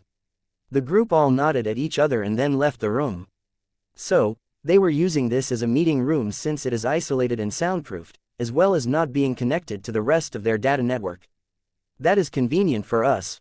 Now, we just need to know what they are hiding from. It can't be the myceloids in the region around the array. They seemed much more worried about something tracking the signal than destroying the array and getting out. That says to me that the threat is outside the array. Khan mused. Max nodded. I would tend to agree. While lack of evidence isn't proof, the fact that they didn't refer to a threat in the quarantine zone but to the threat of the signal from the quarantine zone being tracked, as well as a disaster somewhere, suggests that their species is at war and losing. The feed was just an idle room for a while. Then the audio showed a blip, and Nico rewound it a bit so they didn't miss anything. There was nothing in the room. But there was a booming noise, and then some of the objects on the counter shuddered a little. Either an explosion or an earthquake. I guess they didn't get time to shut down the signals. Max noted. Not entirely, anyhow, though the array was only sending them one consolidated message when we arrived, so perhaps it was sending them more information before. Nico agreed. Over the course of 2 days in local planetary time, the sporadic explosions continued. There was no large-scale destruction of the city when the Hunters' search team arrived, though. Most of the buildings were still largely intact and only collapsed due to age, not violence. The next time that there was activity occurred a few days after the explosions had occurred, and the only one who entered was the Lord, looking quite haggard, with his face sunken and hollow, as if he had neither eaten nor slept since the last time they saw him. Computer, display all of the active protest sites. He spoke, then waited for the response. Fortunately for the viewers, it was visible on the tabletop in front of him. Unfortunately, it was not in a language that any of them or the computer they were using could read. But the follow-up was enough to help clarify the situation. Computer, make a note. The anti-government riots have been fully quelled. Complete control of the planet has been regained, and the quarantine zone satellite array has been put into hibernation mode, with an extremely minimal data flow to ensure that travelers do not breach the danger zone. The planet's sensors have detected no signs that the harvesters detected our microburst signal. With luck, they still believe our species to be extinct. The Lord then began tapping something into a handheld data tablet, and the lights in the room dimmed before he fell asleep in the chair with his head on the desk. Well, we now know what the explosions were. This is clearly the Capitol building, so they must have been the protests. Lilith noted, or the response to them. But either way, I think that the most important part is that we now know what they're hiding from. The Harvesters. Chapter 948. Harvesters that didn't tell them what had happened to the planet. It could be assumed that the Darklings had arrived, but if they knew that they were being hunted, there had to be some sort of plan in place to get some of them out of the area and to safety. They had hidden a whole planet's population as well as they could, so it would be prudent to have some sort of backup plan that would let at least those whom the government deemed most important escape. But it appeared that this alien, referred to as a lord, had not been on the list to get off the planet, and the Darklings hadn't bothered to get rid of his corpse, assuming that they were the harvesters in question. The name fit them and their practices, so it wouldn't surprise Max if that were the truth. The next morning, the Lord woke up and exited the room but was replaced by a group of scientists doing a study on the benefits of crowd control through newly developed architectural trends. Their thought was that they could prevent the mass movement of people, like they had seen in the recent riots, with some aesthetically pleasing additions to the traffic routes. Their plan was to beautify it and sell the benefits of a more pleasant downtown core while eliminating the chance that the people could rise up too fast for them to control. Something had clearly gone horribly wrong with their system of governance, and instead of fixing it, they were desperately clinging to power, as expected of the sort of government that would get themselves in that situation to begin with. Then the room sat empty for 4 more days until finally, the Lord came back in and sat down in the chair with a drink in his hand. He didn't say anything at all but silently finished the drink, then put the gun to his head and ended his life. Everyone in the room shared a confused look, unable to decipher what exactly was going on, but they continued to watch as the black blood dried on the table until a warrior in angular armor that looked like a corrupted version of an elegant and organically flowing base design walked in, examined a jar on one shelf, then incinerated it and walked back out. That was clearly not of their species. Do you think it's the harvesters that they were afraid of? Khan asked. Max and Nico both nodded. That was clearly a Darkling raiding armor, which meant that their suspicion was confirmed. This planet had been harvested in a very short period of time, leaving everything intact. We should send the team on to the next point. This one doesn't have anything else to tell us about the future of the world. It's all the same footage of the room with no audio recorded after this point. Nico reminded them. Khan nodded. I will send them to the next location while we analyze the data that we found here. I'm not sure how relevant it will be, but they were a spacefaring species, so there should be at least some sort of useful data in the computers. It was a secure lab in a government office that was mostly used for discussions. Though perhaps that made it a meeting room, and the scientific instruments were secondary to the room's purpose. They didn't have enough footage from before things went wrong for the species to be certain. Do we have any other camera data from the building, or was it all lost to time? Max asked as they started to analyze what they had found. The team is doing a cursory search for likely surviving data as they pass, but they're minimizing their impact on the area until we are sure that we won't cause more issues by interfering. Lilith agreed, glaring at the screen in front of her in a way that made her annoyance clear, even with the blank mask of a huntress over her face. Unlike Khan, who often removed her mask in private, Lilith kept it on at all times. She didn't actually have any sort of impairment, she just felt more comfortable with all of the additional sensory data that the mask provided, so she only took it off or opened the lower portion to eat. After a few minutes of work to decode the language and the encryption of the files, they were in, and it became clear right away that the files might actually be useful.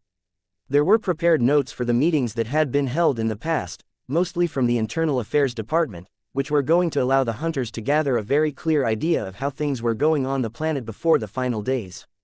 But there were also the personal notes of the Lord, and those ones directly mentioned the harvesters a number of times. It looked like the species had lost multiple planets to them already before this frontier colony had been flooded with refugees and rebuilt before going completely signal silent, hoping that the harvesters would either forget about them or not know they were there at all. It clearly hadn't worked, but the reason why probably wasn't the quarantine zone, as they had expected. The Darklings marked the targets that they allowed to escape, the same as the Arisen did. They would have just been waiting until they needed them to get them. Going by the timeline in the notes, there had been almost 100 years between recolonization and harvesting. The riots were about the rights of the indigenous population, which had been overwhelmed and outvoted by the new arrivals and then treated like second-class citizens in a much more violent society than their own had been. If the Darklings hadn't noticed that the array of satellites had been sending them signals for 100 straight years, one microburst of activity wouldn't have drawn their attention mere weeks before they arrived. It looks like we really did get what we were hoping for. I wonder what sort of other data has survived the ages? Lilith asked happily as she finished reviewing the Lord's notes. I'm hoping for tech notes. If I have to skim through one more pointless traffic control plan, I'm going to stab someone. Nico replied while Max patted her on the head to calm her down. Sometimes, increased reading speed was not your friend. Chapter 949, Remaining Power Sources. The next location that the team arrived at was the remains of an old farm building. It was miraculously still standing without any form of high-tech barrier keeping its exterior intact. That left it far from pristine, but there was still something active and using power at a rate high enough that the orbital scans had picked it up. Huntress, there are solar panels all over the field, and I'm seeing quite a few of them that are only lightly damaged. It looks like this region does not receive many, if any, severe weather events. We are proceeding into the farmhouse where the signal originated from now. The team informed them. The farmhouse was definitely close to collapse, though it appeared to have a very good atmospheric seal when it was new. Why they would have needed such a thing when the sensors showed that the atmosphere was quite pleasantly balanced, and this was one of the most temperate regions of the planet, was a mystery. The data they had gathered from the body, as well as the information on the related offshoot of the species that were living within the Alliance, both said that they preferred a human standard atmosphere, perhaps a bit higher in oxygen content, and an outside temperature in the low 30s Celsius. That described this region perfectly. Mission team, check the region for signs of an atmospheric shift. I would like to know if terraforming was still underway when this event happened or why they had sealed a farmhouse so well in such pleasant conditions. Max requested. Understood, Commander. We will get right on it. Sending 2 members inside to explore the building now. Everything was quiet as the hunters and Nico watched the data flow in from the team. The house looked quite mundane, just a simple 3-bedroom bungalow-style house, but there was no sign of what was using all that power from the solar array.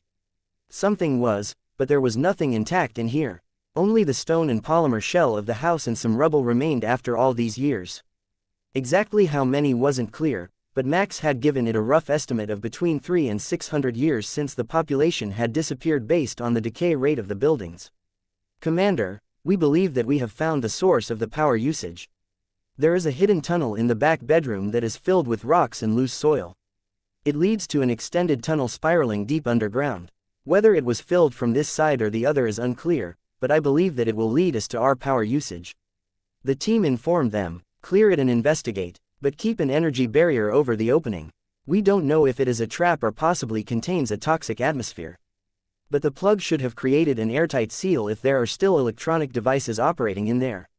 It is possible that it is just a short to ground and a faulty breaker, but I don't want to risk destroying preserved artifacts. Khan ordered. Should we run a more extensive ground-penetrating scan first? The team leader asked. Nico nodded to Khan and replied on her behalf. Do it. The shuttle has the sensory capability. Even if it takes all day to get enough ground-penetrating radar work done to fully map what is underground, I want to see it before we go bursting in and disturbing whatever is there. That command left them waiting for hours, but it was worth it in the end. What the shuttle found under the farmhouse was absolutely incredible. There was an entire biodome down there, with both natural and artificial lights. The natural light should have come from a thick glass cap, but it had blown over with dirt and then been overgrown with grass over the years, leaving the whole dome buried. What they had taken as a flat field behind the house was actually the biodome, and the house was supposed to be sitting on top of a hill, overlooking the small amount of farmland on the other side. The tunnel appeared to be an illicit addition and led into a service tunnel under the biodome, which gave everyone hope that there might be a lot of surviving material there. Sure, a lot would have been lost to time, but a biodome needed backup materials, and they would have been vacuum sealed against the elements and stored in a secure area. Since the biodome itself was still functional, there was a good chance that the computer system that controlled the whole facility was similarly preserved. The scans hadn't found it, but there were a couple of possibilities. 2 were enclosed rooms, and 1 was a storage room that seemed to be full of bulk totes of a glycol-based solution. That could actually be the server room, with the servers immersed in a coolant solution and then sealed away to prevent contamination. Without exposure to moisture, there would be no oxidation, so in theory, they could have survived that way, along with enough of the sealed wiring to keep things functional. Do you think that they might have an autonomous system involved? An android or equivalent who made repairs over the years to keep things running? It would explain the ability of the facility to function so well. Max suggested. It would be the logical choice for a sealed environment. Unless it was designed as a habitat for their species, sealing an android inside would allow them to maintain and adjust the biodome's environment as they saw fit without opening the containment. Now I'm really excited to see what they've hidden in there. It's a shame that we can't clear away the covering on the dome. The scans say that it should be a magnificent facility when it is uncovered. Lilith sighed. Don't worry, we will get all the data to recreate it in a virtual setting so that you can play around with it all you want in your spare time. Khan assured her. If I'm really lucky, then the experiment will be ongoing, and enough of the lights will have survived to keep the whole place full of life. Nothing tells a story quite like a good time capsule. The Huntress agreed. Chapter 950. Biodome. The ground-penetrating radar couldn't determine exactly what was happening inside the biodome due to the interference, and it couldn't tell foliage from loose dirt and rubble, so the only real answer was to send the team down there and get some direct data. The tunnel in the house was the obvious answer since it led down to the lower levels of the biodome's infrastructure and would let them infiltrate without damaging the dome itself. Ideally, they would be able to leave the facility intact for the next person who came through to study this fallen civilization. There might not be anything left alive in there, but on the off chance that there was, it would be an incredible find and one of the longest-running biodomes in history. Normally, such projects were abandoned once a mine was played out or the planet around them was terraformed. It was all but unheard of to keep one running for millennia on a planet's surface, and space stations underwent frequent upgrades and renovations over such a long period of time. Team, clear the tunnel, but keep the barrier up so nothing escapes. We want to preserve the sealed nature of the relic as much as possible. Take air quality samples as you go, and analyze the material in the blockage to see if it's from a collapse or if it was deliberately plugged. Khan instructed the junior hunters. They were on it right away, creating a double barrier, both above their work area and enclosing the room itself, so that they could move the rubble out into this space without damaging anything. They had originally thought to just vaporize it, but if they found what they wanted and were going to reseal it, the best call would be to put it back exactly as they found it. Nobody would ever know that they were here, and the biodome would be intact for the next team. Your away teams are quite well equipped, aren't they? Max asked as the team got to work with some sort of gravity-controlled digging device that pulled the earthen plug from the tunnel. We've had a fair bit of experience digging up relics. This is the most gentle way that we have found since it pulls all the loose rubble up with minimal effort, but once the dirt gets more compressed, the team will start digging to loosen it. Khan explained. The whole process only took a few minutes, and the team was through the plug with a rush of displaced air. It appears that the inside of the tunnel has a slightly higher air pressure than the surface. The barrier has maintained the balance in air pressure, and we are analyzing it now. The results should be on your computers. The inside air was very similar to the surface but stagnant from being sealed for millennia and with an incredible level of pollution that would have made any sort of outdoor activities nearly unbearable. Max looked over the data, then looked to Nico to see if her opinion was the same as his. Yes, I think that they might have built this as an emergency shelter. Going by the pollution, the industry on the surface had made the air very nearly toxic, which would explain the riots against the settlers and the government. The air in the sealed room in the capital was constantly filtered, so that won't tell us anything, but it is safe to assume that all these industrial pollutants came from the surface unless they are being generated by something inside the biodome. For all we know, it could actually be a hidden factory with its own containment unit to prevent air pollution. I have seen stranger things on colony worlds before. Nico agreed to Max's wordless question. We are entering the tunnel now. The width is good, and according to scans, it will remain this size, but the team will need to crawl due to the 160 centimeters roof height. Everyone in the room turned to look at Nico while Max and Khan chuckled. She was the only one on the entire planet who could have walked through the tunnels created for the diminutive alien species. The air quality remains stagnant as we progress. We have come to a set of sealed doors. They appear to be made of an advanced polymer over alloy construction. Sensors do not detect any blockages behind the seal, but the air quality might be different. We are erecting an additional barrier now at the door to prevent the transfer. The team leader announced. Max watched the live feed from the helmet cams as they put up the barrier and opened the door, revealing a pristine storage room twice the height of the tunnel. Max checked the design and realized that this was supposed to be a maintenance access tunnel, and the house had been built later. The materials of the tunnel did not match that of the biodome itself, so it could not be the original destination of the room. Team, please check the ceiling for signs of a patch. I suspect that the tunnel tapped into a decommissioned maintenance access. Max requested. More scans were run, and the results were as Max expected. They had drilled into a vertical access that had been filled with some sort of concrete. When the tunnel was created, the doors would have been in a narrow tube full of concrete, and the storage room would have led nowhere if accessed from the inside. Thank you, team leader. We have the data we need to establish the timeline. Please proceed into the facility. Max added once everyone had come to the same conclusion. The team entered the storage room and carefully closed the doors behind them, allowing them to seal properly and preventing any issues with their barrier from allowing outside air into the facility. The room led to a long service corridor with regular markings for access upward. This seemed to be the end of the main service access, and Max wondered how brave the person who broke in had to be to put their tunnel in such a well-traveled spot, assuming the facility was supposed to still be active when they started their work. Even if it was maintained by androids, this was still the main access to all things maintenance and would have been regularly occupied. Huntress, all of the exits into the biodome appear to be serviceable. What are your directions? Should we enter at the first opportunity or map the tunnels, looking for an open access hatch? Air quality here is not stagnant and shows no signs of pollution at the levels that were found in the tunnel. It is possible that the air filtration unit is still functional. The team leader asked, search for an open hatch to make your move to the upper level. There might be some stored materials down here as well, which would give us more information. Also, the glycol tubs are on your level, near where the main energy signature is. The energy signature is our primary target, with the exploration of the facility being a secondary objective. Khan replied, understood Huntress, we will proceed to the energy source.